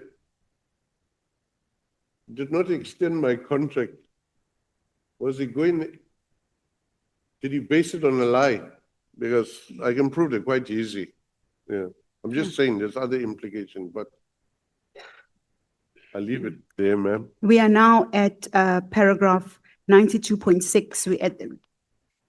Would you like to just complete your statement before I invite you to get into the recommendations? Yeah. So 92.1, Patlani had used a gap created by Mkhwanazi and Nkabinde in front of the committee to plead his case in front of elected representatives. Patlani is facing several criminal charges for serious offences, including but not limited to corruption, fraud, and other charges in North Gauteng, Pretoria High Court, and Johannesburg Specialized Commercial Science Court, respectively. He is due for trial in October 26 and November 26 in different courts. Patlani is currently out on bail. Again, this has nothing to do with Mkhwanazi's paramilitary show of force or the PKTT or the arrest of General Khumalo. Why I say paramilitary show of force? That's his own words at Madlanga. Show of force against what? Against a constitutional order. That is you guys. That's what a show of force is, to intimidate all of you, to intimidate the executive. That's what it's about, the show of force. If you had a problem, you can go to court like the rest of us go to court. Patlani does not mention the two criminal cases they are facing and are due back in court in October and November this year. I was not involved in any of the investigations into these two cases, and I did not have part in the decision to prosecute him. While the investigation into these cases started when I was still ED of IPID, the completion of these investigations were done long after I left IPID. His bring it on challenge is strangely at odds with various attempts to get the charges dismissed. 92.4, it's important for this committee to know that I spoke out about police corruption, especially committed by generals in the police, in my presentation to Parliament. I even stated that it's the greatest security threat to the country. And I spoke out about prosecutors or protecting criminals in uniform. In this regard, I have prepared separate bundles of documents, including submission to Zondo, litigation documents against Patlani, and the police and public protector litigation. The former public protector, and we're dealing again with public protector, I don't think I have to go over it again, but I'm guided by you. Where are you reading now, Mr.? 92.5, ma'am. 92.5, okay, thank you. Proceed. Yes, 92.5. The former public protector, Mr. Kwabane, tried to stop Nkabinde's disciplinary proceedings against Nkabinde. When that attempt failed, she subsequently conducted an unlawful investigation in favor of Nkabinde, recommending that my team and I be charged. His findings were set aside by the High Court. Attached hereto is a copy of Public Protector's report and a judgment setting it aside marked as annexures 24A and 24B. The fact is, Nkabinde is a man of questionable character, driven by greed. He only became disgruntled because he could not get a promotion in IPID, and Patlani and his crew took advantage of that by offering him a brigadier position in exchange for a false implication in wrongdoing against me, and offering Nkabinde, and that goes to explain, ma'am, the question, how did the star turn around? And offering Nkabinde gladly accepted due to greed. He went on to join the suspects in our investigation and to shield them from accountability. Long before he is removed from task team, cell phone records analysis report show him speaking to suspects when it was not his business. And after he's removed from task, he was still speaking to suspects. And a few days before he wrote the affidavit in support of Patlani, he was meeting with Patlani in a tower in a suburb called Saxonwold. So there's clearly lead up to each time he makes a statement or complaint. And he went on to join the suspects in our investigation to shield them from accountability. Part of the evidence was that he was going to be led in this disciplinary proceedings. Was cell phone analysis attached here to mark 25A and 25B. That's what I'm referring to. You can't escape from cell phone unless your phone gets legs and walks. And then you can escape from your phone. Shows that he was in constant communication with our suspects, even after he was removed from the investigation. A closer look at the analysis suggests that he might have been receiving gratification from the suspects. I unfortunately left IPID before these investigations were complete. He failed to inform the committee that he even lodged a grievance for not getting promotion. When Nkabine's position to SAPS had been stopped, Mkonazi then found Nkabinde a job in private sector. That is fact. In my view, certain matters which were before IPID ought to have forged ahead in respect of investigations and prosecutions. Mr. McBride, before you continue, you mentioned an annexure. Just to close off, what do you mean by those cell phone records? Could you just put that into record? If you turn to page 766 of the bundle, you will find RJM 25A. 1 second, ma'am. 1 second.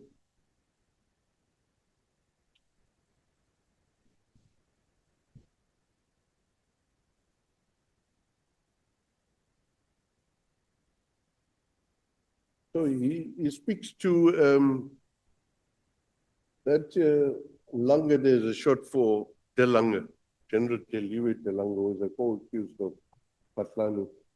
He talks to Patlani also, 17th of July. That's a few days before he makes his complaint, which I think is 24th of July or something. Yeah, so that's an analysis done on the Hillbrow case. That's a case involving, colloquially referred to as the Blue Lights case.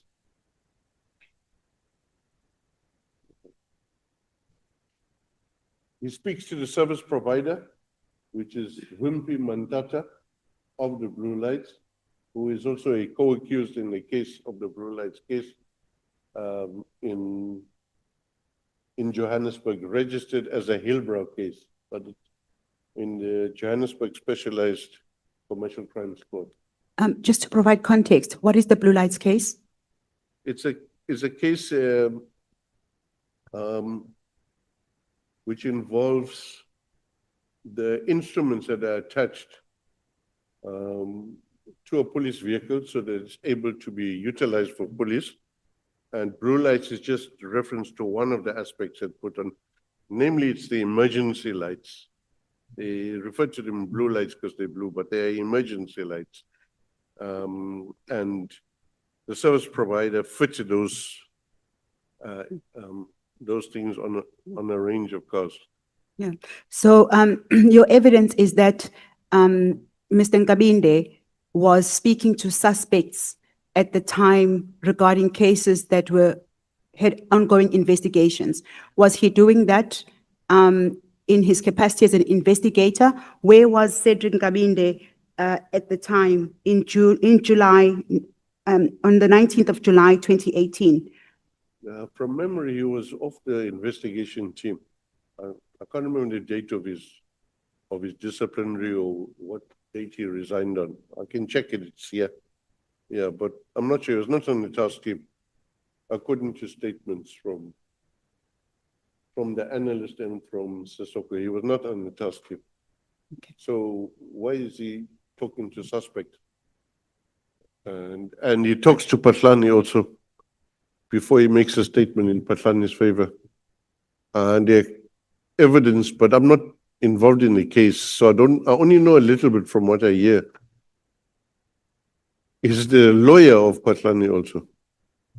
BDK lawyer. Yeah. I want to sit in here. Sit in here, yeah. Thank you. I'm going to hand over to Mr. Arendse. Thank you, Mr. McBride. Thank you, Chairperson. Thank you, man. Thank you, thank you. Thank you, Advocate Mkhize, and well done. Just a few miscellaneous questions. Yes, sir. Firstly, about Mr. O'Sullivan. Yes, sir. You know about this book that he wrote, and there was a gathering at Radovan Kretsch's former place. Yes, yes. Which he bought, and he had the book launch there. Yes. And he invited that's the meeting that That's Mr. Kabindi referred to. Yes, sir. That is a meeting refers to. No one was aware that it's Radovan Kretsch's house. We're given an address, we must go there. And it's for, I'm not even worried if it's Radovan Kretsch's house. We're invited to a braai. Kretscher is in jail. And I don't even know who the journalist is there. Apparently the journalist was writing a book. And I've just heard like a few days ago on Kretscher, and Kretscher had just been sentenced. And that there's a book called Joining the Dots, which Paul is giving out. We thought it's a normal Christmas braai or something like that. Yeah. But in any event, that braai played no part in Cedric Nkabinde's Damascene event, because he stayed as a lead investigator for a long time. So that's 2016 December. In 2017, he's leading the investigations. And it's only in 2018 now he starts making contact with the suspects. But by then he's blown. Now, you described Mr. O'Sullivan as eccentric. Yes, others use stronger words. Now, it seems to me from the objective facts that he claims to have brought down Jackie Salebi and of course Radovan Kretscher and others. But do you know whether he was a witness in any of those cases? Or according to me, sir, he wasn't a witness in any of these cases, and he's not a policeman. Is he a witness in the two criminal cases you referred to that General Patlani is facing? Certainly not, sir. Certainly not. So, what can one infer from that? What is his modus operandi? What's his, obviously in English, what is the way, how does he operate? Well, we call it COA, Center of Attention. He's always the main man. Like some people say, everyone's a hero in their own story. But he a bit more, yeah. Well, can you tell us a bit more, because the allegation is made that he infiltrated or has infiltrated IPID, he's infiltrated the South African police services. In fact, he controls them. And we know from the Constitutional Court judgment, of course, that you need to do so without fear or favor, and you must act independently without external influences. There's an allegation that he's an external influence, and therefore he compromises the work that IPID does. Yeah. So my response to that is, on two occasions, I basically brought him to order about pushing ahead with investigations. And each occasion, which was different, he didn't speak to me for a few months. So he went on a sulk because On the second occasion, I was forced to tell him in front of other people, quite hard. Even the same Inkabinde came to me and said, no, Chief, you're too hard. And so he sulks a bit when he doesn't get his way. So getting his way is important, but to imagine that he controls, I mean, I said it also in Portfolio Committee, when this thing came up in 2017 from Patlani. Now, that if there's anyone in the entire world tells you they control me to do wrong things, show me that person, I will show you a liar.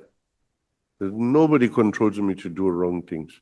If you hear one day someone told me to do this and that and I did it, that's a blue lie. So no one can do that. In fact, even the head of investigation at at the time, Matthew Sissoko, even called the team in and warned them, listen, the guy talks too much, I can't use all the words he said. So deal with him with circumspection. He has information, his information is accurate, but be aware, that's what he told the investigators. And that's what we agreed to. And that's what we carried out. So on one occasion now recently, which I haven't spoken to him since, he said he paid for my constitutional matter with the Helen Suzman Foundation for me. Of course, fortunately, I didn't have to defend myself. Helen Suzman Foundation defended themselves and says it's a lie. Now, the issue is this. If you have any idea about Helen Suzman Foundation or the lady who it's named after, they are fiercely independent.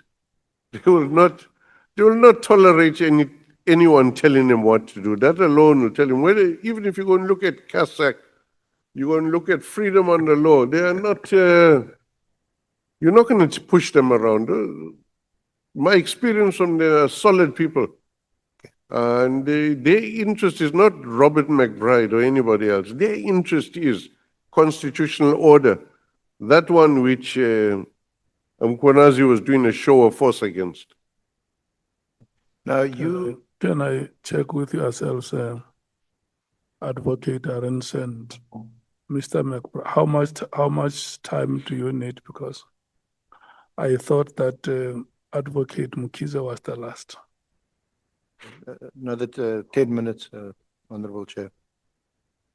10 minutes. Yeah.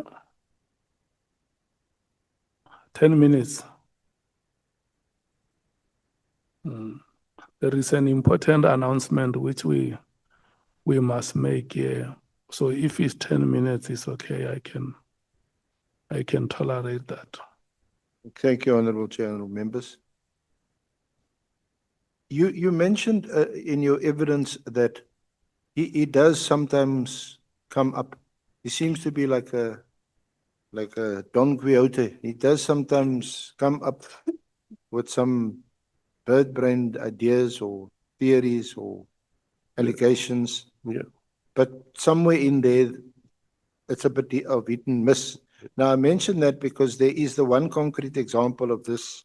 I think it's a colonel, Munsami. Yes, yes. It's in the papers. Yes. Who and it was referenced by my colleague, Advocate Mkhize. Yeah. Where he ultimately ends up writing to O'Sullivan and said, I have now exhausted all avenues of complaint. Yes.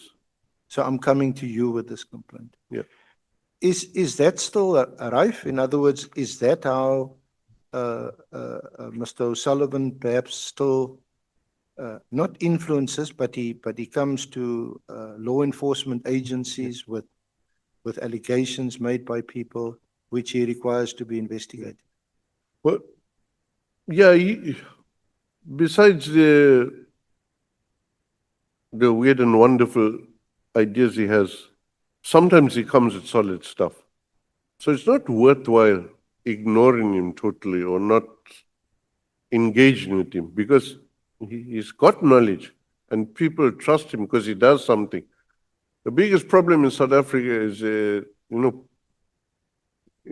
public confidence in the criminal justice system. And if the criminal justice system fails them, they will go to a civilian like Paul O'Sullivan and get the respite they require there. So I think we must rather look at ourselves in that. Because otherwise, there wouldn't be a need for a person to use his own energy and resources chasing after police criminals. Now, are you aware, in the case of General Paslani, the two matters that are before the court, before the High Court? Yeah. So it's taken very seriously. Yeah. Of forensic investigations and the Auditor General's report in some of these matters, which of course have nothing to do with Mr. O'Sullivan. Yeah. I'm not au fait with all the details of those investigations. Like I said, I was out of IPID at the latter half of those investigations, but I will assume whilst he might have lit the fuse, he didn't set the charge. The charge was there by the wrongdoing already, and no one wanted to look. And by him lighting the fuse, it's forced people to look on a number of cases. It's also given some confidence that something will be done to change the things around. I mean, at the moment, the country is reeling from what looks like an ineffective criminal justice system. And I think everyone needs to address it, or else people will lose hope. Okay. And when people lose hope, there's another important thing I'm going to say is related to corruption. In the role play, the modus operandi of regime change ideas, people go for the corrupt. If you are able to catch the corrupt, especially corrupt cops, and you make them realize that you've caught them doing corruption, and I can give a long thing, but I don't think maybe this is the committee for it. It's a Joint Standing Committee on Intelligence. What is at play at present? We're in the middle of a situation where the playbook has been launched. So when other people see us, even here fighting, they're looking for weakness, which one to use. If that one's corrupt. Now, similarly, people like Patlani look at for the Cedric in Kabindes. But the bigger powers who have ideas about us, who want to control us, and they don't like it. And they set games in play. So it's like name a few people, label them, put sanctions on them and start with sanctions, and then there's a scarcity of a certain resource, and then people have to use corruption to get the resource, whatever it is, and then they get caught doing corruption. And then you can exploit them, you can extort them because you have them. And when the bigger move is made, the people look the other way or go home, take the uniforms off and go home. And if you, a law enforcement official, and you can be bought,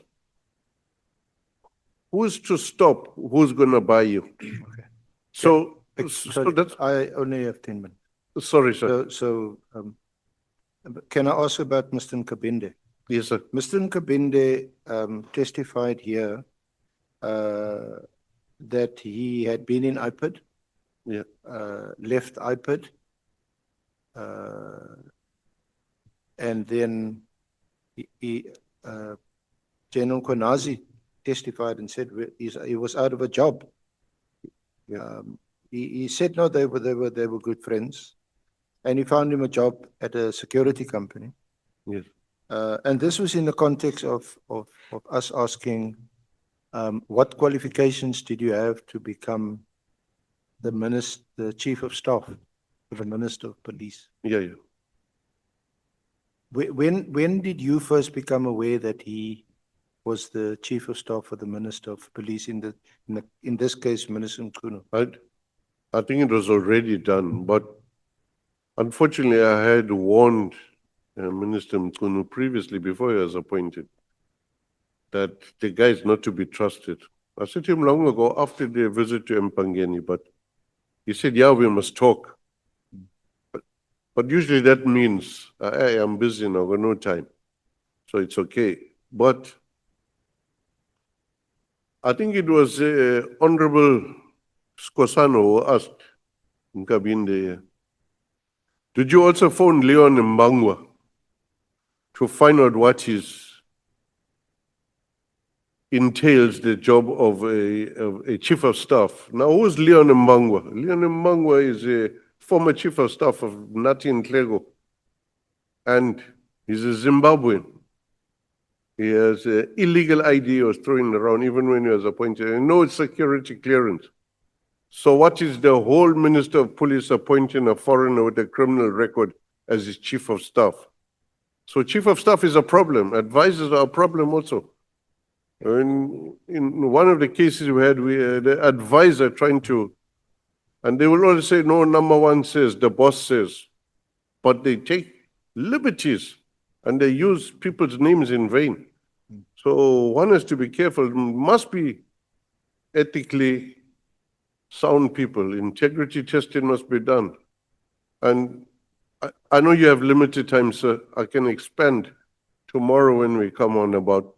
I'm sure there'll be other questions. Thank you, Mr. McBride. Thank you, sir. Thank you, Honorable Chair, Honorable Members. Thank you so much.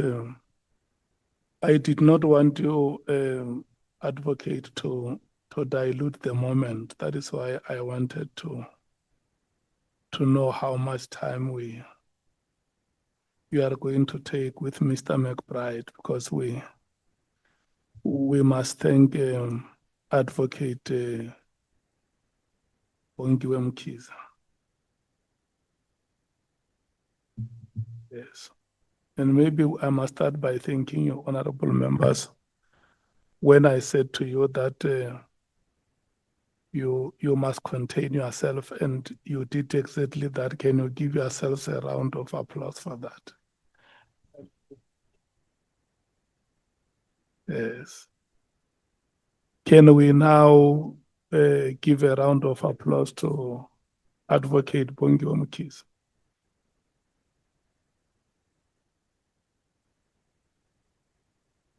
And Mr.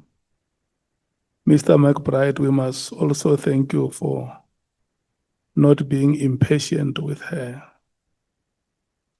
Where I was sitting here, I could feel that she was at some point being very incisive. But that is what we say where we come from. But the mother holds the knife by the sharp edge. And we want to thank you so much, Advocate Mkhize. We have said this when Advocate Zikalala was given a chance to lead evidence here, and you were here, you witnessed it when we praised Advocate Mkhwaids. So today you are the one getting the accolades. Women of South Africa, you are brilliant. We want to thank you so much for that attitude. And we want to thank you so much for raising your hands and being counted amongst the citizens who are pursuing excellence in this country. Can we give that round of applause again, honorable members? You say you are you a former freedom fighter or a freedom fighter, Mr. McBride? Sorry, Chair, I didn't hear that. I Did thought you had say- done with me already. Did you say you are a former freedom fighter or you are a freedom fighter? Well, freedom is never really achieved. You have to keep protecting it all the time. Yeah, From but once the basics are I put want in you to place. respond to my question without being philosophical. Are you a former freedom fighter or a freedom fighter?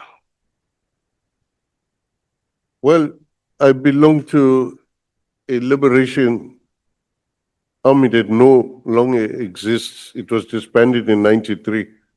But someone else took its name, so I don't know what I must say. Mr. McBride, are you a former freedom fighter or are you a freedom fighter? So I'm a constitutionalist. I helped establish the constitutional order, a small part I played. So you're making me laugh, and then if I laugh, I'm in trouble. I want to ask you a question because there are ideals that you fought for, isn't it? Democratic ideals. Indeed, sir. And maybe values. And one of them was to see women of South Africa, young African women like Advocate Bongiwe Mkhize being given an opportunity on a platform like this one. Is that correct? Happy, sir. Completely happy. Thrilled. Okay. As a liberation veteran, how do you feel to see opportunities like this being See, given? we are implementing what we set out to do. Does it give you pride? Absolutely. You must tell her and say No, I've told you already. And say this is what we fought for. This is what we fought for, but it's only a small part I played. You're good on your own, in your own ability. You don't need my praise. You know what you can do. But I still say, Malibongwe. Thank you so much. You see, you've spoken like a true revolutionary. Can I laugh now? Okay. Honorable members, please listen to this. We have come to the end of presentation of evidence. And once again, we thank Advocate Bongiwe Mkhize under the stewardship of Advocate Arendse. He has whispered to me one day that, Soviet, listen here, I have given many young Africans an opportunity to work with me, and for that we must give you credit, Advocate Arendse. For you to present 3 Black African females before this parliament is no mean feat, and we want to thank you so much for that. And thank you so much, Mr. Robert John McBride, for your presentations. I had said that honorable members must not interject, and there were some instances where I saw members wanted to raise their hands to ask clarity-seeking questions, and I suppressed them. So can I check with honorable members if you want me to give you a chance to ask clarity-seeking questions now, or do you want me to give you opportunity tomorrow before 1 o'clock to ask clarity? If I can finish speaking so that you understand what is going to happen. If you agree that you are going to ask clarity-seeking questions, it means tomorrow between 11 and 1, we will give you that time to ask clarity-seeking questions. And thereafter, we rotate. And if we ask clarity-seeking questions now, I can allocate you up to 30 minutes.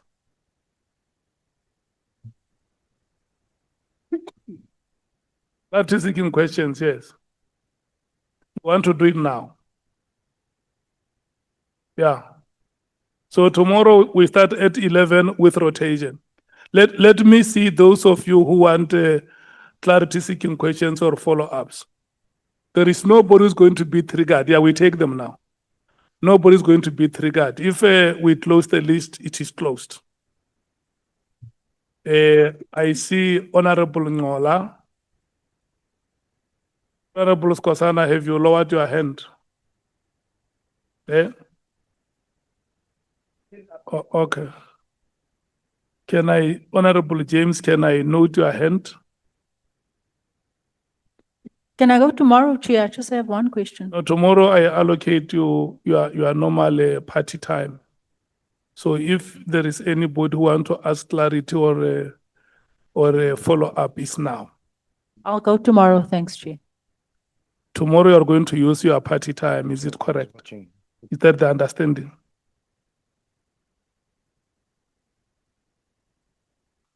I'll ask now then, Chair, Okay. because you're opening the floor. Let me do door to door. Honorable Souls, do you have any follow-up or clarity? Okay. Honorable Matthews? Okay. So Honorable James, you are on the list. Honorable Ngongo? Okay. Honorable Ntuli? Honorable Sangoni? Honorable Sokanyile? Honorable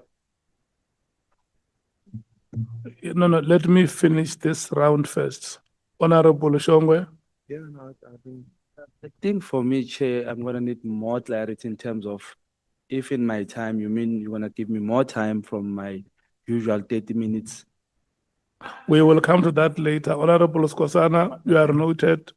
Ngola, you are noted. Honorable Kolabanat, Nothing from the Democratic Alliance. Honorable Thopa, No, thank you, Chair. I'm covered. Honorable Bessel. Okay. You wanted to speak, Honorable Nomvalo. Yes, Chair. No, we're having a discussion here. We just want to test this proposal to you and to members of the committee. That we usually knock off very late. So we don't understand why, Chair, we're knocking off so early today. We were under an impression that we will continue maybe until 8 o'clock, and then 8 or 9 o'clock. And then tomorrow, we start from where we would have left off tonight. So that maybe we finish a bit early tomorrow. And so that there will be no pressure of time. You will give us enough time. The evidence leader has taken almost the whole day. And it's always unfair to us as members to be always given limited time. So we have plenty of time now, Chair, and let's make use of it. So our proposal is that we take a few speakers now through rotation, and then we proceed tomorrow to complete our business with the witness. Okay. So let me check. Who is ready to ask questions today? If there is any one of you ready, raise your hand and I tell you how much time you are allocated. Do you want to use your time or do you want to ask clarity? Because look, I have noted 3 speakers for clarity seeking questions. So I want to know, after they have been, listen here, honorable members, can you please listen to me? I'm going to give you the 3 of you, Honorable Ngola and Honorable Skosana and Honorable James, to ask clarity seeking questions. And thereafter, that's why I'm checking with you. Is there any one of you now ready to ask questions? Raise your hand, those of you who are ready. Chen, I just want to find, when you say question, are you saying clarity or question? To use the rotation slot. No. No, for me, it's clarity question. I've got enough, Chair. No. Hey, honorable members, hey, the MKP. No, Skosana, Honorable Skosana and Honorable Nomva. Chair, Yesterday, no, just yesterday. Protect me, please. Just yesterday, Honorable Nomva made a commitment that the MKP speaks in one voice. Yes. Chair, as I'm saying, protection, understand what I'm saying. I'm saying to you, remember, when you say we are going to start today, like we are saying now, when we are discussing as MK party, we are saying we can start today and finish at 9.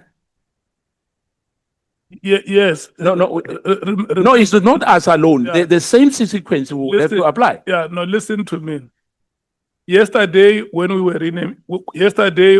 in a meeting, this committee passed a resolution that Mr. McBride is allocated 2 days.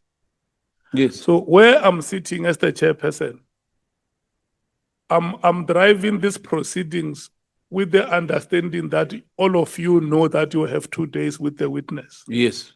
So now we have come to the end of presentation of evidence by the witness. So I am checking with honorable members to say, is there any one of you who is ready? So that you can be given your rotation slot to ask a question. And if there is any one of you who is ready, can I see that honorable member raising a hand, ready to use the rotation slot tonight?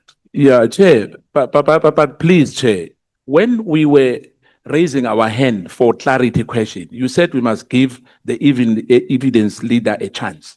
We must not interrupt her. Yeah. Because there were issues which our witness, when he was like, I'll give you an example. He said, General, we don't even know which general he's talking about. Yes. He said a white somebody else, we don't know what he's talking about. Let's have one understanding, Honorable Scosa. The first part that I'm explaining is that all those clarity-seeking questions that you have, it is in this order. Honorable Ngola will ask, Honorable Skosana will ask, and Honorable James will ask, and those clarity-seeking questions will be answered. That is part one. Part two is, amongst all of you here, is there any one of you who, after we shall have dealt with the first part of clarity-seeking questions, is ready to take the 30 minutes of their time? And then once we allocate you tomorrow, Honorable Nomval. No, Chair, when I speak on behalf of the MK part, not on my behalf. Chair, Yeah, but I want the three of you to speak in one voice because you can't confuse me yesterday. No, we're speaking in one voice, Chair. Chair, we are ready to ask questions tonight, but if other members are not ready, we're not going to ask questions alone. We want the same established precedent. No, you are not answering my question, Honorable Member. I'm not saying who is ready. I'm saying who wants to ask questions tonight. Oh, we're ready, Chair. We want to ask questions, but not alone. With other members. Yes. With other members. Okay, no, it's fine. Honorable Sols.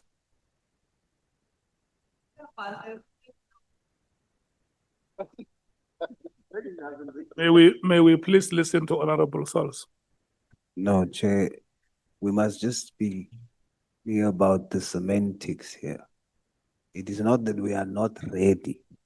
Yeah. MK is ready. All of you are ready. We are ready. But you just want to choose to follow through now that there's 2 days. Yeah. We want to come tomorrow, apply our minds today with what we have received, and come back as ready as we are today. We'll come back. So all of you are ready. Yes. So we must just be very You are clear. just making a choice. Yes. Because you came here knowing from your meeting yesterday that the witness is allocated 2 days. Yeah.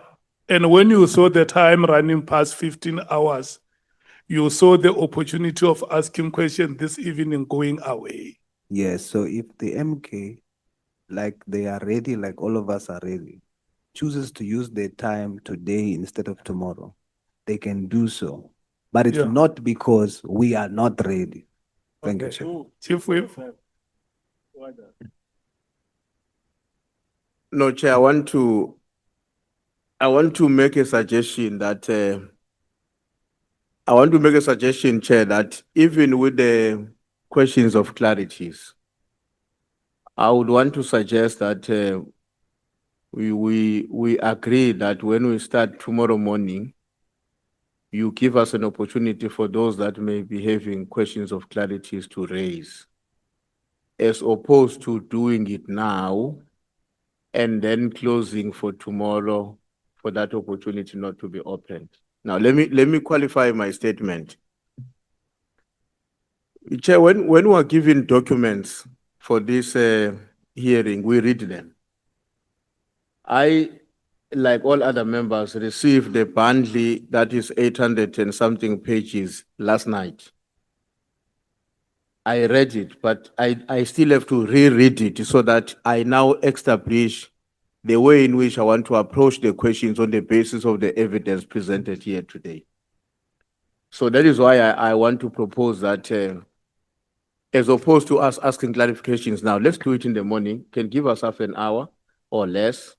We ask those questions if they can be questions that need to be separated from the time allocated to each one of us and not force it tonight. No, it's fine, Chief Whip. I hear you. What I will do, I accept the proposal that you are making, but I'm going to say those who choose to ask their questions now, who are following the wisdom of Honorable Source, those who choose to ask clarity-seeking questions now, how many are you? Yes.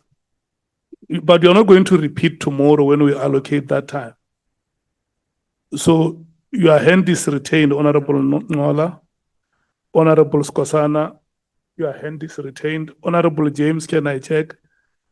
Have you wavered or you still asking your clarity questions now, or you will ask them tomorrow? Thank you. Let's take that order.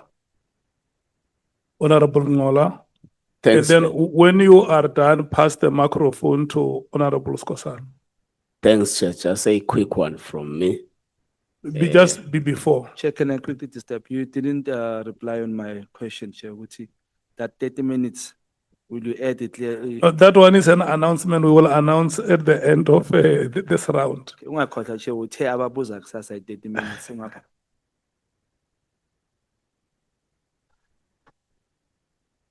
What about you, Honorable Noval? You want to be added to the list? Okay. So here it will be the three of you is Honorable Ngola, Honorable Nomvalo, Honorable Squasa. No, you are in one row. Don't worry. Whether he asked before you or you asked before, it's not a problem. I treat you as a row.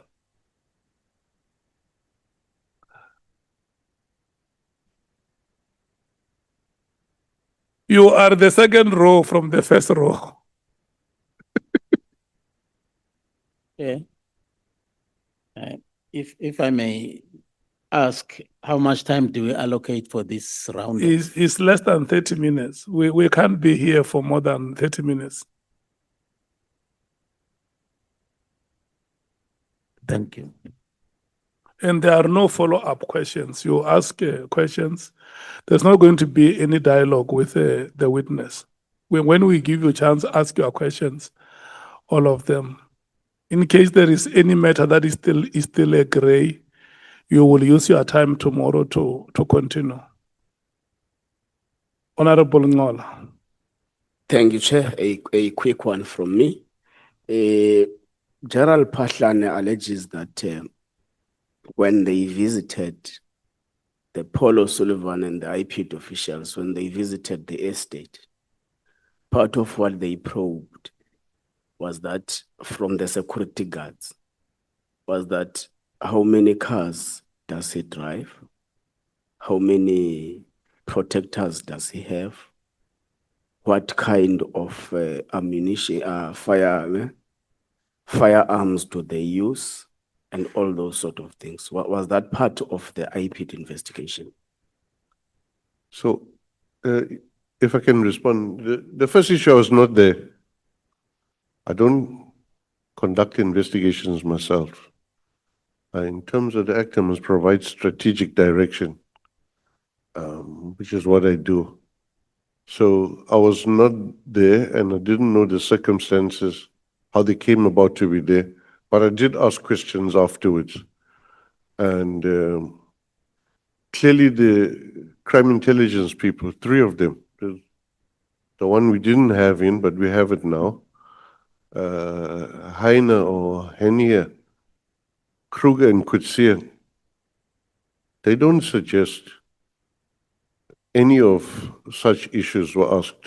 Now, to complete the answer, if such issues were asked, about what weapons and stuff like that. I wouldn't agree with that. I wouldn't agree that that's right. So I would not go along with that. If I was in a situation, it's not part of investigation. Perhaps maybe the cars, how many cars are there moving in and out? What type of car? Part of the car investigation, maybe. The buying and selling of serious price fluctuations, perhaps then, but not about security and stuff like that. So according to you, when you checked that fact, there was no one who collaborated with that statement. We're asking but General Patlane brought some affidavits as well here. I didn't see his affidavits. I don't know what transpired there. I only go on what I am told. But I don't know what he brought here. What I know is he's facing charges, 2 different cases, and he's out on bail. Thanks, Chair.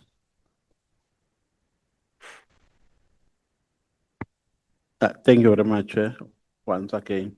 Mr. McBride, I think you said there's a man called Leon Bangwa.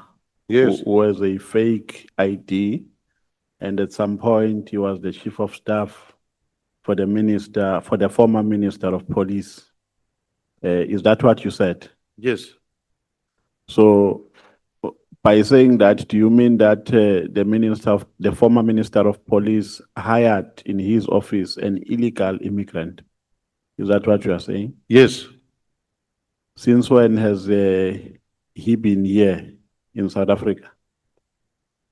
I'm answering your question whether he was illegal or not. In fact, he served a jail time for being an illegal immigrant with a false ID. Where is he now? I don't know. The question is he still within the country or is outside South Africa? I don't know where he is now. You don't know. So if he is still in the country, then he is still an illegal immigrant. Is that your evidence? I don't know what's his status now, if his status has changed, if he's expunged his criminal record or whatever. But at that stage, his name was Lionel Moyo from Bulawayo. So he was born in Bulawayo, not in South Africa. That's what the papers are from Zimbabwe. So if he says he was born here in South Africa, he got an ID of Zimbabwe when he was still in the military training, how would you respond to that? It's highly possible, but why go around? And on his CV, he uses the same false ID. Why would you do that? It's possible. A lot of people are born outside the country. So the conclusive evidence that we are tendering before this committee is that former Minister Nhleko hired an illegal immigrant. So he violated the law. With no security clearance, yes, and without a valid ID for South Africa. Okay.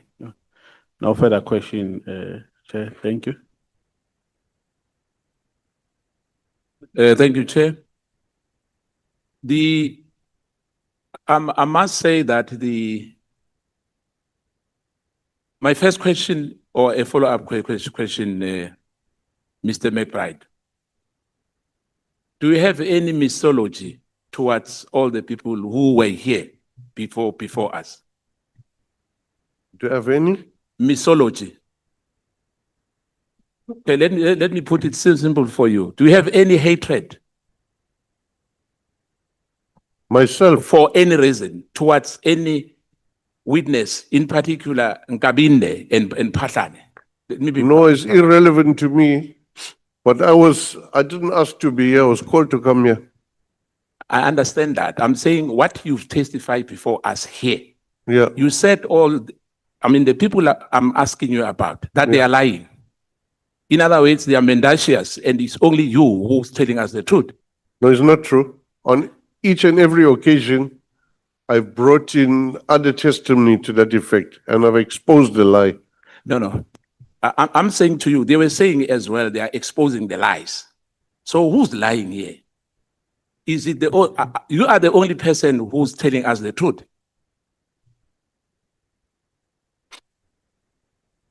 Chairperson, there's no easy way to answer this except to say there are none so blind as those who do not wish to see. I'm repeating again. Are you pulverizing all the witnesses who were here, who gave evidence to this committee? No, I'm not interested in pulverizing anybody. Now, you've mentioned that there's somebody called a white person, and you've spoken about the general, but you never gave us name. Do you remember that? Or you didn't know the names of those I don't people? understand what you're asking. No. Let me simplify for you, Mr. McBride. I'm saying in your statement, when you were reading the statement, when you were explaining to the evidence leader, you spoke about a general. When I raised my hand to the chair, because I wanted you to tell us what is the name of that general. You've done that twice. And hence I'm sitting here, I'm confused. Which general were you talking about? And at a later stage, you spoke about there was a call to a white somebody else. And there was no name as well. Hence, when we are in this committee, we always ask for names. You don't remember? I don't know what you are actually asking me. I'm asking the name. Of who? Of those people who said a general, but you didn't give us a name. In which particular context? Yeah, hence I'm saying to you, now you are asking me the question which I was supposed to ask you when you were mentioning those, when you make those allegations against a certain general, who I don't know who were you talking about. In whatever context, names are important here. We don't have to hide any name. For instance, let me put it like this, Mr. McBride. You were very clear about Leon Bangwa, that he was illegal, whatever, immigrant. And I'm saying let me put it to you. There was an issue of Paul O'Sullivan. Are you aware that O'Sullivan has got multiple passport in this country? It's possible, yeah. What have you done about that? It's not illegal to have multiple passports or citizenships. Yeah, let me put it to you. Are you aware that Paul O'Sullivan's got multiple passports? Do you agree on that? Do you agree on that? Are you agreeing with me that he has a multiple passport and there's nothing wrong? That's what we are telling the committee today. It's not against the law, the way I understand it. So if it's against the law, then action can be taken by Home Affairs or... Point of order, Chair. I thought this time was for clarity-seeking questions. This doesn't sound like clarity-seeking question. I think maybe Honorable Skosana wants to hold off until tomorrow to cross-examine the witness. Thank you. Don't do but there's one chair here.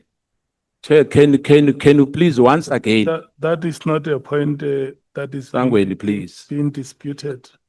Honorable Sangweni knows very well that there is one chairperson. She has a right to call a point of order. We have given you time, and we are still giving you time, Jali. We are still giving you time to ask clarity-seeking questions. Me as well, because when you remember when I raised my hand, you said I must lower my hand. Chair. It was not you alone. No, I'm talking about Honorable myself. James as well, Honorable Ngola as well. They'll speak for themselves. I'm saying to you, the witness spoke about the general. I'm still going there again because the issue which you are talking about. Ask the witness the question. It doesn't want to respond on that. It says the context. Don't you want to respond, Honorable McBride? Oh, Mr. McBride, sorry.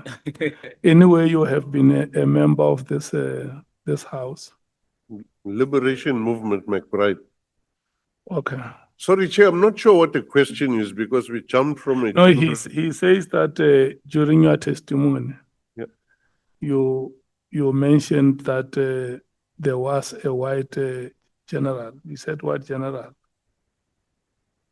Said someone phoned a white person Yeah. But he never gave us a name of So that white you- person who you- was phoned. Yeah, what he wants is the name of that white person who was called. I don't know what the context is. Where was this white person phoned? But it's you who said so. But we are asking me now, Mr. McBride. Hence, I'm saying, Chair, we gave him too much time to say things without giving us names. He has forgotten about that. He has completely forgotten about that. But it's him who said so. It's not me. What was he talking about when? That's why I want him to elaborate on that. What was he talking about? When You are saying a white somebody else was called.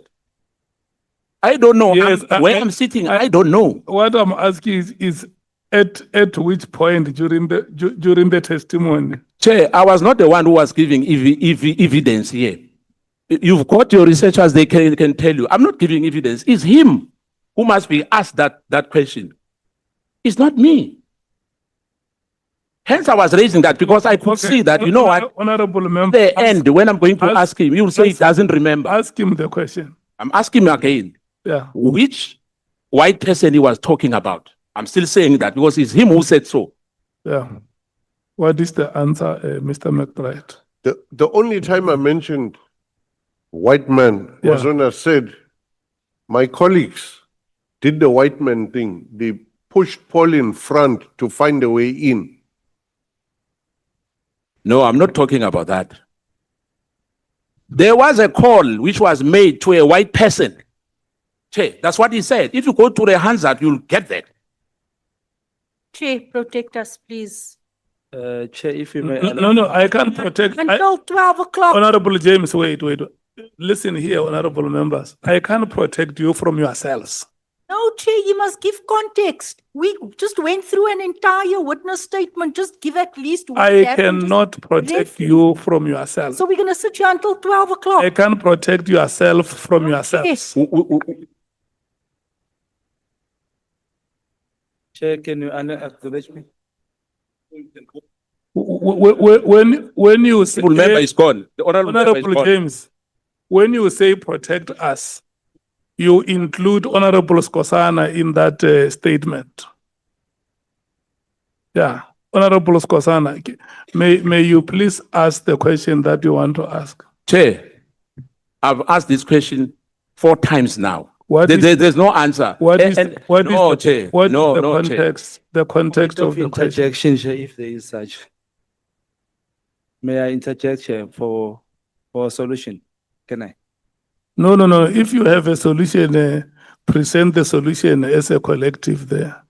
You are sitting next to the honorable. MKP speaks in one voice. Honorable Nomvalo has just reconfirmed here that the Can I MKP speak speaks through you? in one voice. Chair, I can be sarcastic. I can be sarcastic. And if some members, they are catching feelings here for whatever reason. No, Chair, give me a chance. Let's not go there. Chair. I have, listen, Honorable Skosana, I have given the honorable members who spoke before you, I gave them chance to ask the witness questions. I don't want you to digress and start looking at other members. No, ask the witness questions.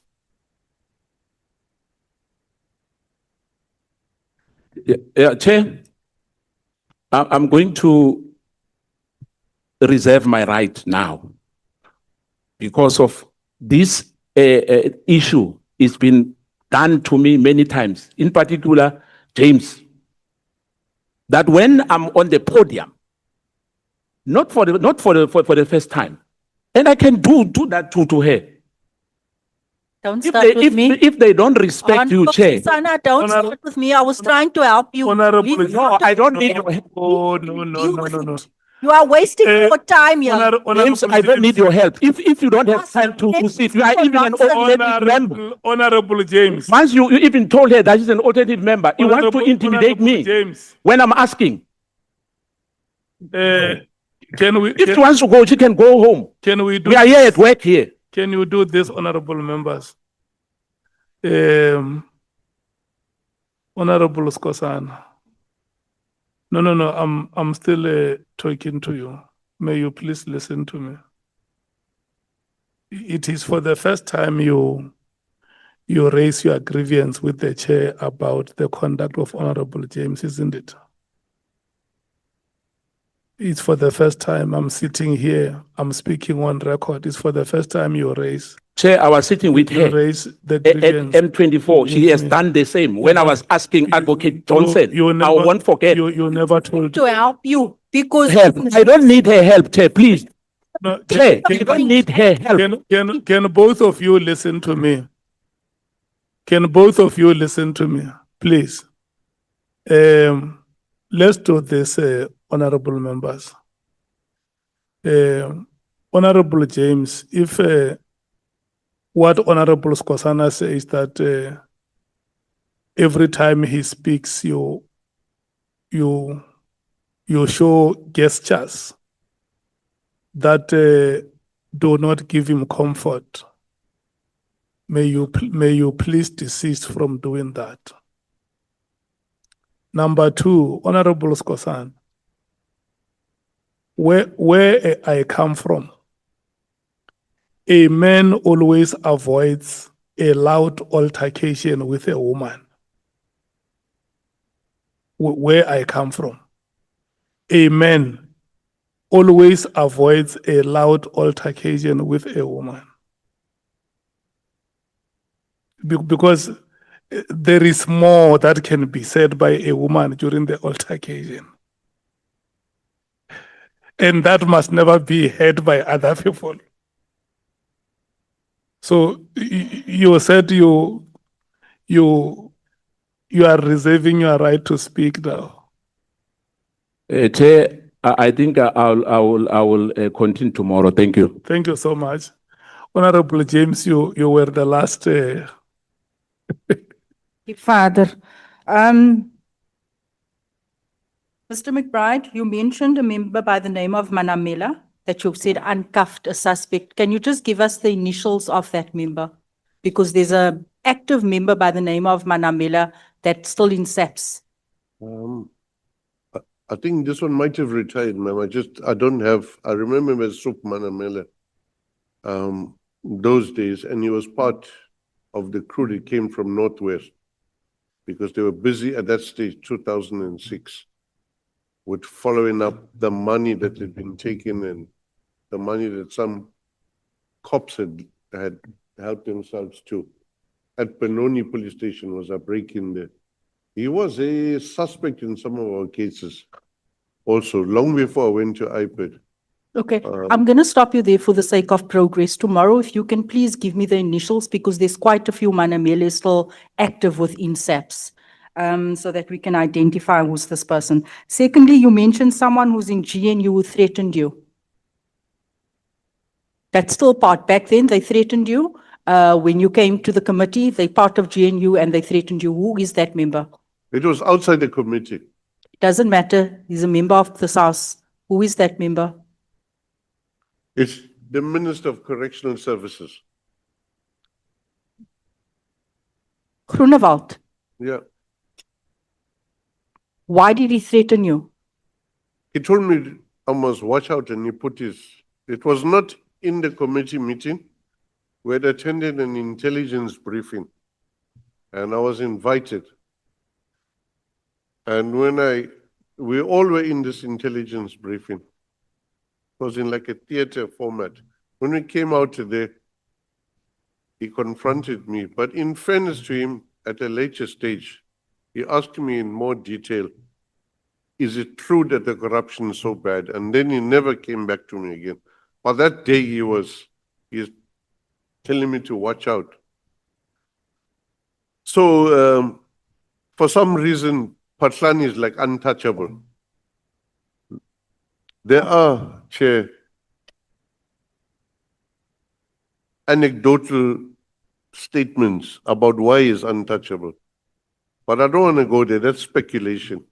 The fact is, the current minister threatened me. Minister Groenewald, Peter Groenewald threatened you. Indeed. When it came to accusations made against General Patlani. Yes. Okay, thank you. Let's leave it there. And then also, my last question, in your testimony, I'm not sure if I heard correctly, you can correct me. You mentioned Jackie Selebe as a big brother. He was like a big brother to you. Yeah, he's when we came out of prison, he was in charge of the welfare.